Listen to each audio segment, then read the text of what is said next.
So yeah, we got how many people are in this race? 1, 2, 3, 4, 5, 6, 7, 8, 9, 10.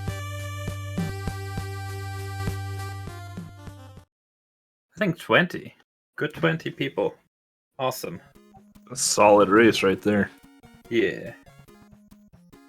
Not everyone will be displayed. Some people have chosen not to be on the main screen for various reasons. For like have a little bit of a more laid back stream, which is completely fine, of course. Yeah.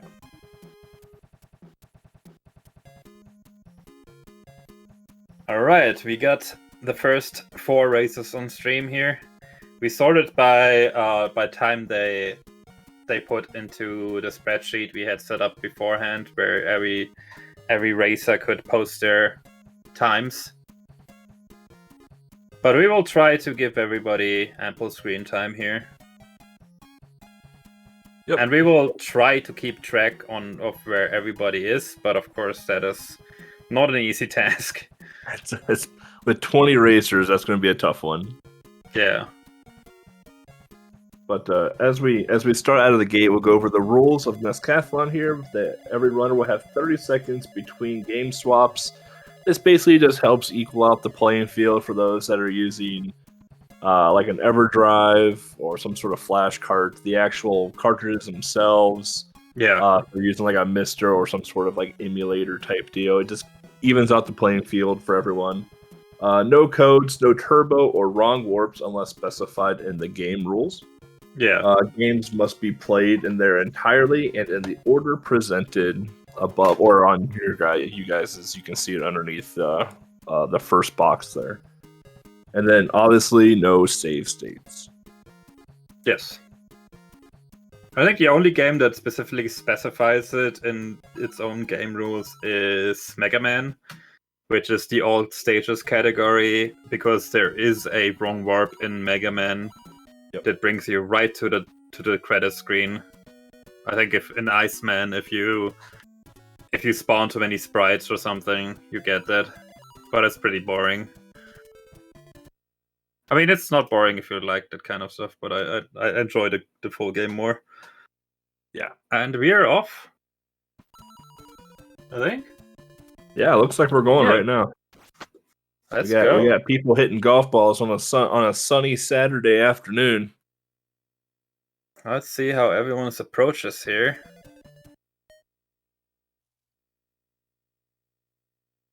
Seems like Stance is the first one to make it into the first hole. Followed right after the Toad.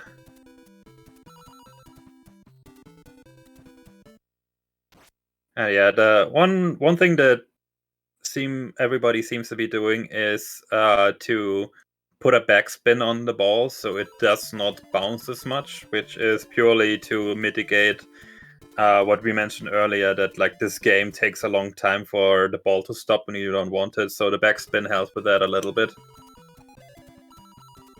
Yeah, Toad got a little unlucky there with his swing getting caught behind that tree, so having to make his way and try and bend around that tree to stay on the fairway and get to the green. Yeah, because I'm not sure. I don't remember how like the physics worked in NES Open, but typically in a golf game, if you swing off the fairway, your ball's going to go further. You have a smoother swing. But if you're in the rough or like the sand, things of that nature, more obstacle-esque things in golf, your ball just doesn't travel as far. So. Yeah, and when I played this game, I noticed that like things are really sensitive, especially on the green. So as you just saw on Toad's screen, like just a little bit over or under can like make a huge difference.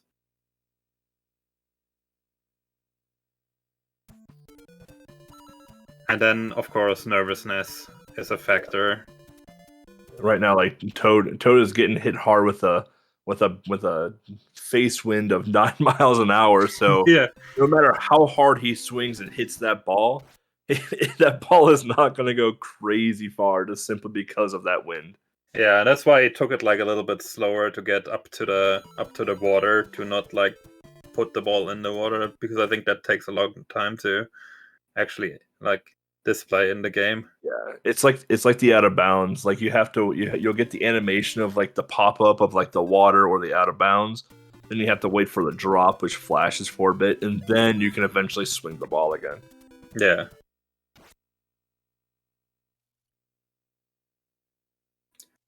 Ooh, that was a really nice on by Toad there. 1 hit, 2 hits, done. Boom. That's what you want from a hole. Things like Stance almost dunked that one. The lead, yeah.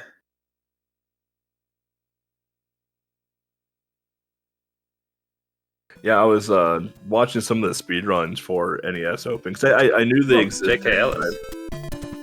Yeah, JKL killing it right now too. Yeah.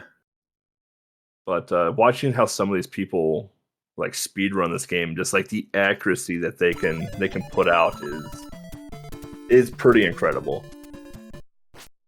Yeah, and you don't have much time to like adjust your aim or anything, because all of that is like time you could spend swinging. Stands with a nice hit into the hole there.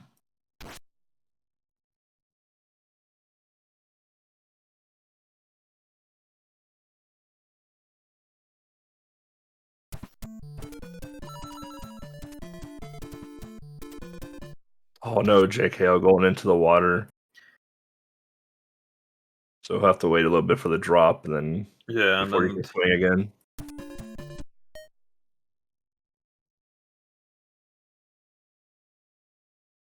As you can see on Stan's screen, that's what happens when it's like really bad. Like the ball just crawling across the screen. Yeah.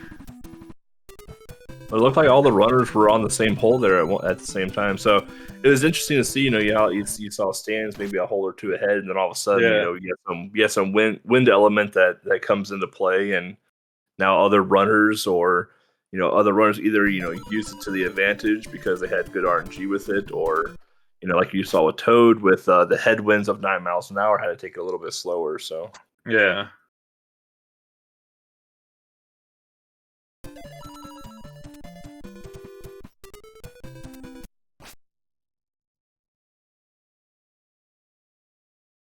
So yeah, again, Stans with the slowest animation possible, unfortunately.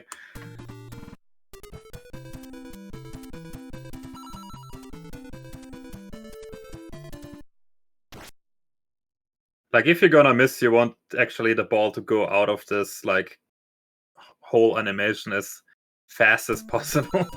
Yep. Okay, Toad on hole 9. I believe we're taking some look at some other players here. Fire Broth and MTI.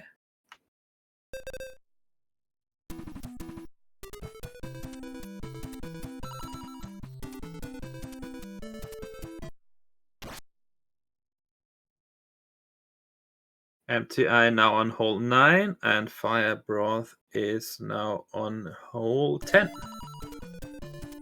So he and Stans are on the same hole at the same time, kinda? No, Stans is a little further already. Toad now also on hole 9, so not far behind here. Yeah, it looks like all the runners are relatively close in the golf game to start. Yeah. So it's great to see.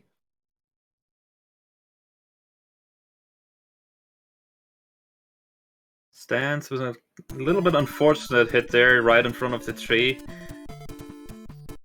It's sometimes weird to get around the trees in this game, but he makes it past the tree perfectly. And a very nice putt there.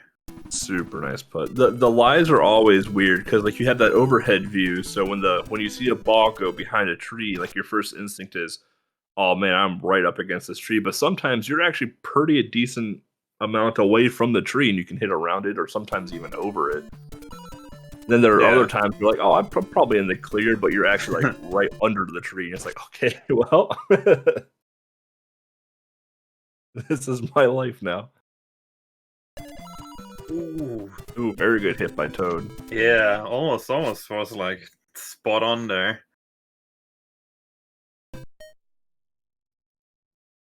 Oh, empty. I almost landed in the water because there was so much backwind there. Almost 9 miles per hour.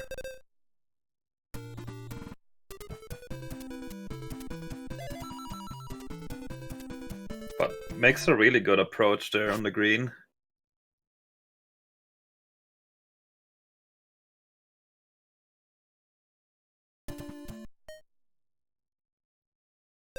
Really nice putt again from nice Stans. putt, yeah. Now on hole 14. Of course, this is an 18-hole game.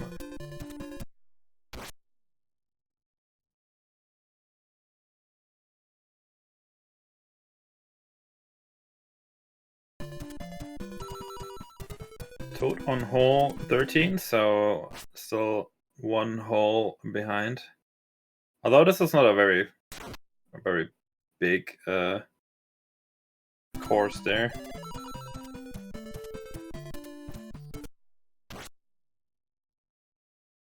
Taking a look at more people here. Jack Pro, who is Jack on the Pro on same hole hole 13. as Toad at 13, yeah.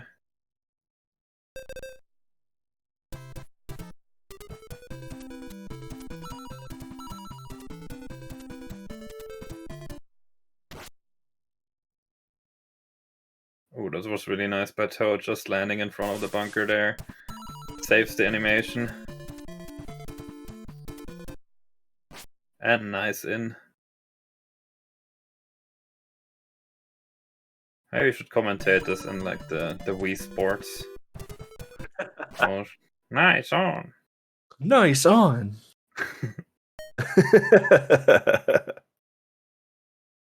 I played the crap out of that. That was so fun. I played it a lot in college, yeah. Yeah, with other people, it was just a blast. You get the lazy people that are like laying on the couch playing Yeah, the golf club too. The wrist flick.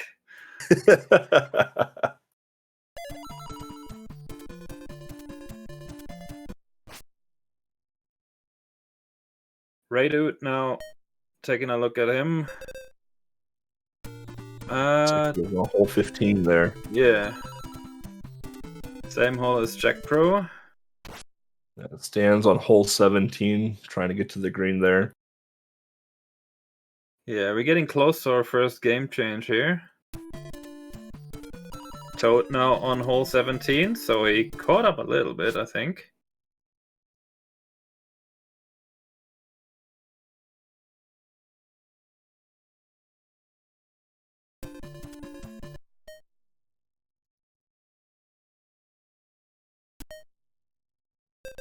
Yeah, this green is a little bit treacherous.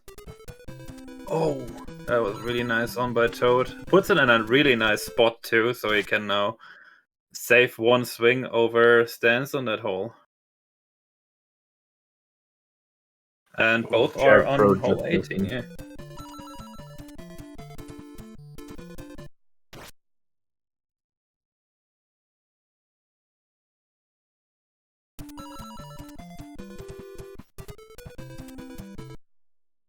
Interesting. Stans going directly the direct route in the middle. Toad 2, kinda? Like, I'm not sure how he managed to get behind that tree, but worked. Oh, Jesus, taking the beeline right to the green.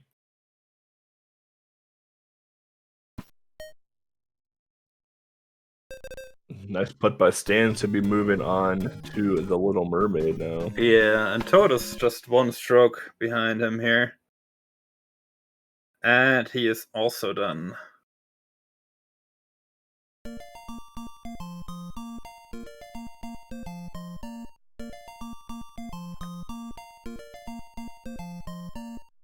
So for those of you just coming into the channel to watch the race, just a reminder that all racers have to wait 30 seconds in between games before they can start. So we get to listen to the Little Mermaid song for a while, which is great.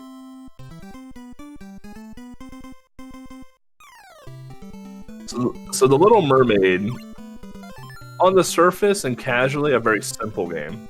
Yeah. Very, very quick game as well, too. Also easy to learn. Very easy game to learn. Speedrun wise, can be a little scary at times. The problem with Ariel is that you'll see there on Stanza's screen that every time he turns around with Ariel pauses for a bit, and you don't want that to happen too often, just because it wastes time. We gotta try and go fast. But this game is interesting because you can determine a lot of things based off of how you enter the next screen. So what we're going to see is that we're going to see runners try and enter certain boss screens in a certain part of the exit, so to speak. And what this is going to do is that it's going to basically manipulate the bosses to give the runners what they want as fast as possible, especially later on in the stages when you have to deal with a sunken ship with the urchins and the fish, and the walrus with the seashells. And yeah, I remember learning this game for the RGL relay race. It was actually pretty fun to play. I didn't expect it to be. This game is very enjoyable, both on Game Boy and on NES.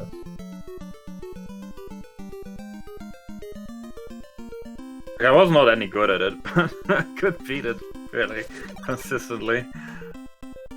I don't know the exact placement, so to speak, to make the bosses react the way you want them to, but it's a fun game to play regardless. It's kind of like a party trick at some point. You're just like, hey, I can beat the Little Mermaid in 10 minutes. Watch this. Yeah, and Stans needs to be a little bit careful. He only has 1 HP left here. If he dies, and this is, I think, probably the hardest boss, even like the Flotsam and Jetsam here. If you die, you lose the power up of your. Oh no! Oh no! And the game kind of screwed him over there. Yeah, so the eel boss is kind of trolly because you have to use the lobsters to use them to hit the eels, and the lobsters, when they're ducked down or in their shell, you can't bubble them at all, so they're just resistant to your attack. Yeah, so you have to wait for them to open up and start walking at you. But without the bubble power up, now Stans has to hit the lobsters 2 times to get them into a bubble instead of once. Yeah, and of course the eel boss spawns in a really bad position and he dies again. Oh no.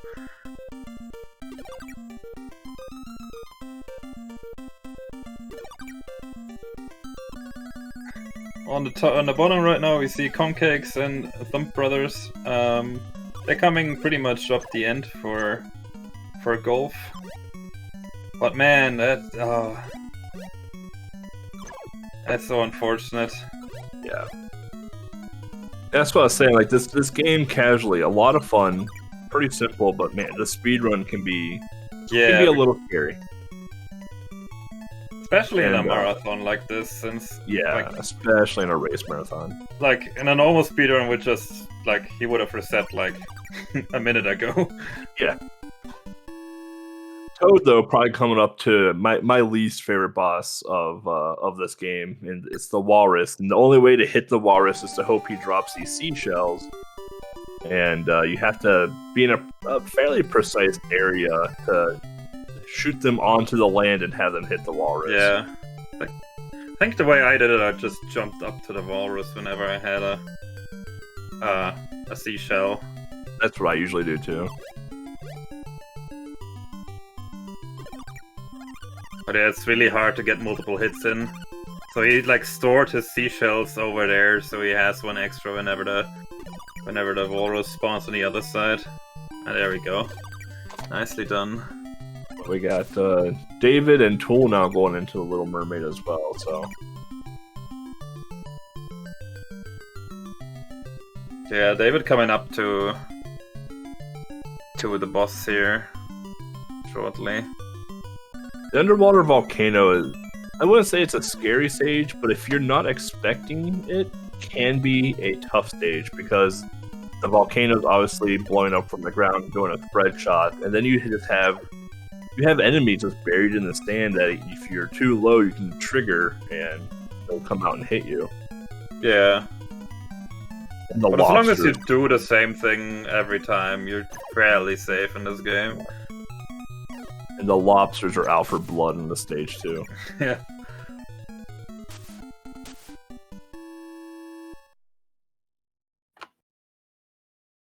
We can see Toad here going to the sunken ship where he has to face off against the seahorse. This is the one of the bosses I was talking about where RNG can really come into play here. What you really want are fish to get shot out of the cannon. But you can get a sea urchin, and if you hit the sea urchin with your bubble, then the sea urchin just stops in mid float, and you have to wait for it to go away. David takes a death, unfortunately, on the same boss as... Oh, the eel boss? Yeah. Yeah. So now he also has to do 2 hits instead of 1 to turn these crabs into bubbles.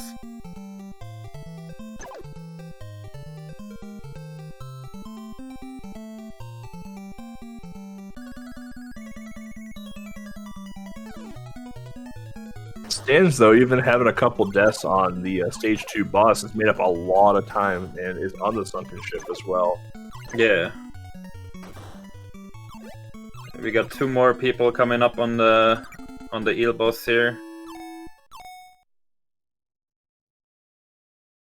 Here we have Toad in the final stage, which is the final stage is it can be pretty straightforward. It's one of those like where the heck do I go type yeah, stages. if you know where to go, this is one of the easiest stages in the game. But if you know the door sequence, it's pretty easy. Yeah. So you just enter the same door over and over, and there you go. You're at the end. So Toad here is technically the final stage, but not the final fight. We'll face off against Ursula Phase 1 here, then grab our jug, and then we'll move on to the Ursula Phase 2 fight, which isn't a terribly hard fight, but the current can be a little trolly at times. Yeah, it can be, but I'd say the eel boss is definitely harder. Yeah. So here what we got going on Toad's screen. Toad's screen is going against the final phase of Ursula. And if you look at the bottom of the screen, you can see the leaves going like left or right, or seaweed, whatever you want to call it. There's a current that's going on in there, and if you're not quick, the bubbles will start going towards that current, and it makes Ariel's movement a little difficult as well too. A relatively easy fight. The only danger is the fish, but... And Toad is done with Little Mermaid. Just as Stan's made up really a good time here. Like, he must have breezed through the other stages. Yeah, I saw that he got perfect fish on the sunken ship. So. Ah, okay, that helps. Yeah. He definitely got the manips right when he needed them. Ooh, you gotta be careful though. He's okay. Thank God. Okay, he got it. And here we go. Monsters in my pocket.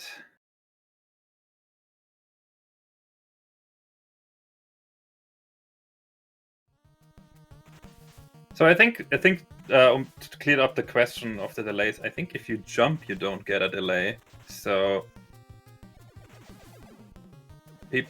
I think you're gonna mostly see like jump attacks.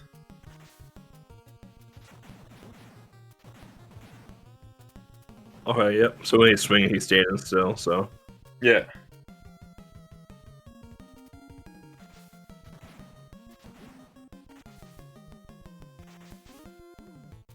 So taking a little bit too much damage for his liking here, but he should be fine. As long as he plays it a little bit safer then. There we have this fun little section where you run down the railing. You're invincible, I think, as long as you do that.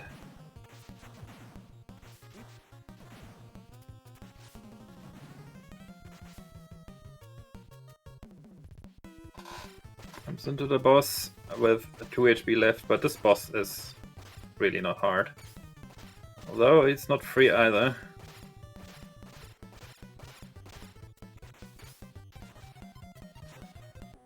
And he got it. Very nice. It's one of those games where you probably have to watch your lives a little bit because you do. If you die, you just start where you died, so that's very nice. But if you game over, you start at the beginning. So if you don't have enough lives left, you might consider taking a game over. But there are also limited continues, I believe, in this game, so you gotta watch that as well.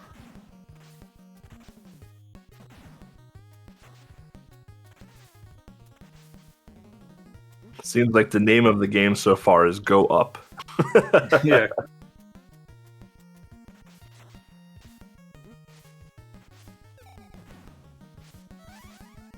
I do like this kitchen stage though. I've always been a fan of like the stages that just like Yeah. they keep you like your normal size sprite, but they just like blow up like everyday utensils or like everyday just like use objects. It seems like this game is like pretty much it's kind of like a quintessential NES game in that way. Like when you see Konami games and you see Capcom games, they all have they tick the same kind of boxes oftentimes. And this game just does it all. Very straightforward. Very nice boss fight from Toad there. Stands on the same boss fight now. Pretty basic pattern, but obviously going fast, you want to be close with that swing, and definitely going to take some damage in the process.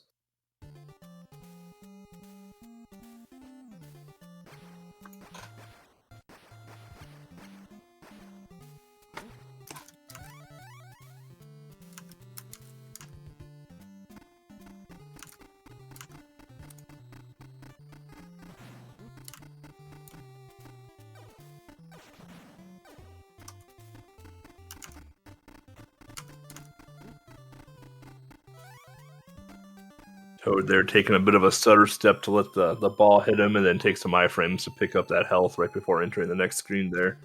Just to ensure you have the 4 hit points going in. The screen is the screen is pretty tough just because you have the flying enemies that can get behind you. You have the balls that are rolling after you as well too. So I will say the game, from the little bit of exposure I've had to it, the game does like to throw a lot of stuff at you at once in certain areas, and then other areas you're kind of just free sailing through the stage. Yeah, so and there's a trick that Toad did that makes all the enemies in the stage disappear, which usually the stage is like full of enemies also jumping out of the water, and this trick pretty much, I don't know exactly how it works, but this trick pretty much makes this stage free. And now we're gonna see him attempting to quick kill this like octopus boss by just tanking all the hits. Usually it's like a 2-cycle that you can get it in. And he should be fine here by getting it.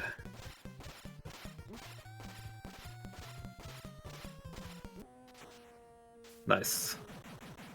Very nice. We got Stans and JKL on the same boss as well too. Stans on his second cycle and JKL on the first. Yeah. And now we take a look at Fire Breath and MTI, and Fire Breath also on the octopus boss. MTI in the end at the start of stage 3, which is also the stage everybody is currently on.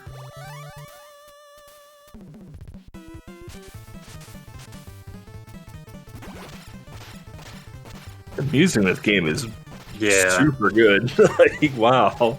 It's like just all around good stuff. It's like I never heard of like Monsters in My Pocket that like I don't think there ever was like a cartoon or something associated with it. I think there was, I looked it up, there was like a movie, but other than that it was just a toy franchise. Oh. Yeah, because like I said, like I never heard of this game until very, very recently with the NESCathlon, and I feel sad that I didn't know about this now because this looks like a super fun game. Yeah, just listen to this.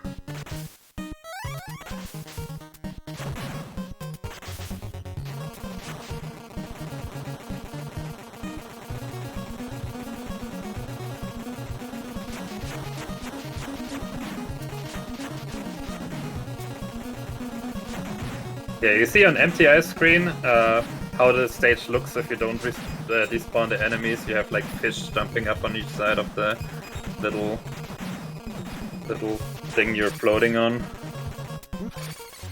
And this stage is treacherous in terms of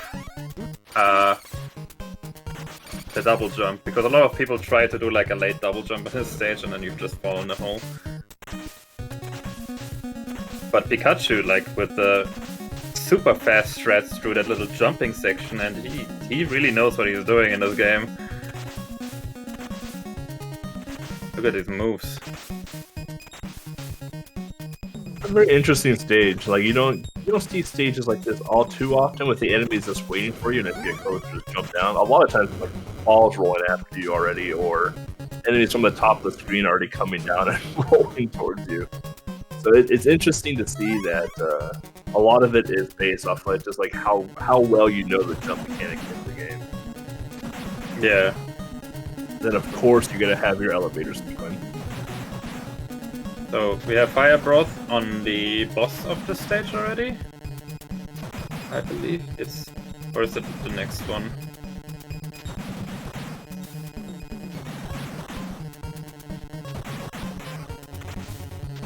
It's a really it's not a hard boss, but it can be annoying, especially at the end of the game. There's like a boss refight, and if you're low on health, this one can cost you.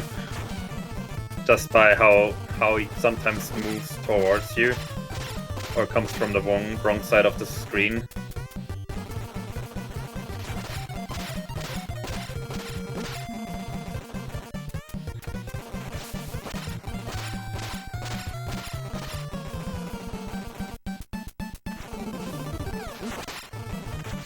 Right, Fire Breath now on the weirdly Japanese stage of this game. The bamboo stage. Yeah, there you can see like maybe they wanted to make a different game and just used like the assets for that. But yeah, here's the Japanese stage.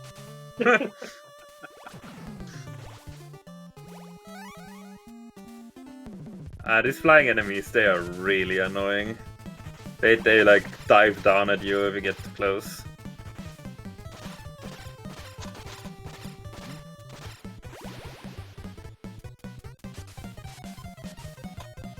So on David's screen, we have got a person with a blue coat on instead of a red trench coat. Are you able to change characters, or yeah, is that power up? Using no, he's using the Frankenstein character.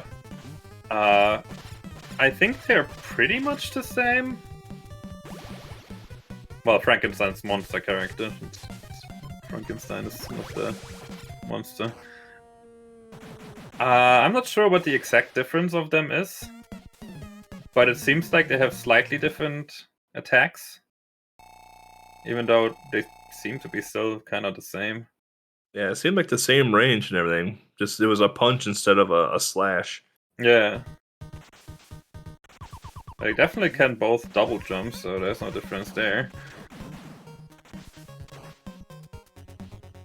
Maybe it's just a flavor difference.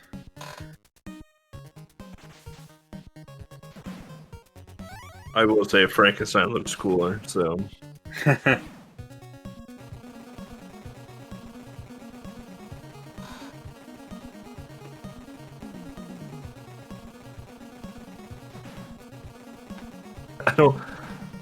I don't fully know what's going on over at MTI screen. I don't know if the screen is frozen, but he's just standing there waiting for something.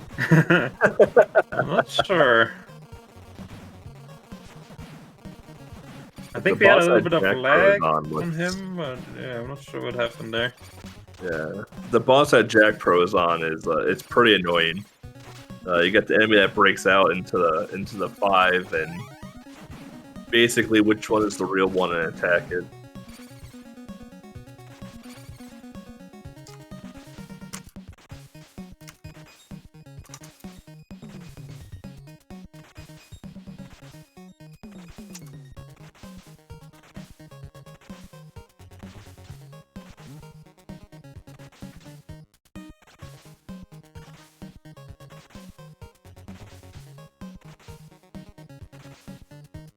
So yeah, Jack Pro is on to the last level. Dinosaurs now. Nice. Yeah, it's a really kind of annoying level. You have these like another box ticked right here with dinosaurs and falling droplets that hurt you for some reason. Got a lot of games that use that. Then there are these bulk enemies that start charging when they get too close. Then you have the dropping ceiling, which you can avoid by ducking. It will kill all the enemies too, but it seems like Jack Pro just tanking the damage to go faster. I mean, if it's not one shot, yeah, might as well just keep going. Yeah. It's crazy that it kills the enemies, but only does 1 damage to you, so. He has 5 lives, so he can go and go and go. And there's even some health right there. It seems like he's doing damage to the enemies to like go through them without taking damage.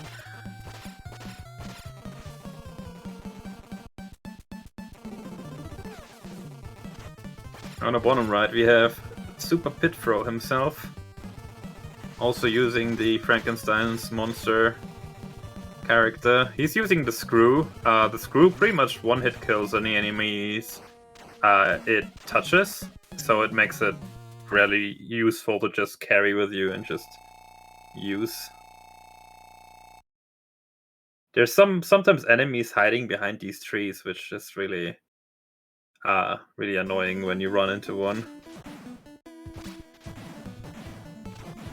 And now we get the awesome Japanese level music going.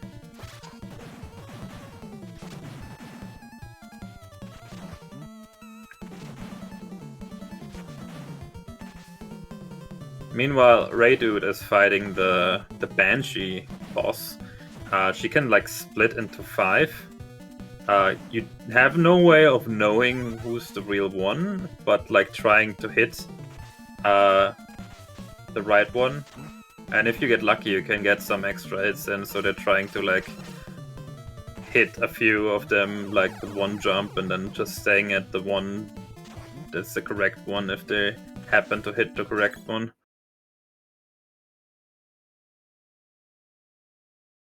Checking in with more people here. We also take a look back at Toad, who is currently at the refights. You have to take this elevator down between each fight, and we have Conkex, Smaller Leg, on the bottom of the screen. Here Conkex didn't get the glitch, so he has to deal with the enemies here on the floating platform. You can see how annoying it is to not take damage. We constantly have to kind of like shift around, and ooh, that was really close here. I thought Frankenstein was going for a swim there for a second. Yeah.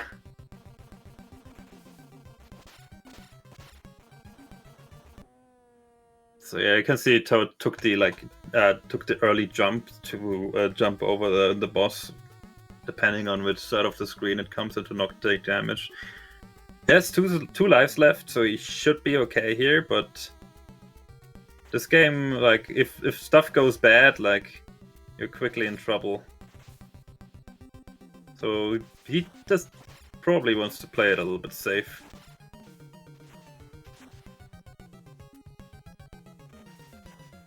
Yeah, especially going against Banshee right now too. Yeah. Trying to determine which one's the real one, and must be on the right side this time. Yep. Oh, takes a hit, unfortunately.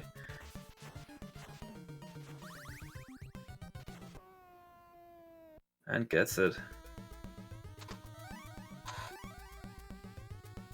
Meanwhile, Conke's has beaten the Swamp Monster and moves on to Best Music Stage.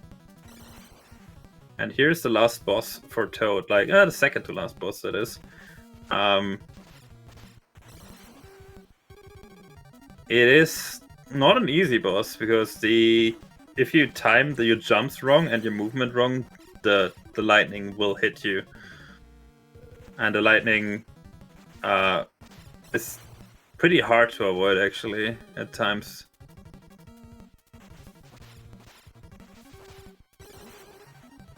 Yeah, it looks like you have a very limited window to hit him as well too. So Yeah. as he spawns in while he's attacking, but as soon as he folds back up, there's nothing you can do.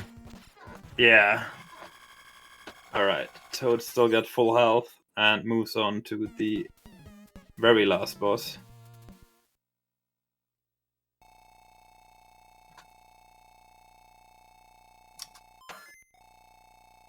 He's got one up, it sounds like, with his score. See, high scores still matter. You defeated your arch rival, the sinister warlock. Peaceful days will now return to vampires and monsters. Stan's already at the last boss, so he is currently in first place, I believe, then. Yeah, Stan's beating up the TV right now. Stan's also has 5 lives left still, so he can tank all the damage he wants here. Just wailing on him.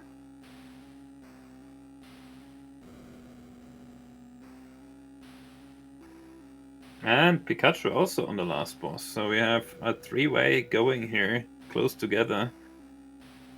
And JKL, not far behind here. Yeah. So first 4 people are neck and neck here. Toad got an extra life from the points, fortunately, so he can take it a little bit less safe now.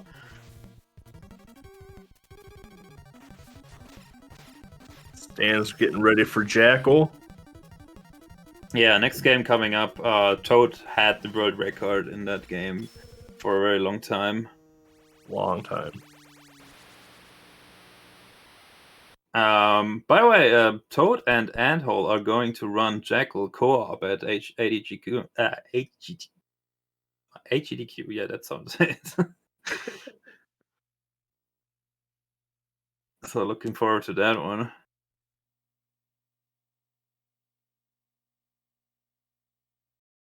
So Jackal, name of the game here is all about lag management and basically pre-firing your gun, missiles, whichever, to try and take out the enemies as they're spawned onto the screen. Obviously, you have a line that you should take to minimize some of the enemy spawns and just minimize some of the lag and just easier maneuvering all around. So I know we hear the amazing music of this game. It's also a classic masterpiece for the NES. Yeah. One of the biggest time factor in that game is also killing the bosses as quickly as possible. There are some quick kills you can pull off, and we have our first. Yeah! Depending on how often you die in a stage, you get the year and then a here?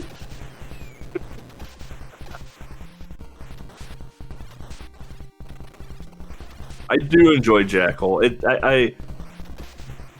Vertical run and gun games like this, I liked was it Guerrilla War, or wherever it was on NES. Oh yeah.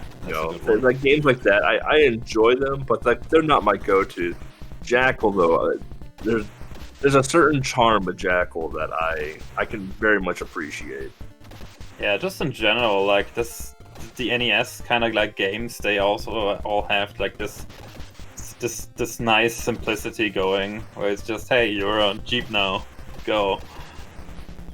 No big storyline where you have to watch 20 cutscenes before you can even interact with the game.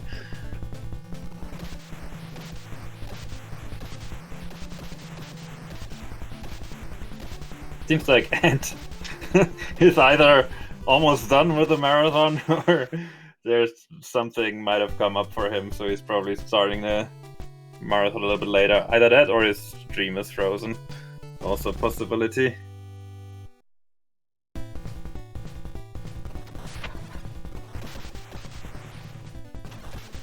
So yeah, it's going to be very fun to watch, especially Stans and Toad right now going into Jackal, with Toad being, holding the record for so long, and just he sunk so much time into it, and he made one of the one of the best advanced tutorial guides I've seen for the game, along with Whoop Blown Whoop making a very good beginner tutorial guide for this game as well. Yeah. There's a lot of resources out there for this game. Just listen to this awesome music. It's so good.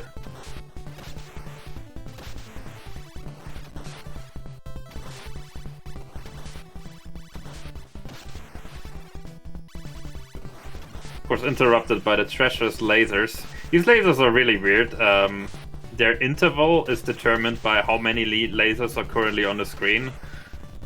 So as you bring more lasers on the screen, the lasers suddenly go slower. So yeah, ooh, that was takes a death here. Unfortunately, that will cost them a little bit of time. Unfortunately, this boss is not the first boss to take a death on, since like the way to kill him is pretty much the same still. But it will take him a little bit of time to get his power-ups back, and if you're not used to stages with just a grenade, then it can like escalate quickly. Like, there are mines on this map, so if you take the wrong route, you're gonna, like, go into them. You gotta be careful there. And yeah, if you see these houses, they all got people in it, but most people just give you points. But if you see these houses that have these little, like, porches on the front, those are usually the ones that have the power-ups. And here you see the mines. So he's taking a very certain path here to not go through the mines.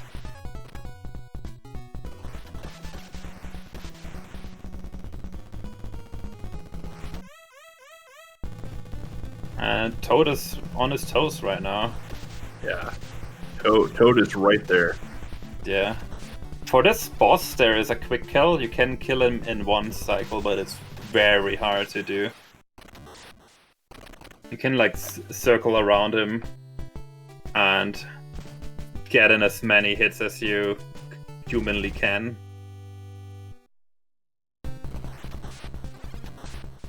See if Toad goes for it. Oh, he's setting up for it, yep. Oh, missed a shot. Yep, so he's gotta be careful not to take a death here. He's gonna be fine.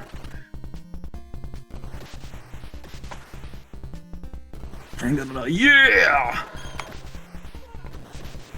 Meanwhile, David coming on to the last boss of Monsters in My Pocket. And Fro is on to Jekyll.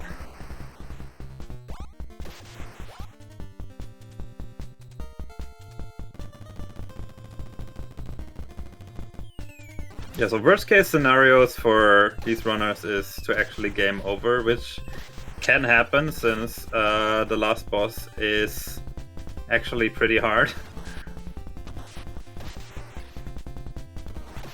And like, it's one hit death always, so you can take death pretty quickly here.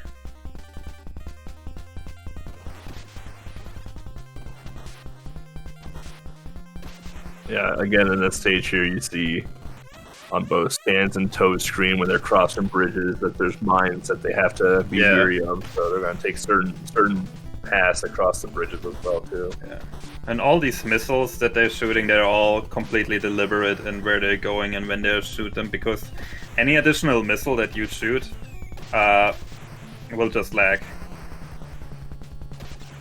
Especially the four-way missiles.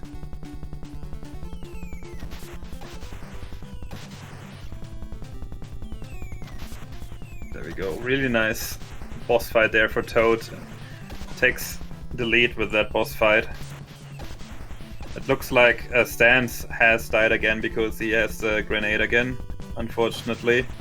He has to take a little bit slower here. Like, you don't want to get overwhelmed at this boss. Like, it's not a hard boss if you have the speedrun strats, if they work. But as soon as something unforeseen happens, like, this boss can go a little bit out of control with all the turrets and tanks and stuff that spawns. Yeah, Toad's doing really well on Jekyll, by the way. He hasn't died a single time.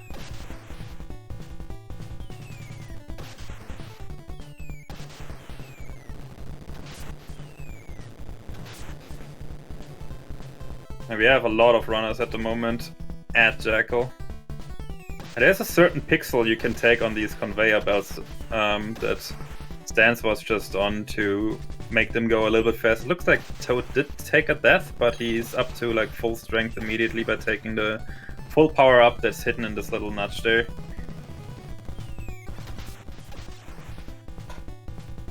Sometimes a little bit hard to get to, because there's like 2 or 3 guns that keep shooting at you.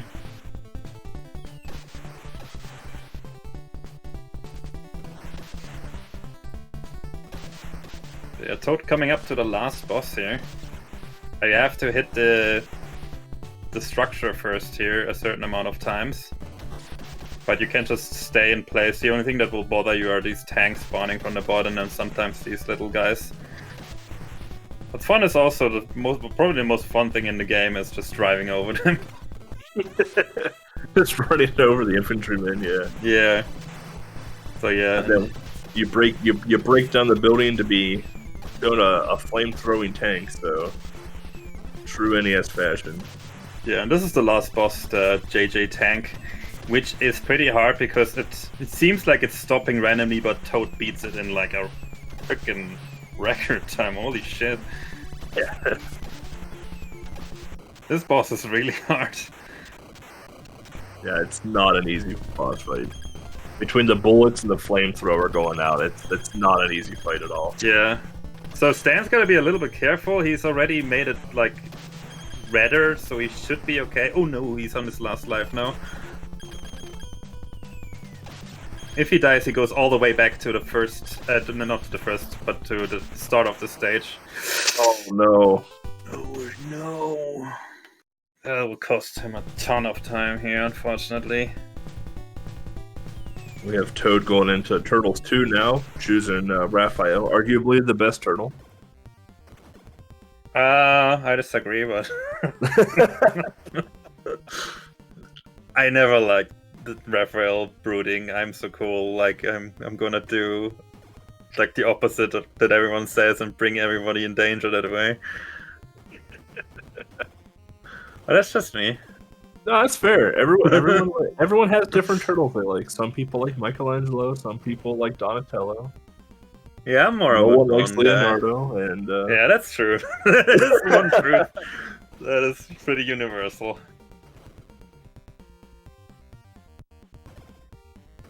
So you're gonna see in Turtles just a lot of just jump attacks. Yeah. Just if you press like jump and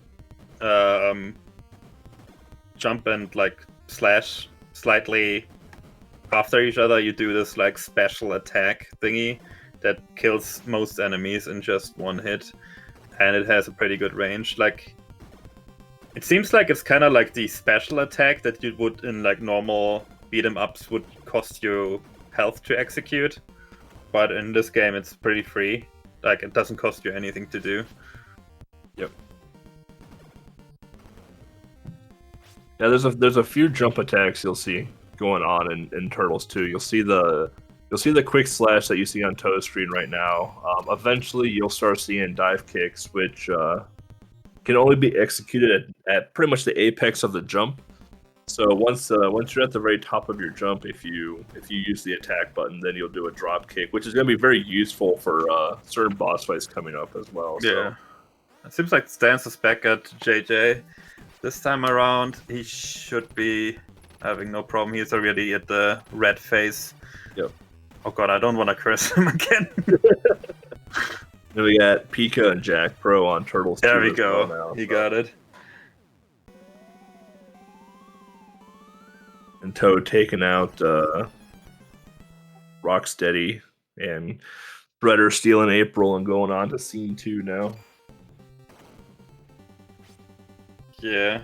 I think in Turtles in Time they also call it scenes instead of like stages and levels.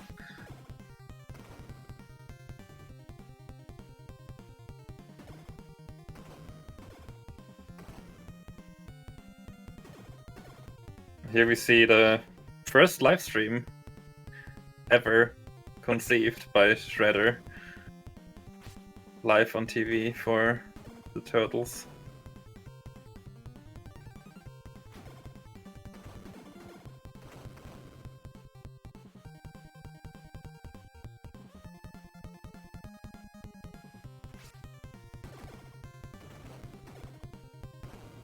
So yeah, each stage I believe has at least like one pizza that gives you back to full health.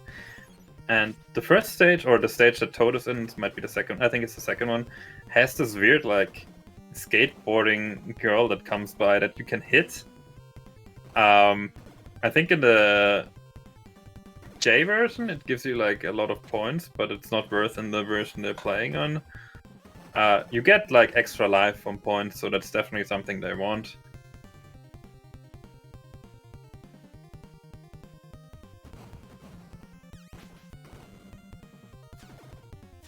The big thing with this game, it took me a long time casually to like understand, is that whenever you get hit, like, it's not just a simple like knockdown. You're flung like across the screen basically. Yeah.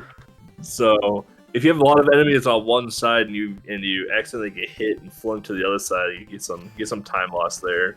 A lot of times the runners are just gonna know where the enemies are gonna spawn on which side, so they're just frantically getting ready for those attacks. But I mean, if they get hit, then it's a travel time to get across the screen, even with a dive kick. So. And yeah, the dive kick the fastest way to go.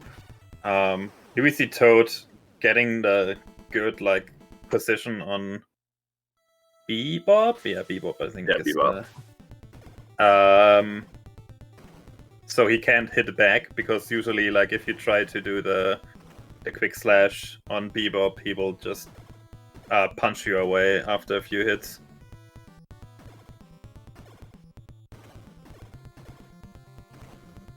Like, if you're learning this... Sorry. Go. No, go ahead. If you're learning this game, like, one of the most important things is to learn the bosses, because that is, I think, the hardest part of the game. Yeah. Yeah, 100%. But we got Toad in stage 3 now of the sewers, while we got Raydu, David, and Empty Eye all on Jackal there, and Empty Eye facing off against the final boss. Still has 4 lives to go, so, and is now in the quote unquote red phase of the final fight. So yeah, he can just tank it now. Get it? David coming up to the last stage as well after he beats this boss.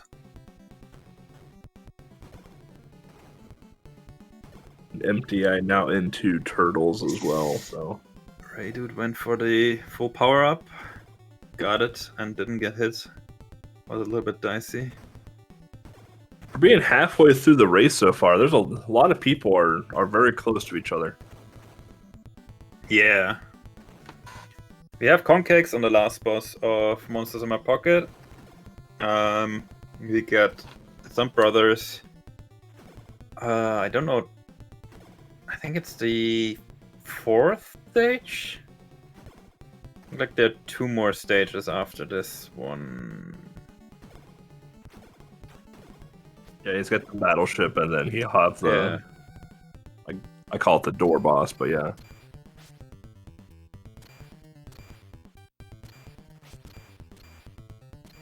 Oh no, that's like the helicopter boss before that, so I think. Oh, right, yep.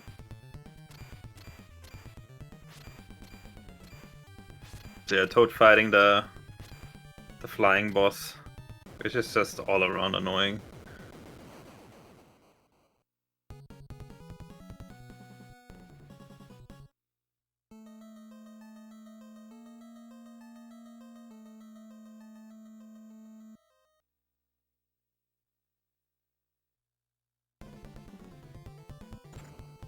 Yeah, it seems like everybody's in Jackal now.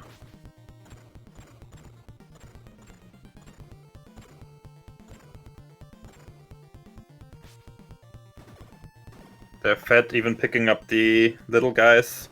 Probably for some extra points to get extra lives.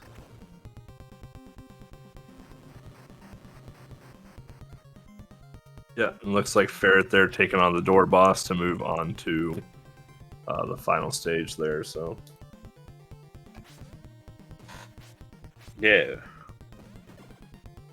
Tool up to level 4 now.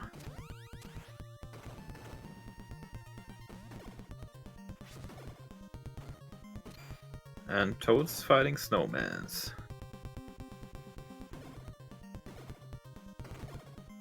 So the boss on stage 4 here on Toe's screen. It's an interesting fight if you can get it right out of the gate. So you're gonna see a lot of jump kicking, or just a lot of drop kicking, and the name of the game is to keep the boss in the middle of the screen without letting it go to one of the sides to throw a boulder at you. Oh yeah. Now, like, you can, if it does go to a side, you can essentially quote unquote reset the stun lock, but it can be a bit annoying having to do that, and you're gonna have to dodge a boulder. So.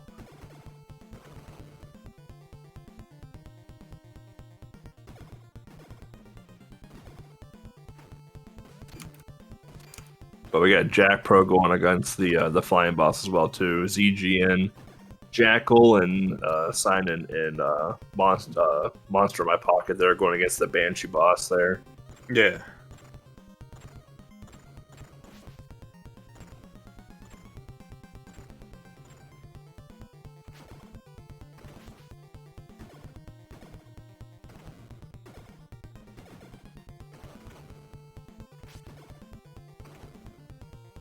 There are a few instances in Turtles where you actually want to use your normal slash.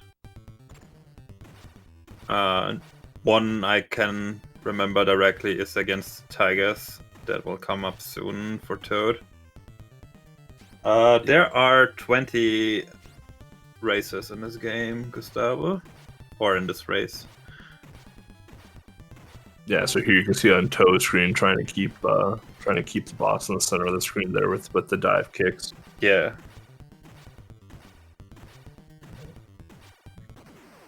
Each boss has their little like strats and tactics how to beat them without taking too much hits and how to do it fast. And some of them are really hard to execute properly.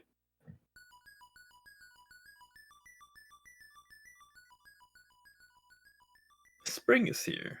Spring is here. That's a quick winter.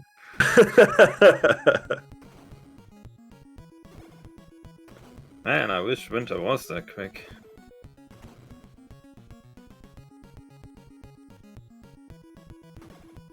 Yeah, we've got Jack Pro on the winter stage now as well too. So he's caught up quite a bit there. Pika now also fighting. I want to say the boss name is Aurora, I believe it is.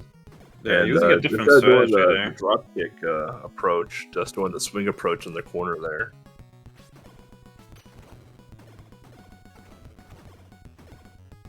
Tora, okay. I knew it had an aura in it.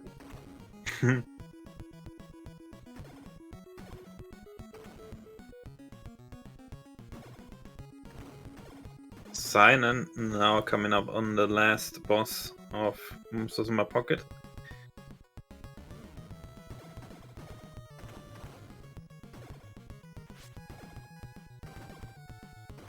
Now Toad's gotta watch out for these gigantic cars to not drive over him. They're truly gigantic. If you look at the turtle sprites or even like the Foot Clan, they're like tiny compared to those massive cars. I never noticed how wide the cars were until now.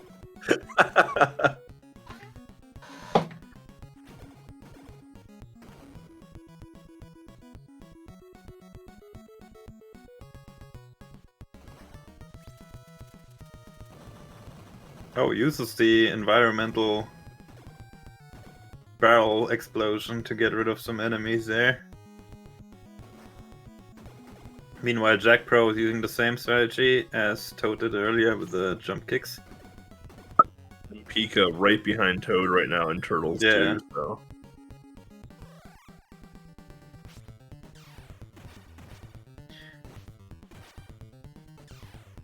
You can kind of tell like how close they are together by just looking at the points. Since they are, I believe, like should have the same amount of points at the same point in time, kinda. And there, Pika even pulls up the like triple kill with a barrel explosion.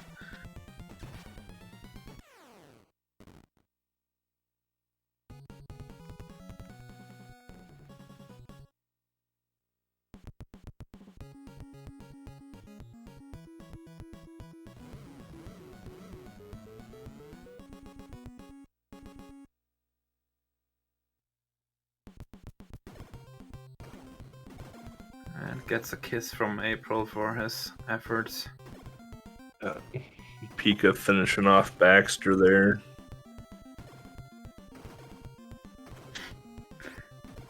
It's hopefully not the April from that famous talk show interview. Some people in chat probably know who I'm talking about.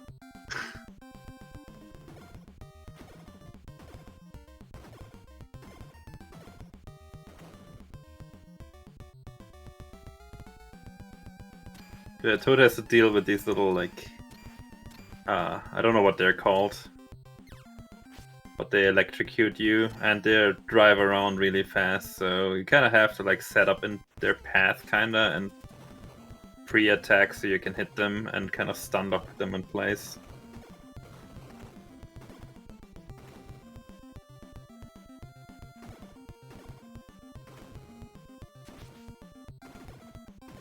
The robot unicycle things, they're always a menace in any of the Turtle games because, well, like the Foot Clan, they all die in one hit for the most part. But like the robotic unicycles, they always take like 2 or 3 hits to take down in every Turtles game, even the new one, even for like Shredder's Revenge. Just like, I played that recently. That was really fun. It was a good game. Yeah. Yeah.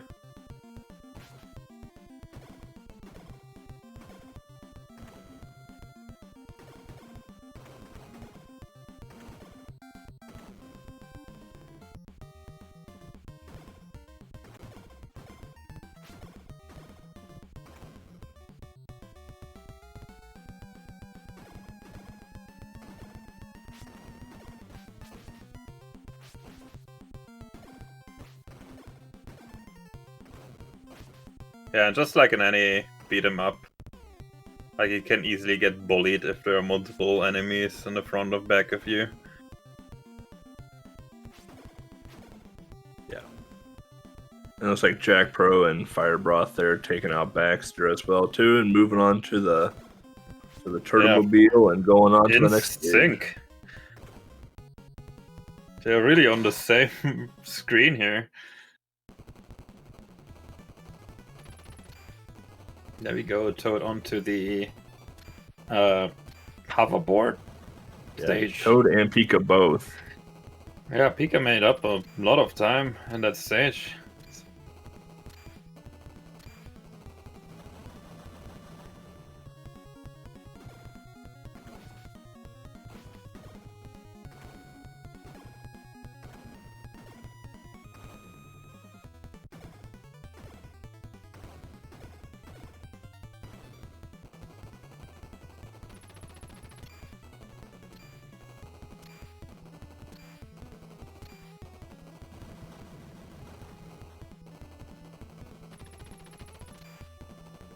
Yeah, I wanna say, from the little bit I researched last night of leaderboards, I want to say that Pika is either the world record holder or one of the top 3 runners of TMNT 2. So, okay, that they're, makes a lot of sense that he would catch up there.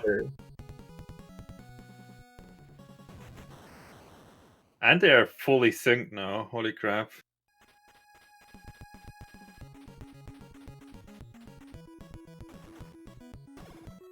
It's always fun watching these types of marathon races because you can see the games that some runners are very strong in, and some of the games that the runners may not be as strong in. You can see where the people are going to catch up and maybe lag behind a little bit, but yeah, and depending on the game, it can make a huge difference. And then sometimes in other games, like the world record holder is like just put just as much time in as like any other world record holder, but like the difference between first place and just casually playing through is like a minute.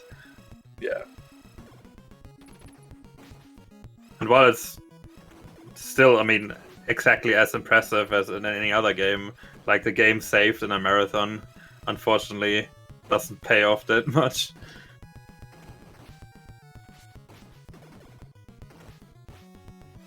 But sometimes, though, if you're one of the top 3 runners or a record holder of the game in a marathon type race, you get those muscle memory instincts Yeah. that come in and be like, oh, instead of doing the marathon safe approach, you start taking those risky approaches. And That's sometimes true. they pay off, and well, sometimes they don't.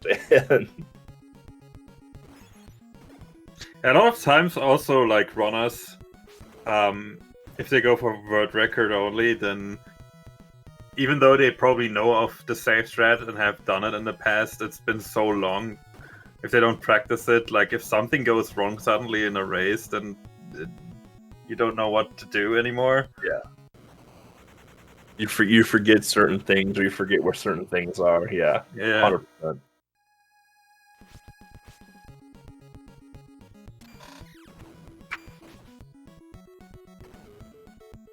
But we got JKL on the same stage as Toad and Pika, and Fro there on the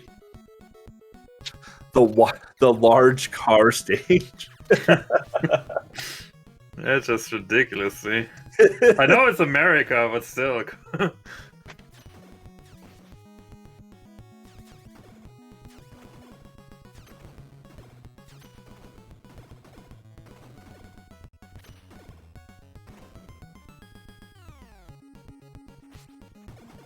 You have Pika against this boss. This boss is hard. Like, he smashes you constantly and then shoots you and then smashes you again. But it seems like Pika has this all figured out, obviously, if he's one of the top runners.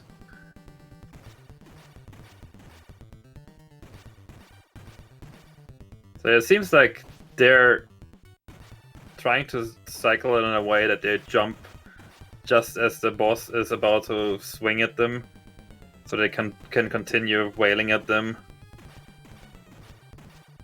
Yep. And then keeping their back close to the edge. That way, if they get hit, they're not whipped across the screen. They're only just pushed up against the edge for a quick up and keep attacking. Yeah. And here we have a nice fight right now. Yeah, really nice fight. And Pika's onto the Japanese stage. I haven't seen that one before.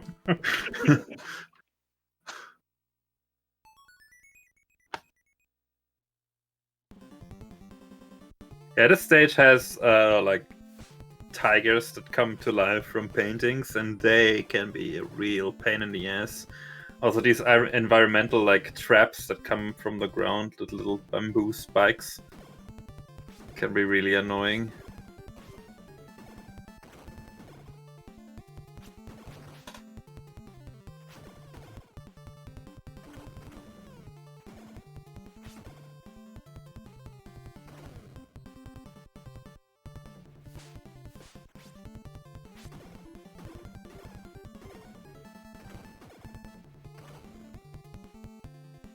So yeah, gonna be interesting to see the tiger fight, because that fight can make a huge difference if you can get it fast. And here comes the first tiger to life. Like, depending on how you time your attacks, you can get in multiple hits until they hit the end of the screen. And that was a really, really nice tiger fight. Yeah. I don't think I've ever seen it that fast, to be honest. In all the practice I've watched. And that one as well, holy crap, yeah. Quick work of that second tiger.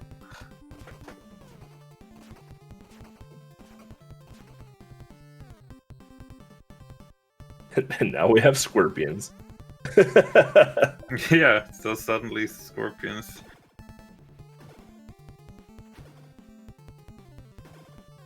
Toad attempting a similar story, even though he's not going for the quick slash, I believe the timing on the quick slash is actually a lot tighter.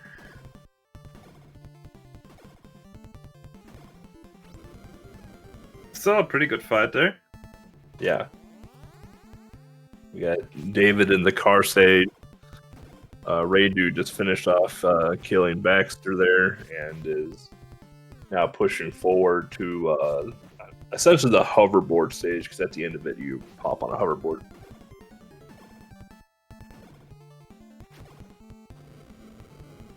A lot of people in Turtles 2 now too. It's pretty exciting race, honestly. Like I said, Yeah. we're at the halfway point, and a lot of racers most of the racers are in Turtles 2, are in Turtles 2 now. So Yeah, usually in these kind of marathons, there's like a small breakout group that like is very far in the lead, but in this one, they're all within like just levels.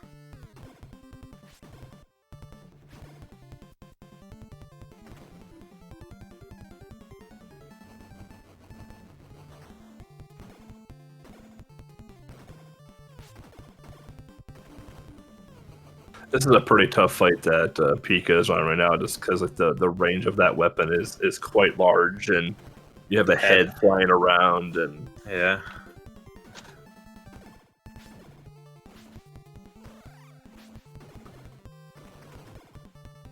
Toad got kicked right into the pizza, but it doesn't matter. Like, usually probably you want to wait just before the boss taking him, but he didn't take any damage after taking it, so it's all good.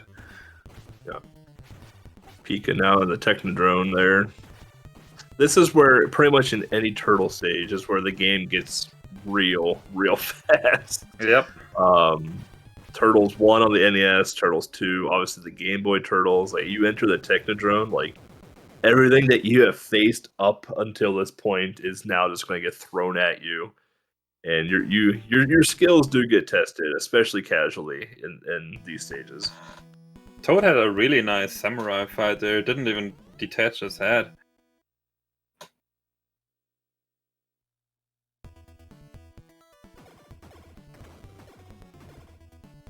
Very nice move from Pika there, doing the jump kick side to side there to get to the side of the screen. That looked really cool.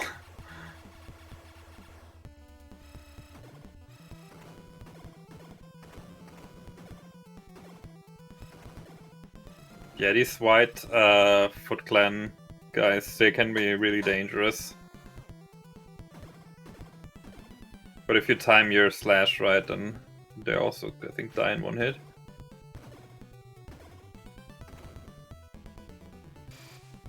And also these red ones that Pika's currently fighting, they can also be a pain in the ass.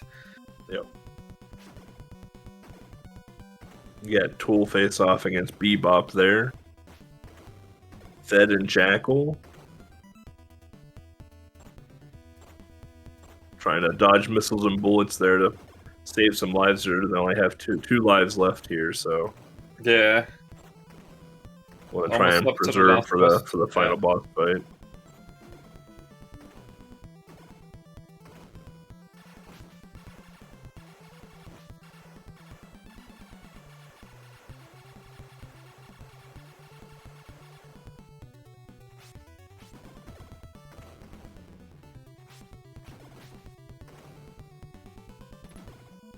Has to scroll up the screen a little bit there, Fedis, to like for his missile to not despawn on the top of the screen.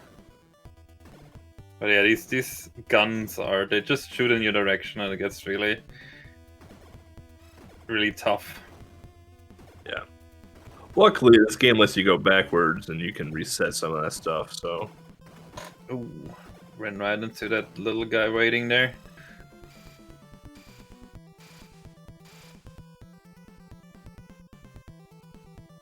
Has to have a really good last boss fight there to be able to not game over here. Unfortunately, like, it almost seems like RNG in what the last boss is doing, so you probably need a little bit of luck on your side.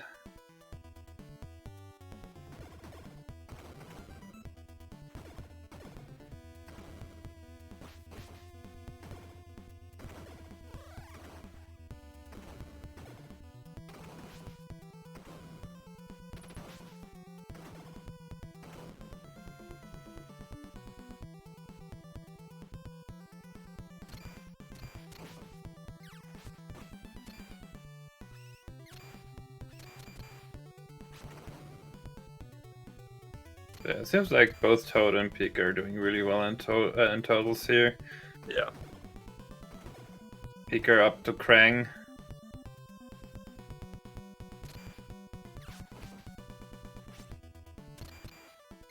Who does this like little kick that just stomps you. Yeah, if you're too far away from him, I guess think you can shoot lasers there too. But I think most of the time, what you're going to do is if you're up close like this, he's just going to try and kick you. And it just looks like you're just doing a lot of quick slashes to get through it. Should have enough lives to go through it as well too. So there's no need to worry for him really.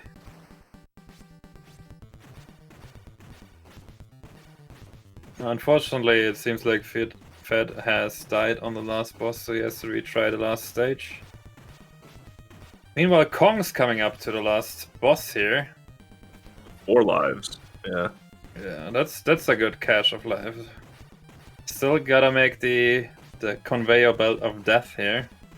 The conveyor belt of doom. Yeah.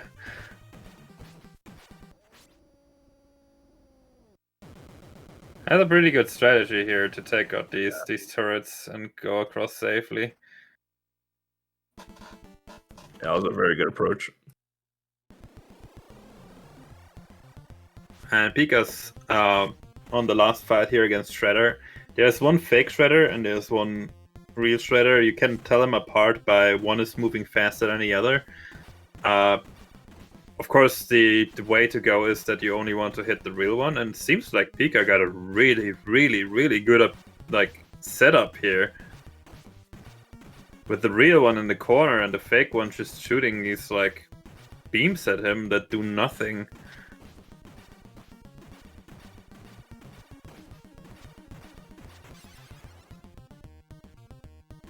Like, that's the first time I've seen that kind of setup too. Like, usually people are jump kicking both of them and like hitting both of them at the same time usually.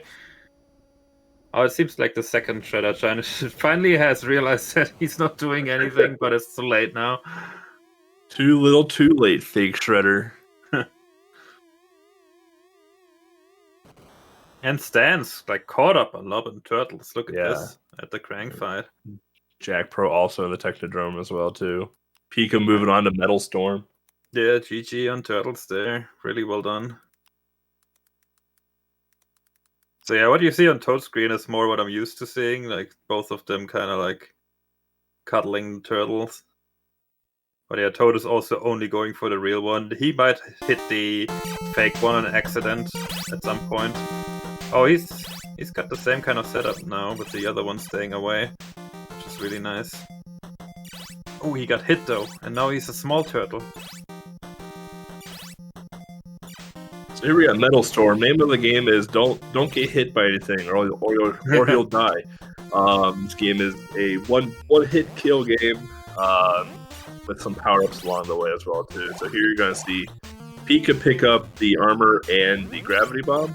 The armor power up lets you take one additional hit, and the gravity bomb turns into a fireball as you're shifting gravity in your mech suit, which is a very powerful power up because you can kill enemies as you go through them.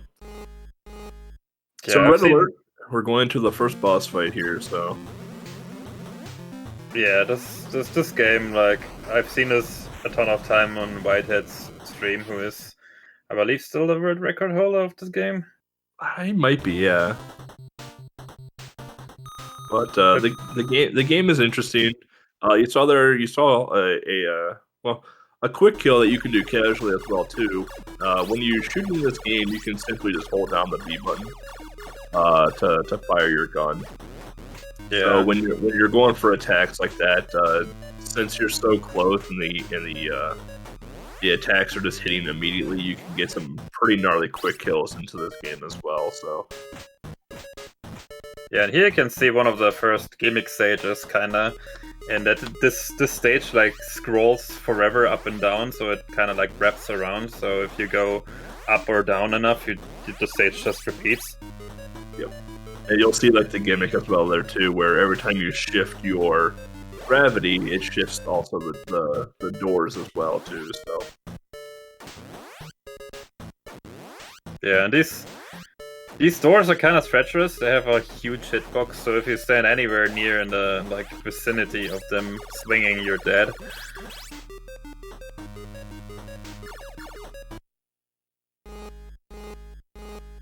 So Pika already going into the second boss fight here. It's going to be basically 5 bosses, and each one is going to shoot a laser beam on a certain interval. You can just jump in between the spaces and knock it out. Yeah. Pretty easy fight. But that beam, though, if you do get a little greedy with your shooting, that beam can come out pretty quick. Yeah. Looks like Fire Bro's not too far behind, Jack Pro not too far behind. Super Pit Pro made up a lot of time, I think. Yeah. Pro made up a lot of time. Yeah, Metal Storm graphically just a gorgeous game. The amazing soundtrack, the sound effects, everything about Metal Storm is phenomenal. So it's just also so technically well executed. Everything. Yeah.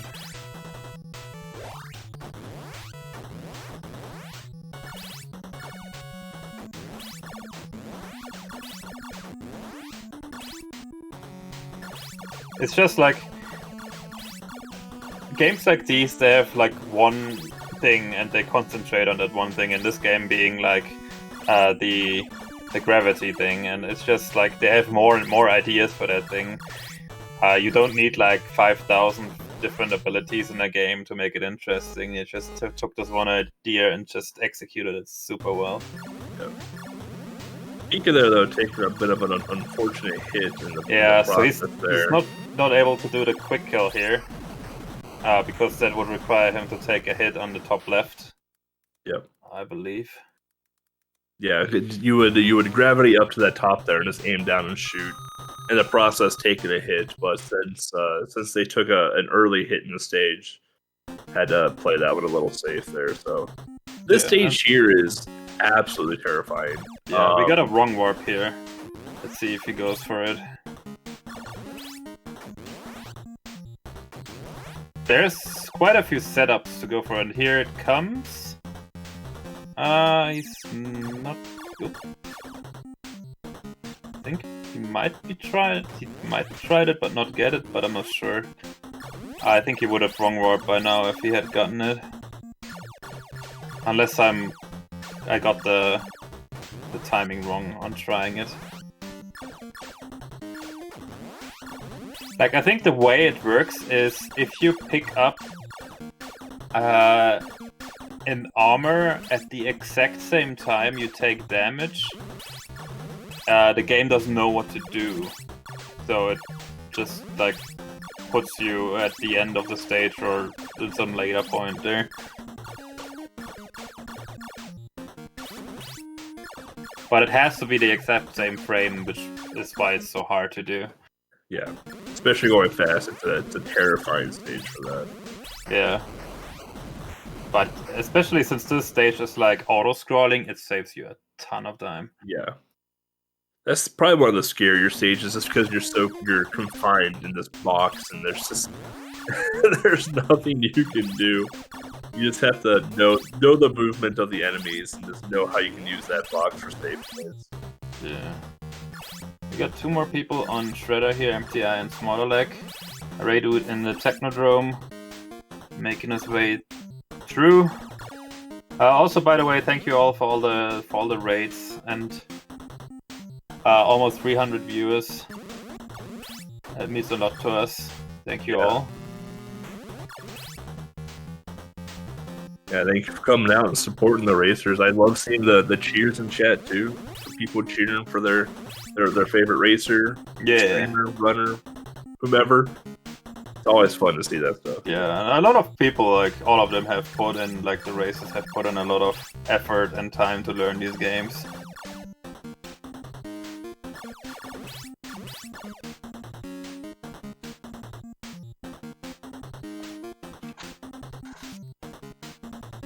So we can check in with Toad maybe to see if he maybe got one of the warps here.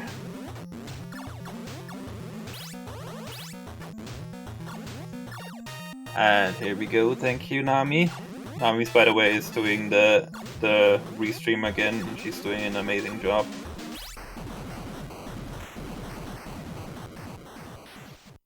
Oh, JKL getting it. Yeah, and as you can see, you get directly to the boss, and I think Toad got one as well. Since I believe he's ahead here. Stan's gonna go for it. Yes, Toad is indeed ahead. Stan's gets it as well too. Nice. Very nice. Just like that, Toad has caught up to Pika pretty quick now because of the Tron Warp. Toad has run this game before, and he had actually had it in the NES Blitz that he did. So he knows what he's doing in that game. Yeah.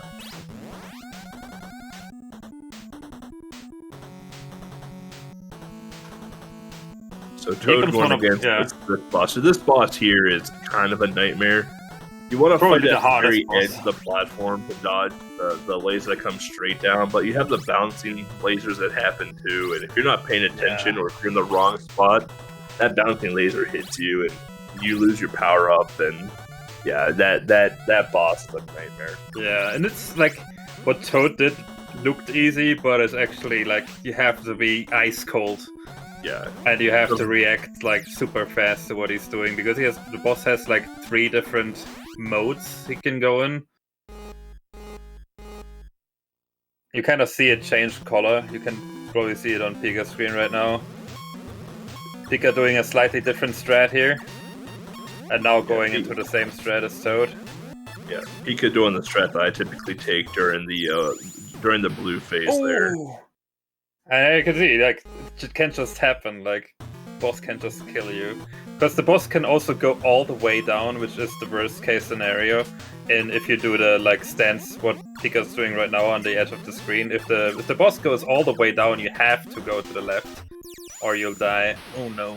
And he does it again. Pika's getting terrible patterns from this boss. We have Toad on...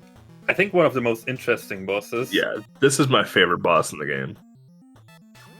Yeah, so you can't touch the bottom or the top. You have to jump in between these, and they just open their little windows once in a while. And the way they're doing is they're timing exactly so they can kill the boss. Because if you kill a platform, the platform is gone. So you kind of have to kill all the platforms at the same time to not just fall to the ground here and die. Yeah. The stage that Pika is on right now is probably my least favorite stage, but the coolest boss because all the warping you do, like some of these bullets, you can just wrap right into an unfortunate bullet, and it's not a good time. Yeah, so Toad is now on the refight, which is. Like, again, like, just that one boss is probably a problem. The last boss of this game is actually a pushover. Yeah. It's kind of funny. Toad making quick work of that second stage boss there in the refight. Yeah.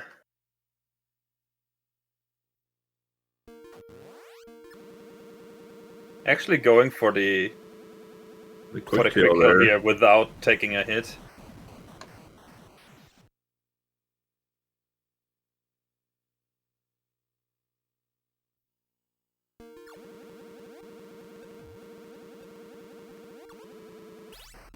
The fourth boss fight is always interesting to watch runners do because you'll see some runners take out the turrets on the outside first before going after the actual boss. Yeah.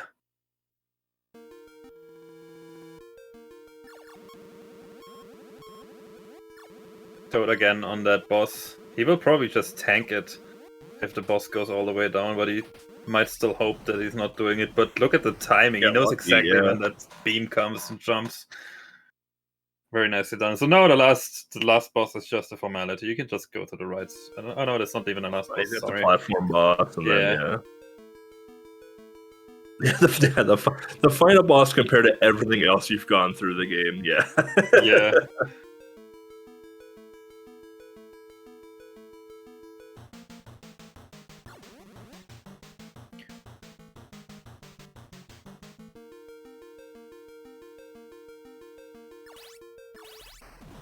Nice.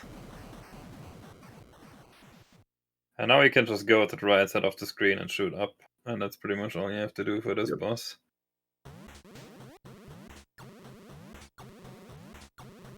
Here is the final boss. GG. GG Toad. Yeah, that was good. Crazy hard stages, decently difficult bosses. Then you get the final boss, which is just hold right and aim up. Yeah. But after this, Toad will be moving on to Ninja Gaiden 3. So, yep, Ninja Gaiden 3. A lot of runners that never played this game before actually found this game extremely awesome to run. For example, Conkex, even though he like cursed like I don't know what when he first played it, like he started to love the actual speedrun of the game. And I think Toad did too. I bet the speedrun for it is interesting, but casually, man, I just there's something about Ninja Gaiden 3 I just can't get into casually. Yeah, the speedrun has some really cool looking stuff in it.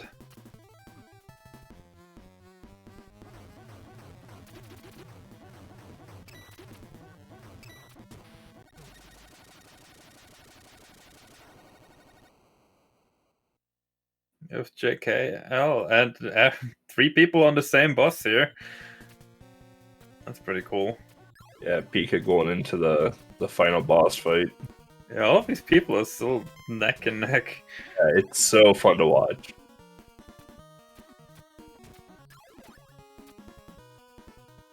It's like Stance has taken a few like huge setbacks, but every time he takes one, he catches back right there.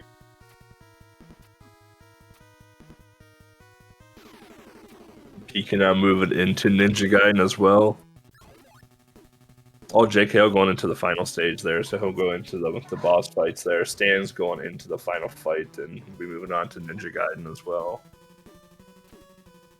Yeah. One thing I like about Stage 7 is there's no BS going on. It's like you get in, here's some power-ups if you were missing some, here's the boss refights now. Like there's no enemies, no nothing else to deal with. Ooh, JKL. Unfortunately, the boss almost shot immediately. That's always kind of like the danger when you're fighting up close. Because in this game, you want to fight close because you shoot your gun faster, but you also risk getting hit a lot easier as well, too. Yeah, the stage that Toad is in, by the way, at the moment, or the screen rather, this was the one that was completely unplayable for me. That was just like a complete flickering mess.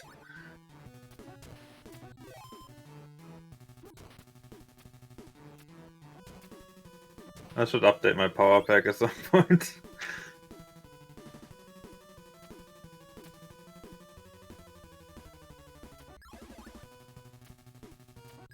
JKL having a great fight there with that refight. It's not an easy fight to do with the turrets up. It looks like Jack Pro there using the normal gun, not having the power up. The ways you can tell if they have the power up is just like the arcing of the bullet.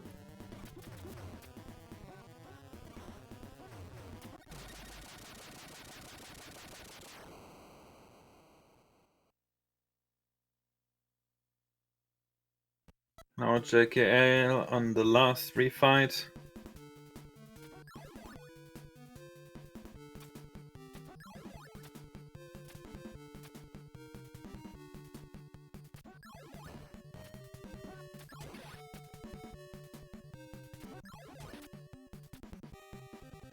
He's opting not to jump and just walk off the platform. That might be the safer way. JKL going into the final fight there. Fire Broth also in the refights, it looks like, as well, too, so. Yeah. So again, just shoot up and you're done. Meanwhile, yeah, for Ninja Gaiden, the most important thing for the speedrun is to not lose the fire wheel. Whatever you do not lose the fire wheel. And one major advantage of this game compared to the other two is that you can actually see the power up inside of the orbs. Yeah.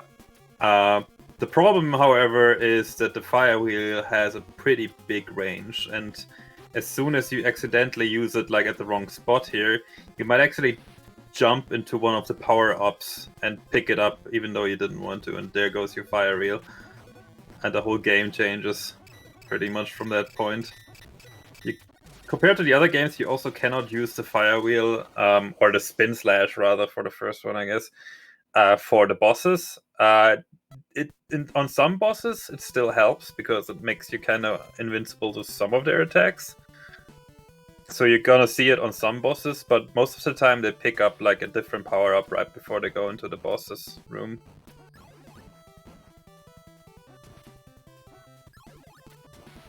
And there it is again, the fire wheel.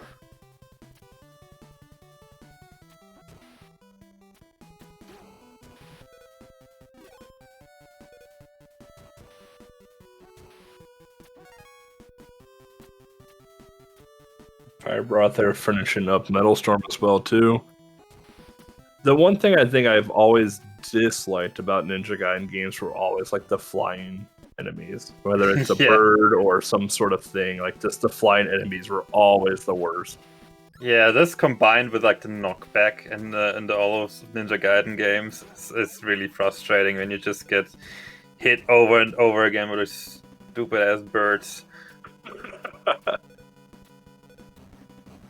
It's interesting to see the flame shield though just being very strong, letting the runners like just run through like the spike pit. Yeah. And not having to take damage. Toad, a little bit of problems right now, but he's still fine. Just picked up some health there. These little like potion thingies. There are two kinds of like of Nimpo pickups. There's these red pickups and the blue ones. The red ones give you, I think, either full or a pretty big amount, and the small ones I think are just 10.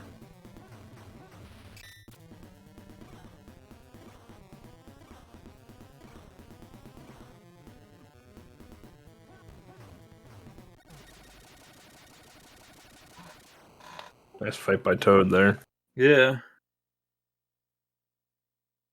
You can just do some really swag things with the star, because if you jump at the right times, you can keep it around you, like as you see on Toad's screen. This stage is really cool if executed perfectly, and you can see Toad attempting it here.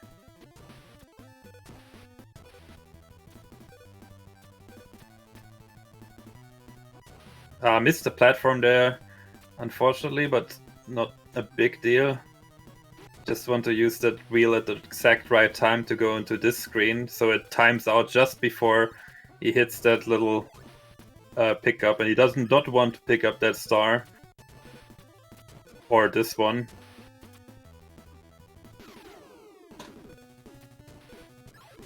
So yeah, they're gonna preemptively use the wheel a lot of times, as you just saw here at the beginning of the stage, even though there was no enemy even close to them. So it times out just before they get close to any pickups.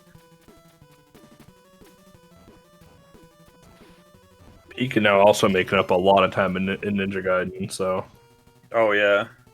Wow, that was crazy. Yeah, that's the screen the fast way. It's so cool.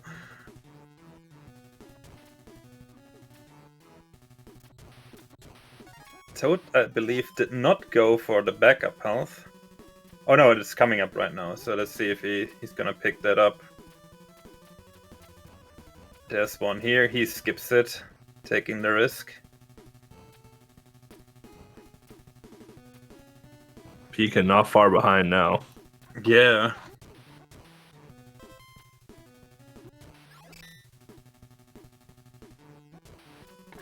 Pika really looks like they got like some crazy muscle memory going on in this game too.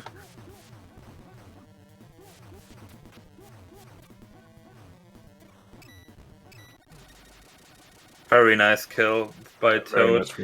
I believe you can slash this boss by slashing to the left of the screen and wrapping around the damage. See how Pika is doing this boss.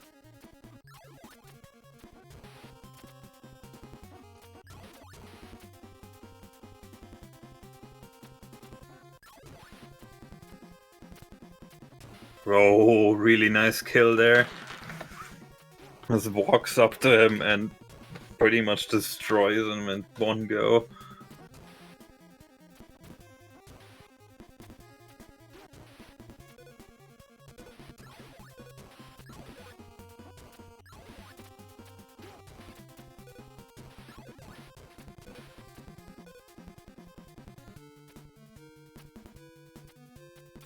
Yeah, here we see Ray Dude and Metal Storm, and as well as Super Bit Throw, or Throw rather, ran this game before, so he should have no problems beating it.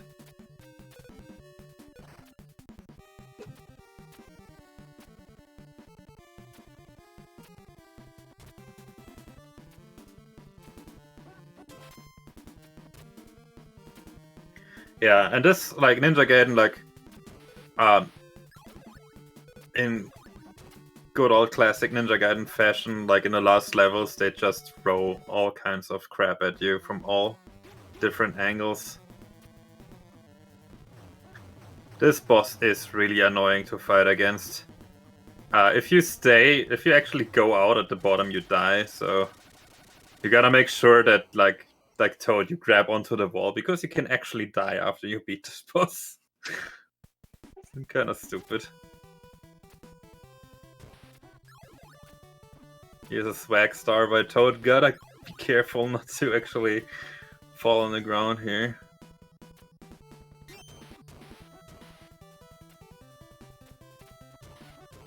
Diverts a little bit from his intended route, but as long as he doesn't take a death here, he should be good.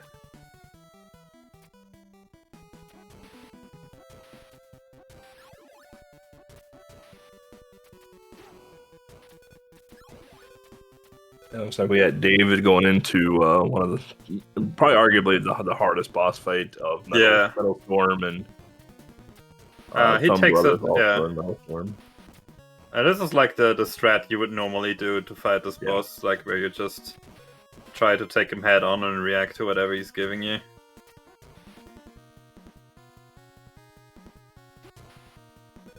Yeah, but some of these patterns can be extremely hard, like this one where you can barely jump over it, but there's also some that like are really on top of the screen where you have to use your gravity change to like squeeze through it, which is almost impossible sometimes. Stan's just finished the boss here on the stage right before Toads and Pika's.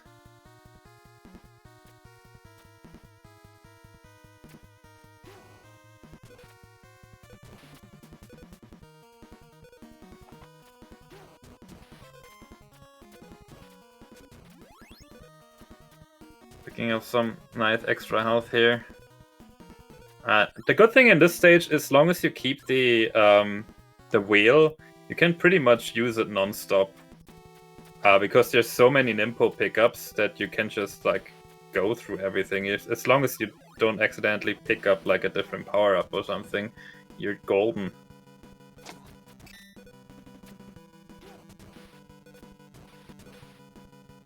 Especially for like these kind of like really hard sections of the game. Like, just imagine doing this without the wheel.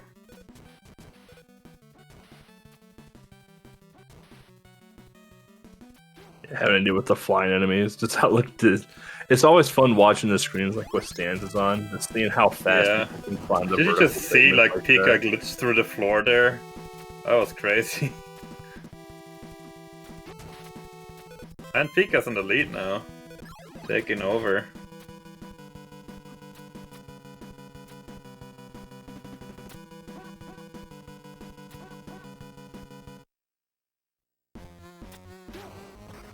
Coming up to the last boss, they use the wheel here to avoid the thunders or the lightning coming from the top, which gives them the ability to just wail on the boss without any problem. They're gonna do the same thing for the second phase of the boss, which makes the second phase hilariously easy.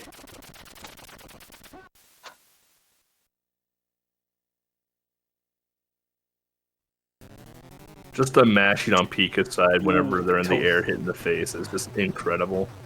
Toad took a little bit too much damage here. Pika going on the right side of the boss. That's something I never saw before.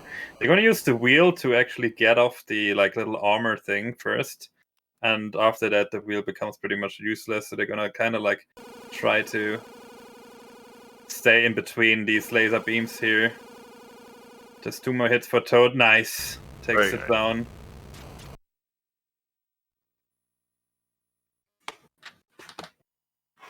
And at the same time, Stan's not far behind, like just the screen, I think, and he's also at the final boss. We got Pika and Toad now going into Little Samson. Very interesting game. It's a pretty cute game too, honestly. Yeah. But, I'm excited to watch the mouse clips though. Oh yeah, Toad played had Little Samson world record for a while, I remember, and then I think Whitehead took it also for a little bit. I'm not sure who got it now.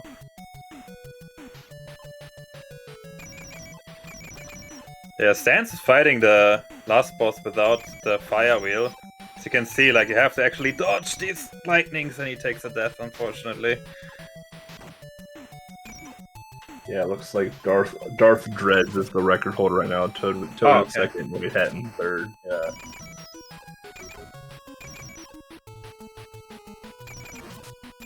But very, very cool game. Very technical game as well, too, in terms of speedrun, so... Yeah. Especially when we get to the mouse bomb segments. The mouse, although a very fragile character, one of the most powerful weapons in the game, so... Yeah, not only is it literally the fastest character, also the bombs are just OP, and the fact that you can use it to glitch into walls, even though like the dragon, I believe, helps, and the big guy also helps you getting into the wall, but you always glitch with the actual mouse.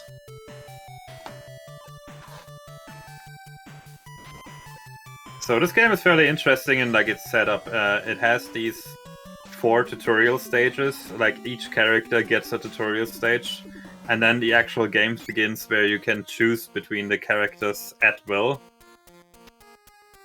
Like during the stage even, and that's what makes this game so cool, that you can like switch characters any second. And here we have... You're only gonna hear it once. This song.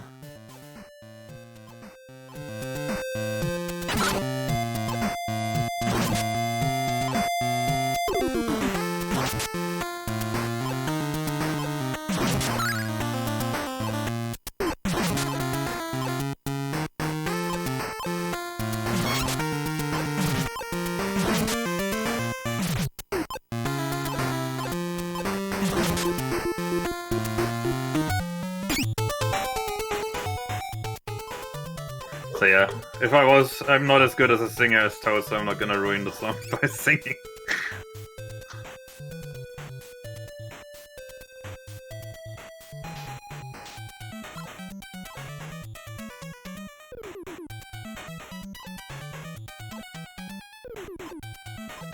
But yeah, as you can see on Pika's screen, there's certain safety measures you can take. For example, he picked up a health container there. The like bubble heart containers, they give you max health, and the normal hearts, they give you actual health.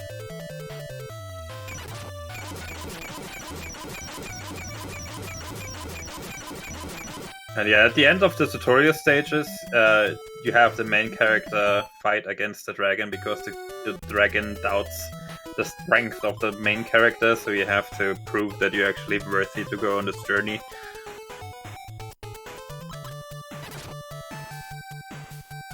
And now, as you can see, Pika can switch characters as he wants. Yeah, I've always liked that about this game. Even like games like Bucky O'Hare and stuff like that, just being able to swap between the characters on the fly in a stage to do like certain things. But here we go. We got the glitch with the mouse here. First attempt here, unfortunately, failed. Second attempt also failed.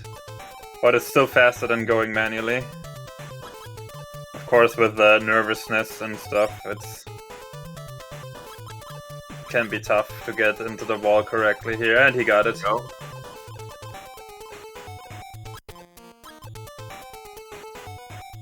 Toad also got it, so they're super close now.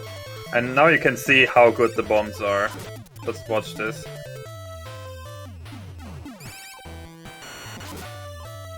And he's dead. This is so bad.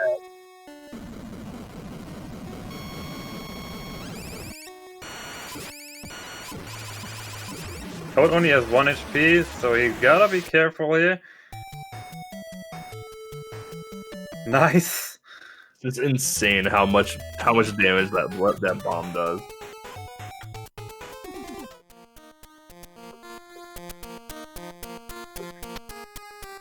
Yeah, this stage is a little bit dangerous since it's easy to just fall down.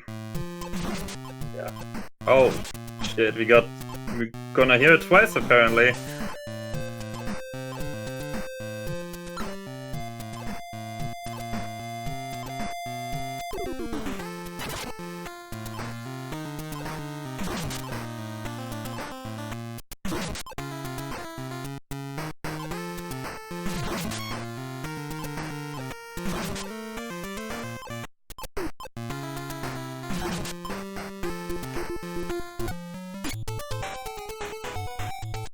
Toad and Pika now neck and neck. Very nice kill from Pika and Toad. Yeah, they finish exactly at the same time. We gotta think here.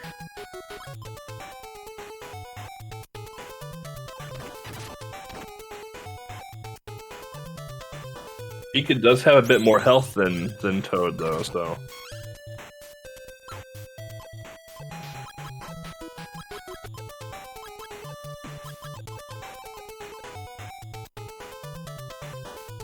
Pika getting into Like, yeah, the getting wall a little there. bit faster, and Toad gets it now.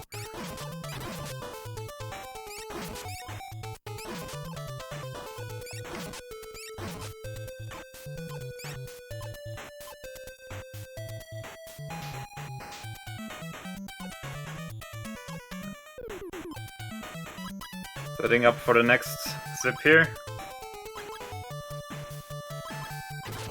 Toad got it. Pika, I might have slightly missed it, so he might have to take a death here or something. I'm not even oh, he got it still. X Nice. didn't get it. Yep, there we go. He has only Yeah, 1 be HP careful, left, only 1 but hit point, it should so. be okay.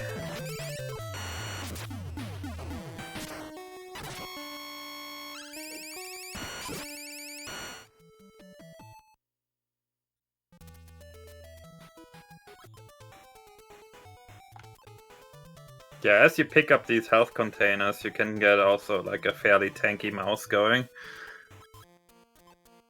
And yeah, the rest of this game is pretty much just getting these zips, as you can see.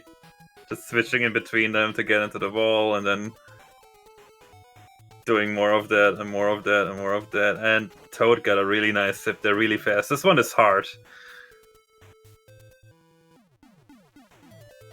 Like Pika got it as well too. Yep. Yeah, nice.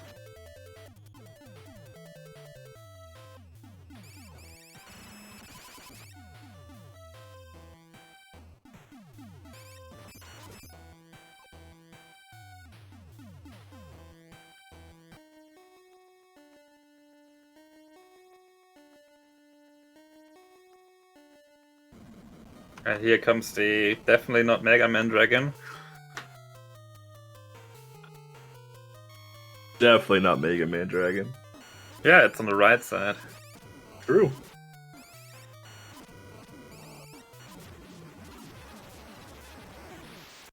But yeah, the bombs make short work of it, even though it looks really dangerous. And it kinda is.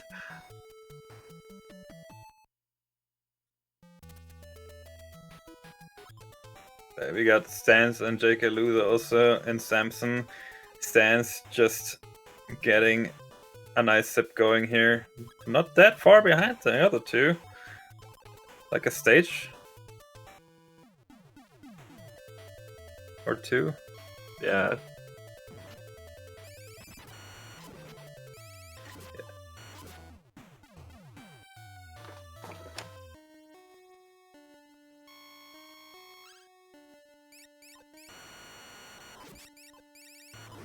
Yeah, Toad with really nice bomb placements here for the second phase of this boss. Meanwhile, NESCathlon, yep, that's what I expected. We got another. Only her gonna hear it 3 I forgot times. to kill the low as well.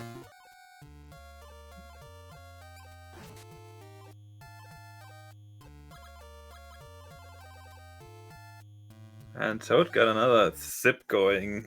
First try here. And this is the last boss.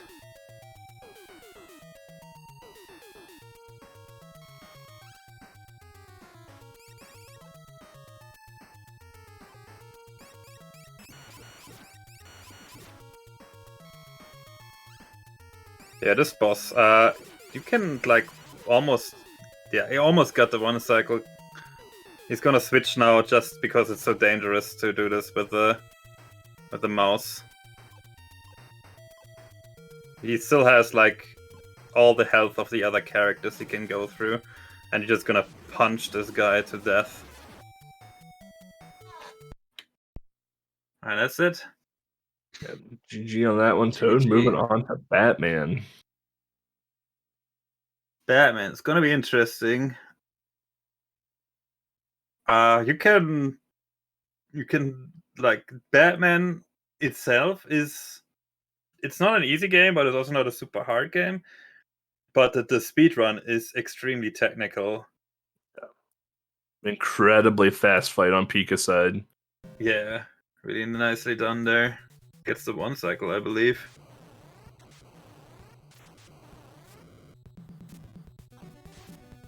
And stands not too far behind. Just killed the dragon.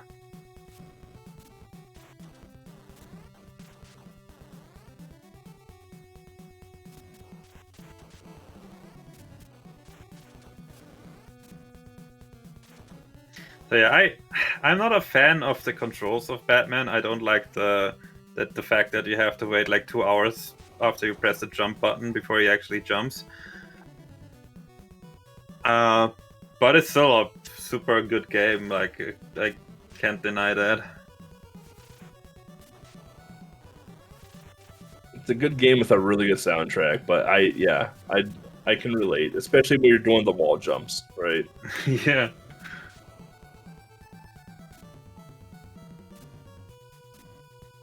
But yeah, the music is just absolute classic.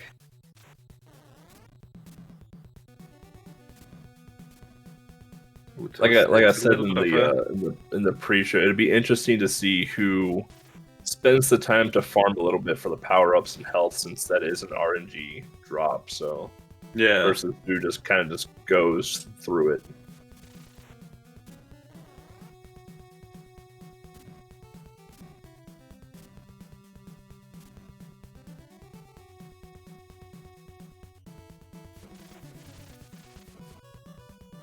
Okay, I do want to kill this little ninja guy. I forgot about him. I learned this game also for Big 23, and in the blind race I forgot about this stupid ninja guy and ran just right into him and got me killed and had to make the level all over.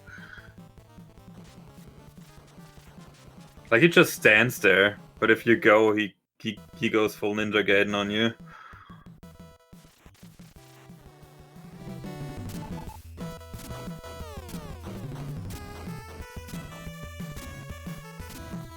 Ah, these tunes, so good. So good. Yeah, I think Pika has taken the lead with a better boss fight here. You got like nice lead movement changes into the almost every platform. game now. Yeah. Love it. Some really nice movement to the platforms as well too. Yeah.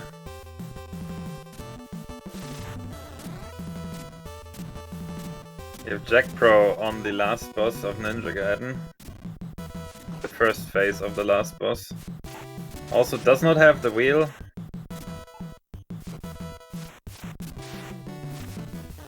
Fire Broth on the second to last boss, maybe? Or third of Little Samson. On the Dragon Boss, so. The not Mega Man Dragon Boss. Yeah.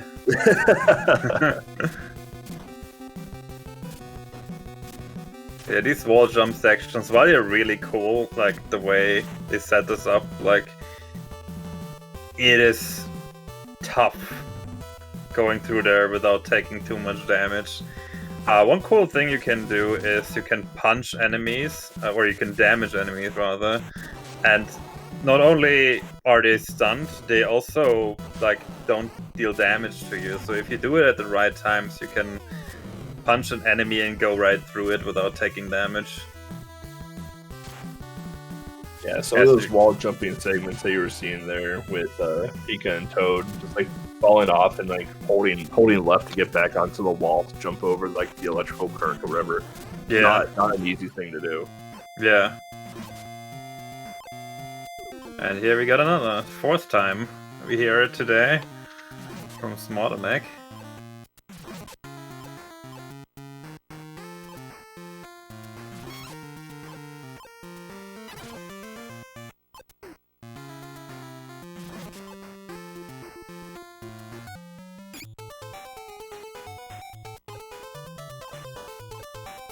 Yeah. The stage that Toad is in currently, where these hoppers first appear, like, is where the game gets a little bit harder. If you don't know how to deal with these hoppers, you're in for a bad time. Yeah, hoppers are a nightmare. They just follow you to the end of the stage and beyond. And their hops are long too. Like they're not like little hops. Like they can reach you in one hop. Yeah. It gets pretty silly.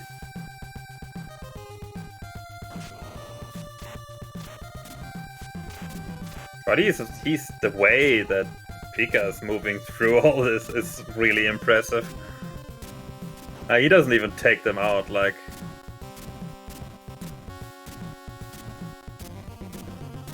Just really crazy Pika's movement right now is very incredible.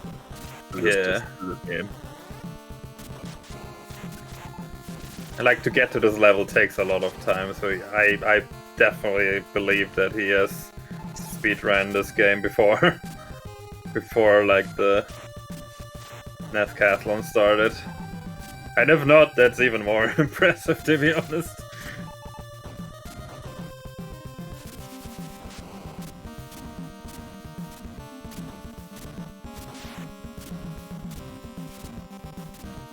So yeah, precise wall jumping here, exactly at the right times. He even takes a damage boost, not seen that one before.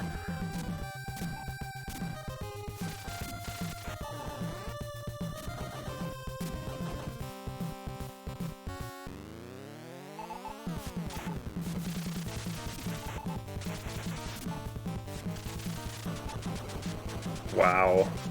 Very the nice way fight. that the way like let himself get hit to be exactly in range to punch him in the face.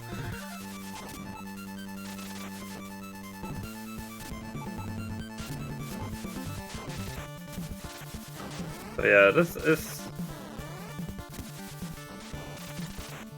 the last stage? I think so. I think so. He ran through the game so fast, like I can't even... So yeah, by far the hardest stage in the game. Wait, no, that's not the last stage. I'm tripping right now. This might be the second to last stage. Yeah, I know he's towards the end, so... Yeah.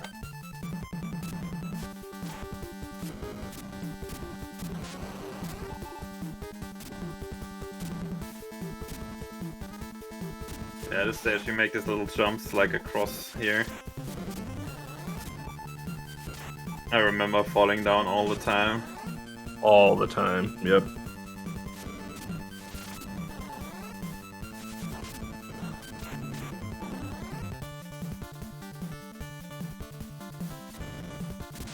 We have Tool and CG, both on Ninja Gaiden 3.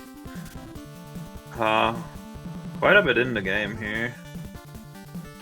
CG is.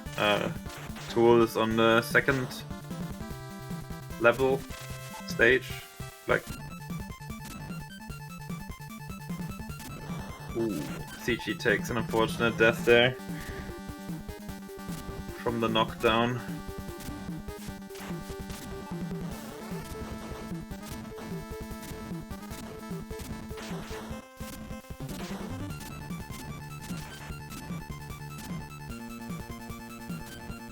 Yeah, I guess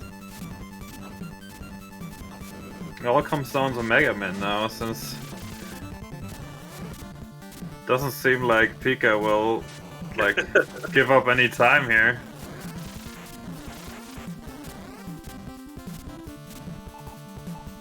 A Toad with 1 HP beats the boss.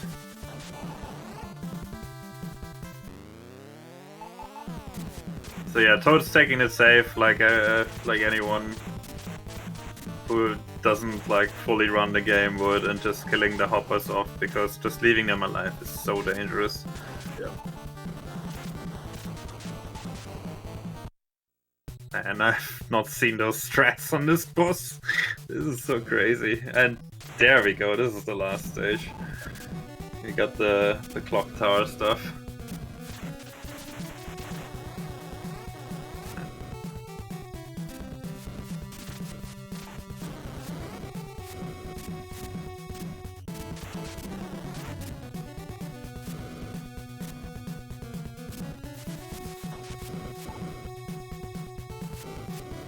We got Stance, I believe, on the same stage as Toad is, yeah, maybe even a little bit in the front here, yeah.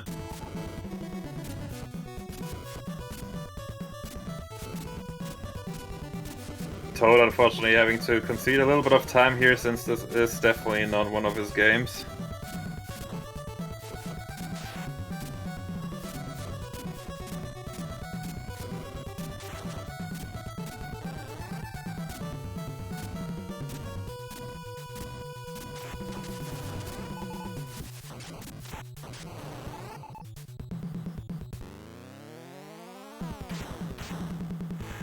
And Pikachu on the last, or second to last boss, that is. It's like, yeah, I guess it's kind of like two forms.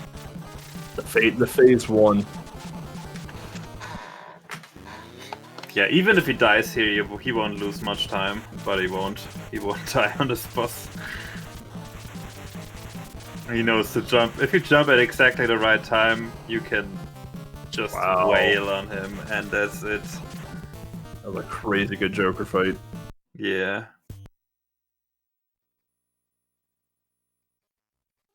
And here we go, Mega Man, the last game of NESCathlon 2022. Yep. Mega Man all stages. Yeah. So no ace here.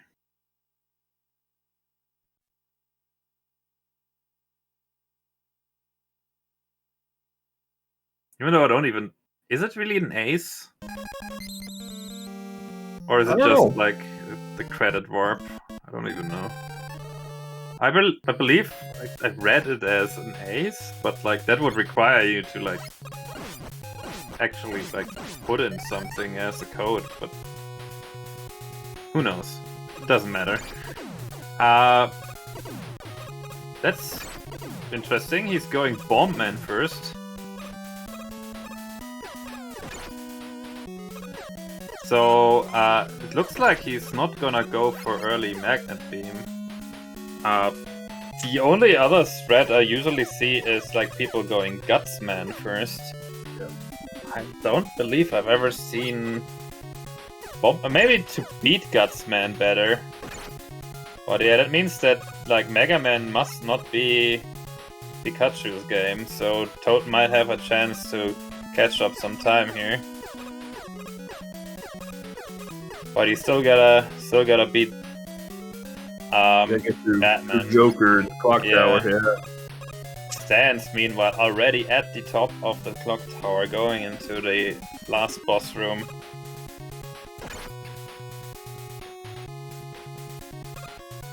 JKO making up a lot of time too. Yeah.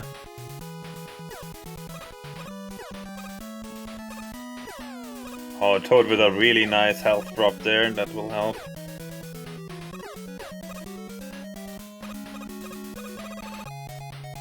Yeah, you want to see these hearts in the last stage. Just so you have a little bit more buffer against Joker. Wow, really nice fight again on stand screen. Yeah, really nice. Now we have Mega Man versus Bomb Man. Who's gonna make it? Bomb Man, like, fighting Bomb Man Buster only is actually not easy. Talent.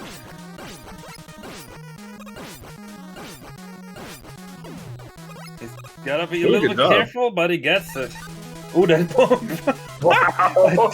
I don't know what if you can still get hit at that point or not. I'm pretty sure you can double KO in the game, but I don't know if the game rewards you or rewards itself. Yeah.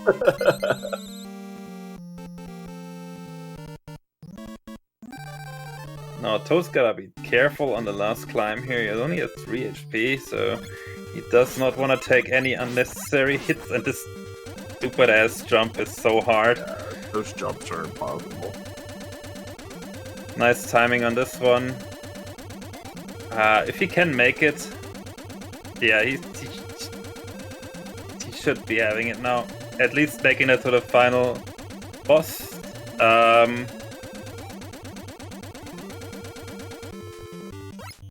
If he dies, he's gonna respawn on the boss. He's gonna still try and take him out immediately. It makes sense, why not? Stan's going Cutman first, it looks like here. Yeah, that's speedrun route then. With the early Magnamine grab. And Toad gets the first phase done. Will probably take, well, maybe not, since he got the health now. Takes the gunshot, man. That's fine though, as long as he has a life left here, he should be fine. Jumping over the first hit this time. And now all he has to do is jump at the exactly right time to dodge the lightning. Taking the lightning to the face hurts a little bit, but he still should be able to beat the Joker just fine. There we go. Got it. Nice job. As long as you don't take the pistol hit, you're usually fine.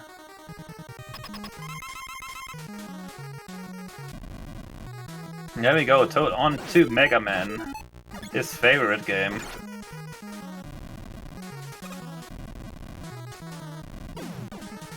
Now we have Pika in a Gutsman fight. There we go. Kills him. Pika was having a little bit of trouble there to start, but they got it at the end there. Yeah, you can use the select glitch to kill Gutsman pretty much in one hit with a bomb.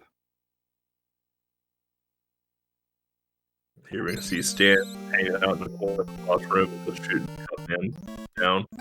Yeah. Cutman plays very easy, just jump over the scissor as he throws it. Yeah, we got Fire Bros. Unfortunately, Jack Pro seems to have disconnected from the internet momentarily. We got Pika now in Cutman.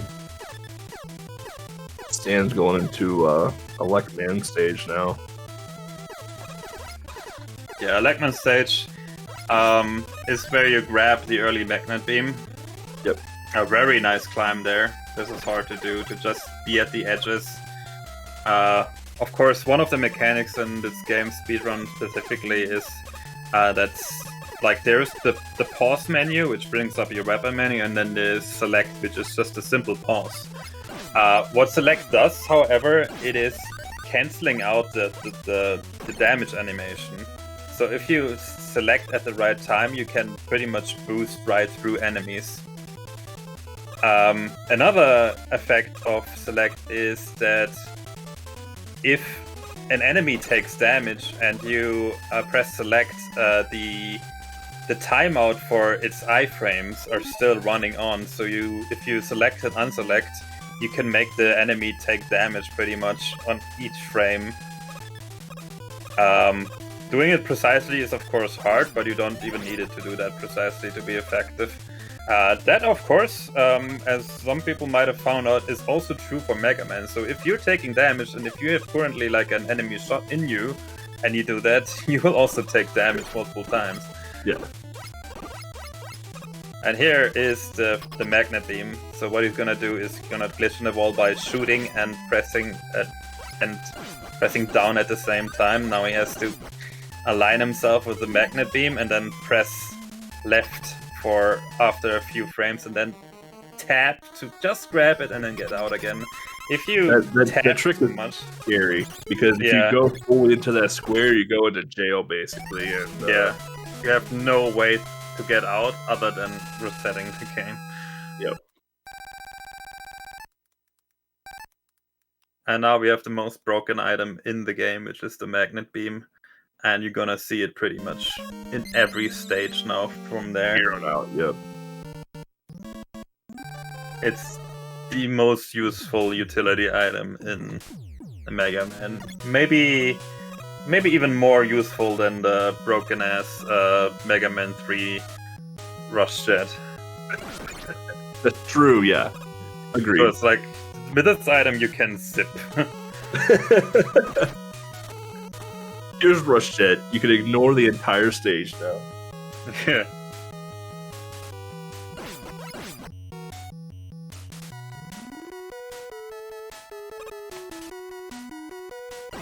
I always found like Rush Marine pretty weird. You know, like how Rush Marine has like this little glass dome so that Mega Man can breathe underwater, even though Mega Man can just be underwater without any problem.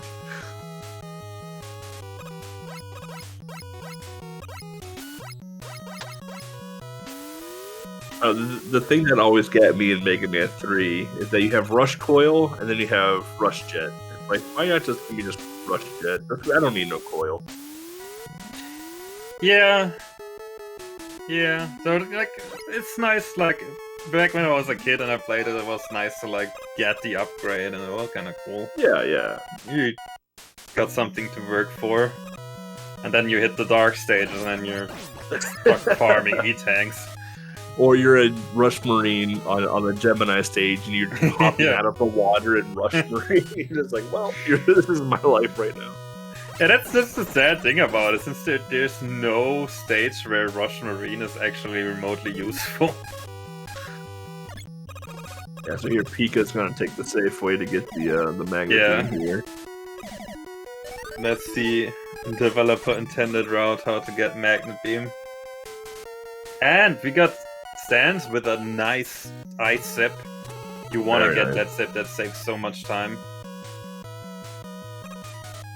So the way to zip mostly in this game is you have to align the magnet beam at an exact pixel on top of the screen, and then if there is actual blocks beneath you, you can use the next beam to zip yourself across the beam. This is super hard to do, and like it takes a lot of time to get up the muscle memory to actually be able to do this reliably and in a run. Especially if you're going for world record, you cannot miss like any magnet beams, and it's framed perfect a lot of times.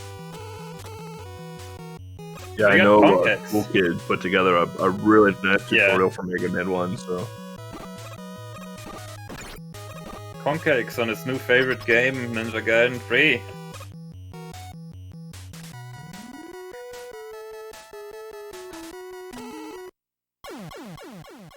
Oh, unfortunately, Pika took a death.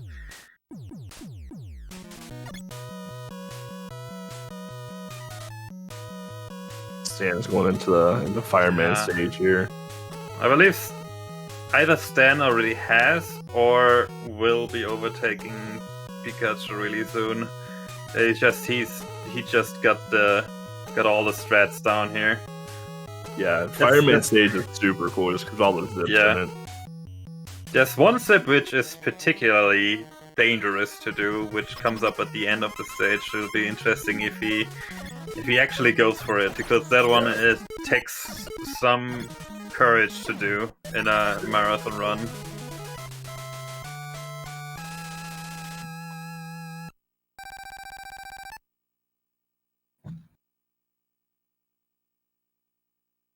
Yeah, this is a zip anyone can do. You just place a magnet beam and then just wait until it runs out, and then you just automatically zip here. Or you can just jump off it, that also works. Yep. Another fun party trick. Yeah. And this is one place where you definitely want it, because I have no idea how they intended you to go for it. Oh, he's going for it, yeah. Oh, this zip is terrifying. Oh no! That's exactly the reason why you don't do that in a marathon run. That zip is scary. He can probably get it like every time in a practice thing, but like something about this zip is whenever I see it someone attempt in a race, it usually is it doesn't take that much time, but it's still unfortunate. Oh, he's going for it again. Gonna go for it again?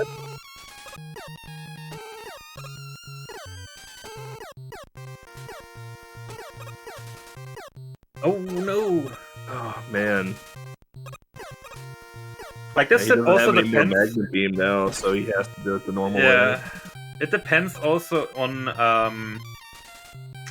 where you jump up. I think Whitehead explained that once.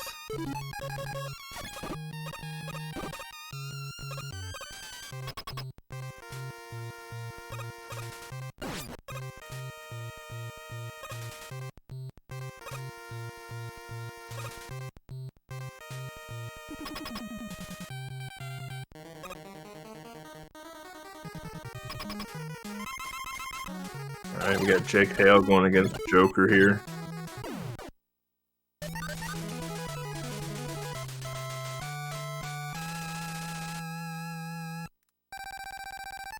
Oh, not gonna deal with the scary zip at all, just gonna take it regular. Oh wait, is Toad already on fire? Yeah. Wow. He made up some ground there really quick.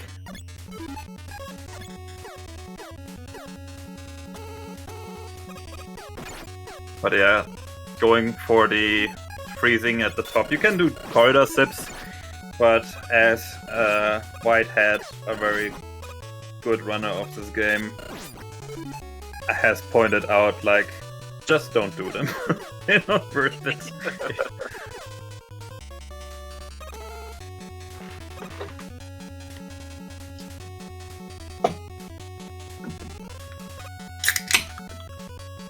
Right, we're gonna have a little bit of a game here. Sorry for opening that can without muting my mic, by the way. When we go up to the second Wily stage, I want you all to guess in chat how many dupes these players are gonna get. Because you can duplicate the guts blocks that spawn in the boss room there. And it's a frame perfect trick. But you can get like to like 6, I think, to like completely kill the boss. But you can get even more if you just throw them away. Pika gets the zip there after a couple tries. Yeah, I think Toad is in the lead now. But I can't be sure because Pika had taken a different route. Yeah, with the different routes, it's definitely tough. Pika saved so much time in Batman, so he had quite a bit of a buffer. I hear Toad attempting, no, not attempting a zip. I don't even think there's a zip here, but he's going probably for the safe setup of this zip. Nope, he's going for the quick setup. And he's not getting it, so he's gonna do the safe setup. So the place where you want the beam to be is exactly below the score, like exactly below the shadow of the score. So you kind of can see whenever like they got it or not. So setting it up from the ladder is pretty easy because you can just place Mega Man you want it to be.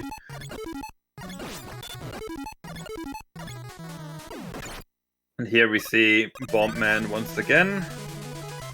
And he's just gonna use the select trick to power him down. And Gutsman is the last Robot Master for Stance, so that means that Pika still has the lead because he's going into Wily right now. Yep. Stans and Toad pretty neck and neck right now in Gutsman. Yeah. Stans a little bit of a lead, but Pika going into Wily here. So one issue that stems from the failed attempts of the fireman glitch is also if you're gonna sip at the end of the last Wily stage, skipping the refights, you have to take a death, and if you don't have enough lives, you're gonna game over. I hope he remembers that.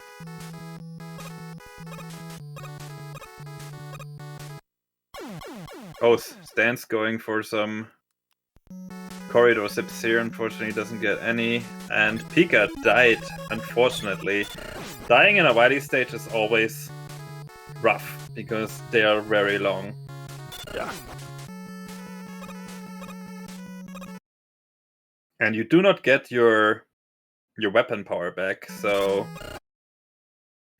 it's double bad. Toad going for the ass grab here. Will he get it? Oh, he just missed the ass grab by a few pixels. Reset the run. Didn't get the ass. It's done. Retrozone 2022. Not Retrozone, like NESCathlon 2022 is over.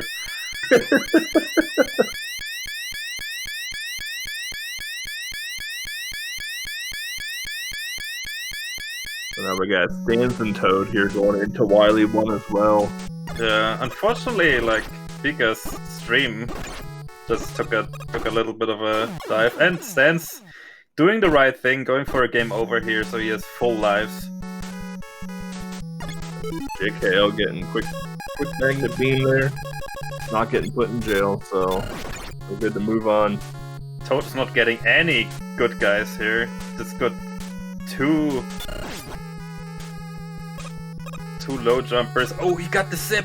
No, yeah, he did get it. Nice. That zip saves a ton of time, and it's super hard to do because you have to like set up your actual pixel from another magnet beam, and yeah,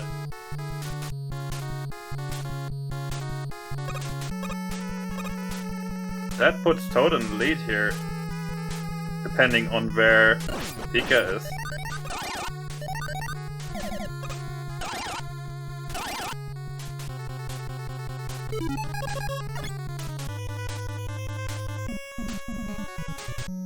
Going for the 3 magnet beam setup. There's no reason to do the 2-1 because there's like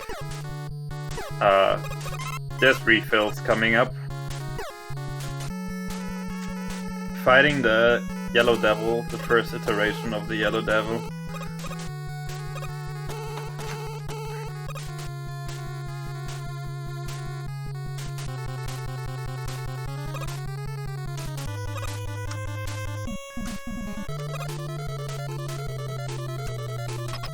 Yeah, we're trying to see what happened to Pika's stream.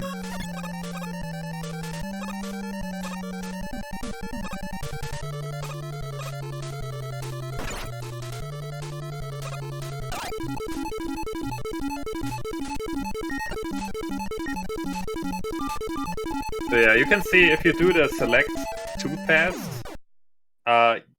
you're not getting as much damage done, so it's more like a rhythm that you have to kinda get down. And that's of course is super hard to do, especially in a race. But when I'm racing, I usually tend to do everything too fast, which usually gets me killed. So we got Pika back here. Oh yeah, very nice. So Pika is still in the lead here, even though it's shrinking. Looks like they're going for the doppelganger, or on the doppelganger fight. Yeah. This will come down to the wire here, because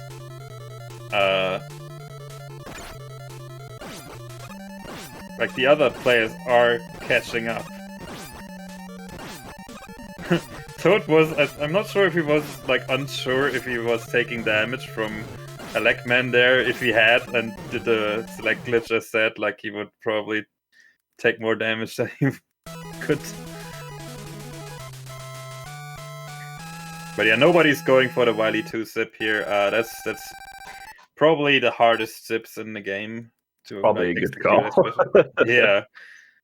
And you can also soft lock the game with it. So. Yeah.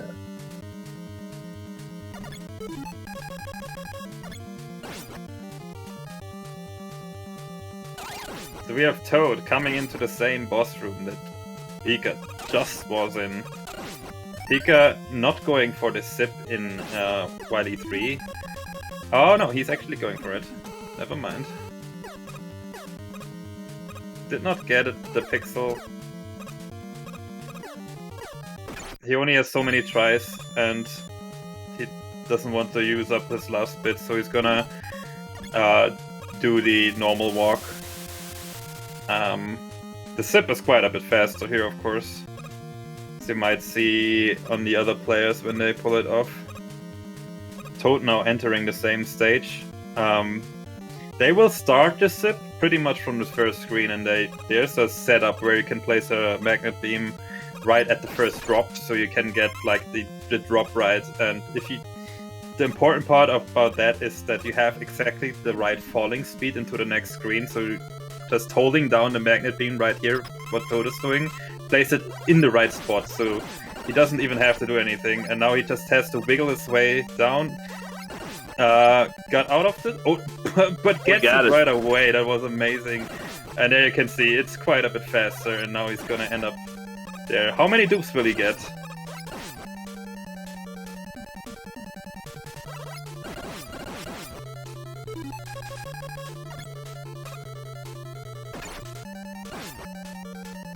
There's one. There's two.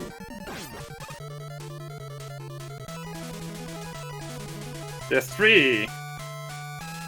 There's four. Four dupes in the race. The dupe Stans get the zip as well again. too. Let's see how many Stans gets.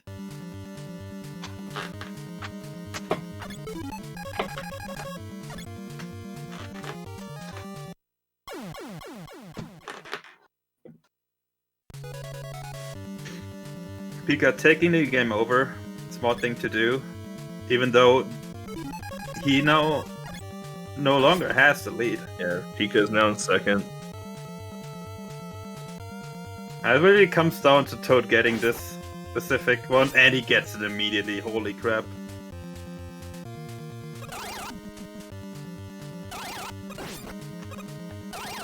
And now it will come down to getting the glitch into the ceiling. Toad gets it right away. Got it. And here is where you have to take a death, but it skips all of the refights. So now it's on to Wily, and we have Toad on the finishing line here. Can he close it off?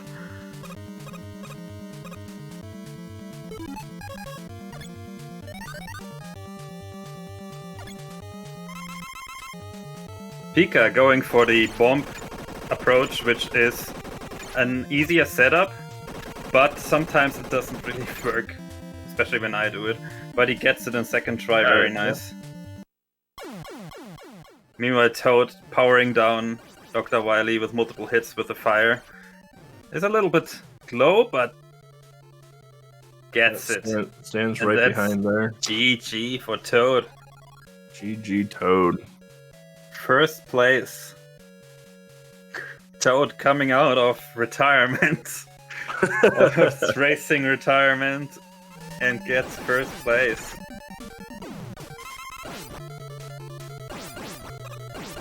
What a race. Look at these runners. Well,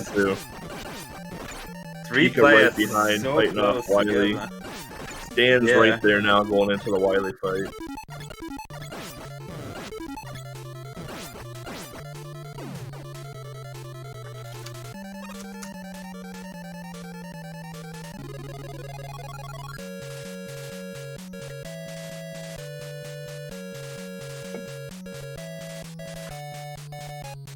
We had like lead changes pretty much every single game. There was no certain winner here.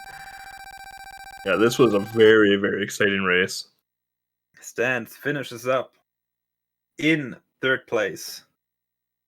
Toad got a 2:37, which is the official Discord race time.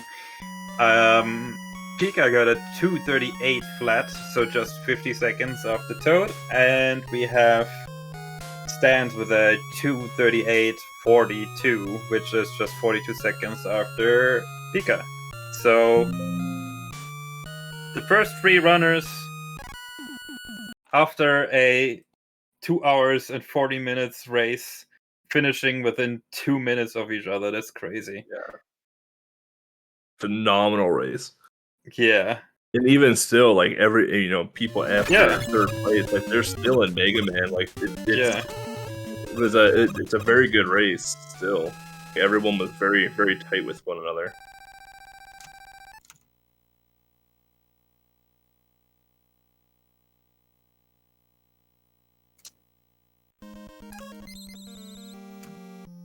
Here we got Fire Broth going into Wily 1. Jack Pro trying to get the jump there, and Elect Man. This jump is interesting. It's kind of a weird thing, and if you fall down, it's a bad day when you fall down on the stage because it's such a long vertical segment. If you're taking the left approach here, you have to shimmy yourself onto the edge and basically do like a back jump onto the platform. You also have to just time those blocks pretty well, and it looks like Jack just mistimed that block again there. So to the ladder again. Fire Broth in the Wily stages, yeah. Yeah, everybody's taking... Oh no, Fire Broth going right for that super dangerous jump. Like, most of the people would just go up and then drop down because, like, this jump is so scary. But he just takes it like it's nothing. One of the tricks in Mega Man is usually right here, you can wrap around if there's a ladder on the bottom. Probably the easiest trick in Mega Man to pull off, because you just jump and hold up or down.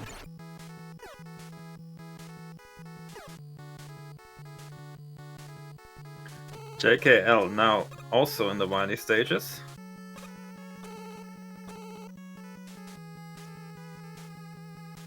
Jack Pro coming up to early Magnet Beam. Or I guess not early for him, since he has Guts.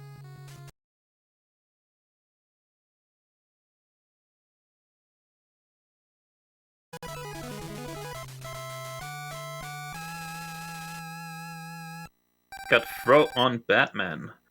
Ray Dude at Bombman. And we got a Toad joining. Howdy. Hello, Toad. Congratulations, GG, what a race. Thank you. I am still trying to calm down. I can't believe it came down to the wire. Yeah. Like, starting into Batman, you had like a 2 Robot Master lead to catch up. Yeah, because Pika and Stans are... Pika in Batman was so a sight to Batman. see. Yeah. So good. I was like, I gotta just rely on my Mega Man game if I'm coming back on this one. Yeah, and the stage you took the lead was the actual last stage of Mega Man. Really?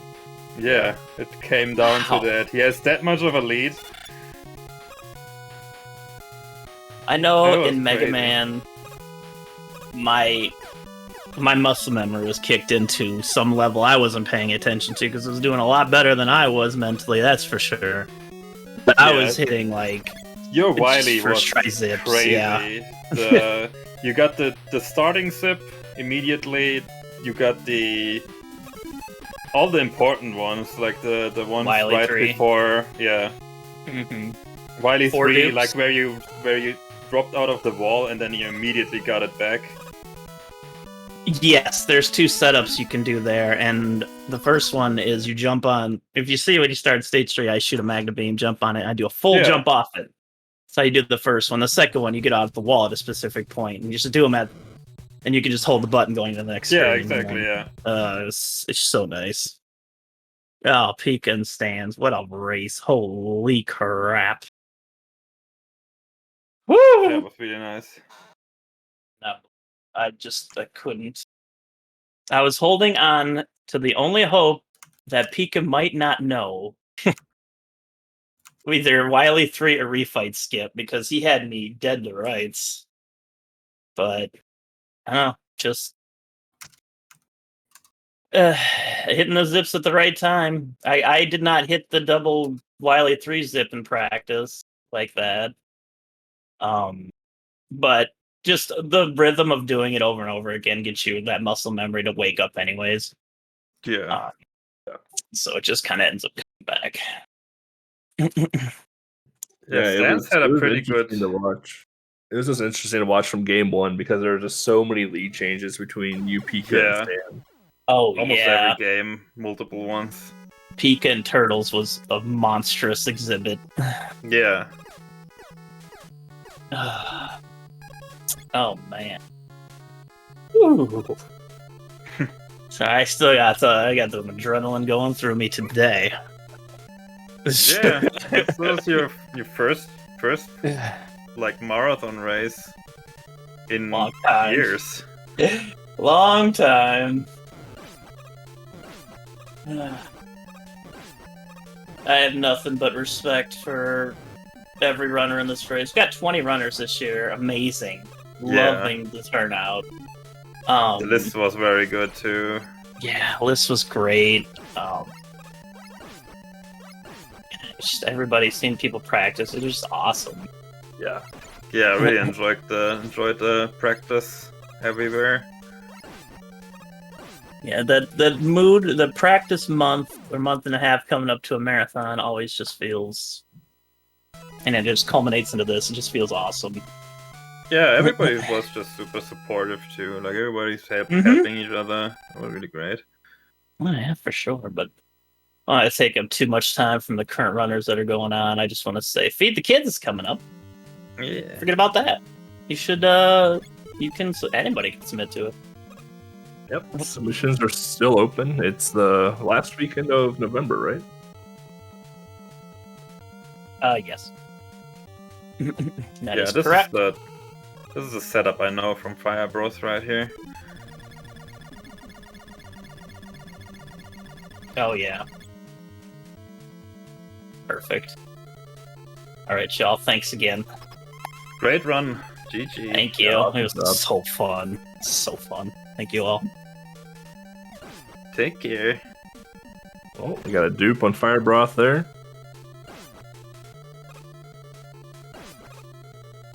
That's got two. Another. Nice. Very nice. Like as long as you can like kill the whole thing without having to shoot it, it is absolutely great. Yeah, we definitely seen a few of the runners now just go into Buster and just take down the first few parts of it. Yeah. They can use the Gutsman's power up. Oh, we got a dupe over on JKO. Yep. Like one thing about another one. One thing I didn't know about this boss is that it actually has iframes, even though it doesn't seem like it because it doesn't blink, and every hit you do makes like a sound. So it's actually better not to like match it. Oh, I didn't know that. I didn't realize that. Yeah, I had no idea because the game doesn't really implicate that. It doesn't show it off. Yeah. Yeah. See if Fire Bros uses the bomb one. And gets it. Got it.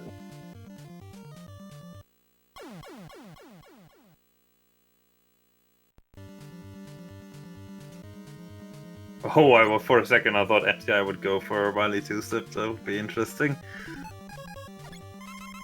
JKL is using the fact that you can respawn the weapon power by going back and forth, but you can only do it like one time, but you can still do it if you go down the ladder like he's doing now. And then you can do it 2 times once again.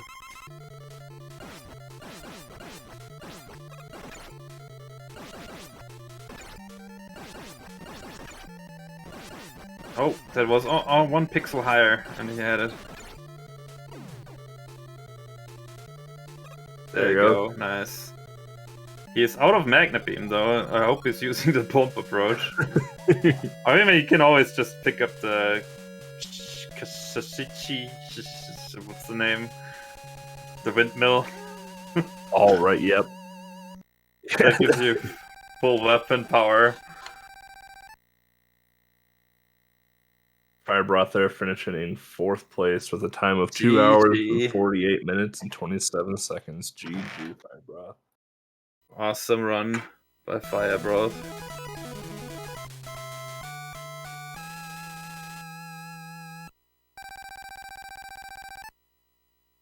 You have Smauderleg and Empty Eye neck and neck here on the same boss.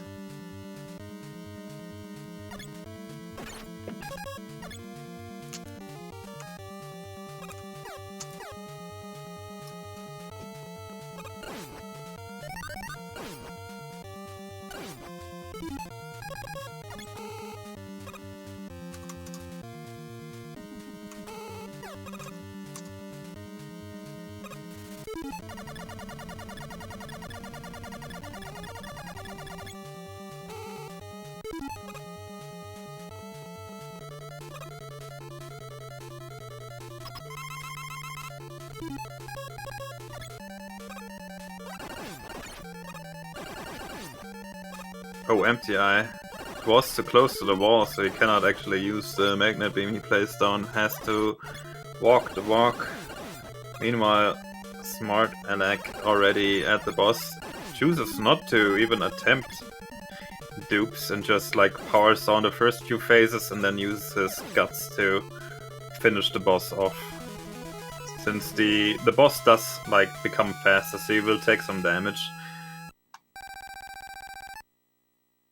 I will say the nice part about the walk is that if you have to do the walk, at least they make it faster for you. Yeah, it's they not give just you the normal Mega Man walking speed.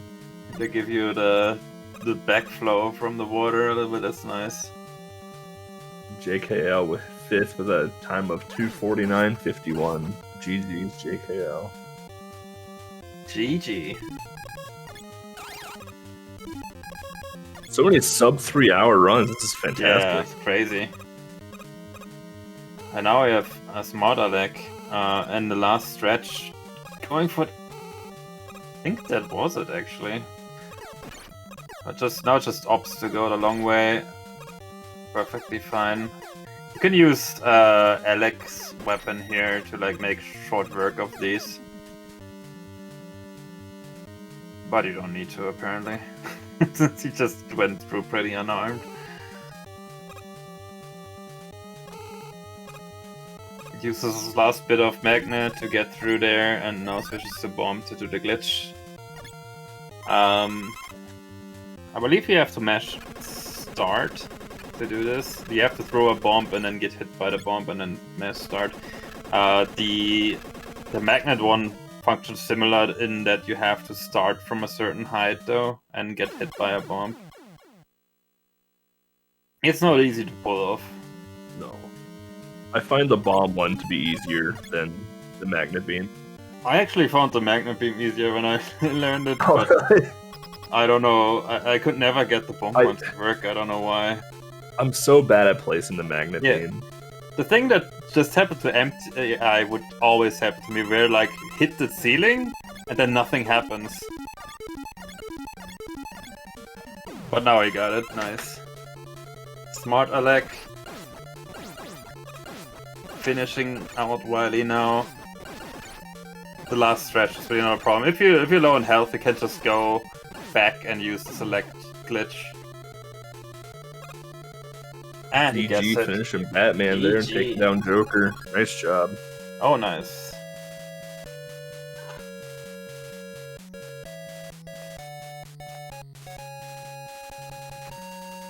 Smart Alec with a 252.39 and Empty Eye with a 253.08. Even though he's not finished on the screen yet, so I apologize. Now he is. GG. Oilers.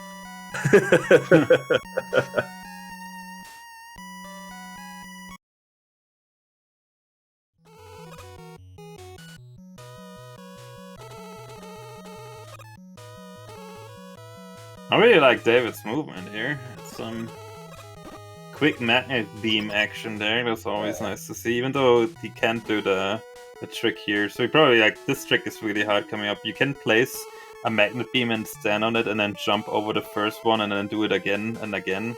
Like, skip the screen, but it's so hard because you have to kind of... If you place the magnet beam from the ladder, it's not fast enough. You actually have to quickly fall and re-grab the ladder to more quickly do it. Oh, JKL is available, so we're gonna get him in here. Hey JKL, GG.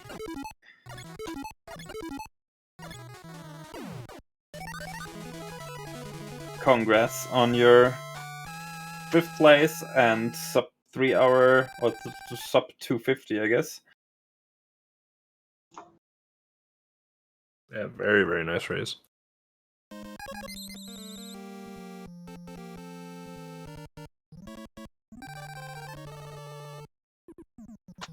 Seems to have some... Oh, not... Yeah. Oh, there you are. Yeah. My computer broke down earlier last week, so this is the first time I'm on Discord on this computer. So. Oh, okay. Some settings were off. Yeah. Really nice race. Well done. Yeah, I'm really surprised that I even managed to get this time. Like I messaged, I think it was like 5-10 minutes before the race, was stuck at the pizza place. Got home, ate a pizza in like 3 minutes, and then the race started. So I'm happy that didn't ruin the whole race, at least. That's the way I want to do it. Just hop in. Speedrun some pizza to speedrun some games. Yeah. Yeah, some pineapple pizza. I'm actually not a hater of pineapple pizza. I'm not gonna judge. I like pineapple on pizza, so. Yeah, good. But yeah, the race went like, besides like Batman, I would say the race went like average.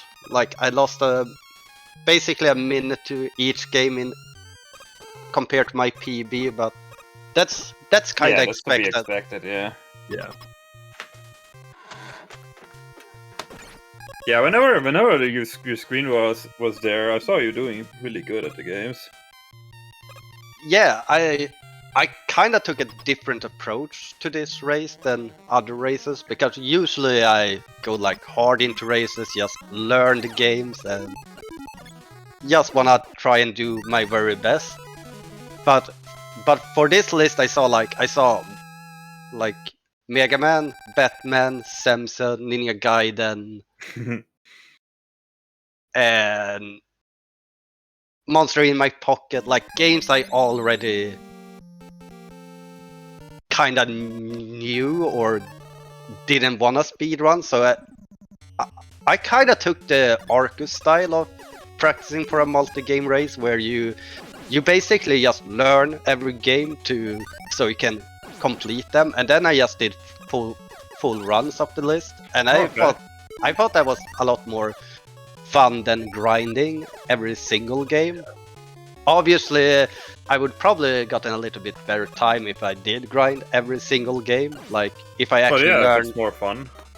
If I actually learned how to beat Batman, that would probably been a good thing. But hey, I had a lot of fun, and I did not think I would say that when I saw Batman on the list. But even Batman grew on me when I was just playing it a little bit more casual. Yeah, Batman is my own nemesis. I still remember it in my Big 20 race, but yeah, I mean it's as long as you have fun, like it's a success. So that's great. Yeah, I think that's really important to have in the future as well, because usually because I love doing this list, but sometimes they come to list and I'm like, oh, I don't want to learn that game, and then then I can take this approach, because a game might not be fun as a speedrun, but it might be super fun casually, and I think that about Batman. Like, it's not fun to speedrun, but casually it's really fun. Yeah, it's just a really good game, even though I hate how it controls, but Yeah. I can't deny that it's a good game. It's just like not my type of game, I guess. Yeah, I saw the crazy win time of 2:35. Was it? No, 37. Yeah, 2:37.10 by Toad. Like Toad, just like he was third place coming into Mega Man. Yeah, I had my chat talk to me, and when they said that Pika was one stage ahead of Dance and Toad going into Wily, I kind of said on stream like, okay, so Toad is going to win because Mega Man is such a game. Like if you speedrun it, gaining a minute on Wily stages isn't that hard. Yeah, absolutely, and that's exactly what it is. He stayed cool and got all his hits pretty much first try, which in this game is just so huge. He also got what, like 4 dupes too on the four fight. dupes. Kind of insane. And yeah, Sans unfortunately in Fireman's stage, he attempted to do the scary sip, and unfortunately it didn't go well for him 2 times. Yeah, I was considering going for it, but I haven't practiced for basically this whole week. I just did one stream when I did a full run, and one thing I wanted to do before the race was actually practicing that. And when I got there, I was like, no, I'm gonna skip it. That's probably a good thing, because like this sip is especially treacherous because it's so dependent on like your muscle memory and knowing exactly what you're doing at the exact right time, and it's like it's not hard really, but it's so easy to mess up, especially in a race. Yeah, I was actually considering going for the Wily 2 skips, but I looked at my magnet beam and I felt like if I had like 2 more magnets, maybe I would have gone for it, just because there is a safe backup if you get sub-pixeled. On the second one, there is a buffer stretch. I thought that soft locked you. No, as long as you have enough magnet beams to get back up, you just need to hit the correct pixel up there. But doing it like on feeling is basically impossible. But over the past 3 years, I think they have found like buffer stretch, so like the sips in Mega Man aren't that hard anymore. Oh yeah, Toad mentioned that there are actually setups for all of the sips now. Yeah, like the only ones that like there's still faster setups that doesn't have the buffer stretch, but the buffer stretch loses like a second at most. Oh, that's awesome. I thought it would lose way more.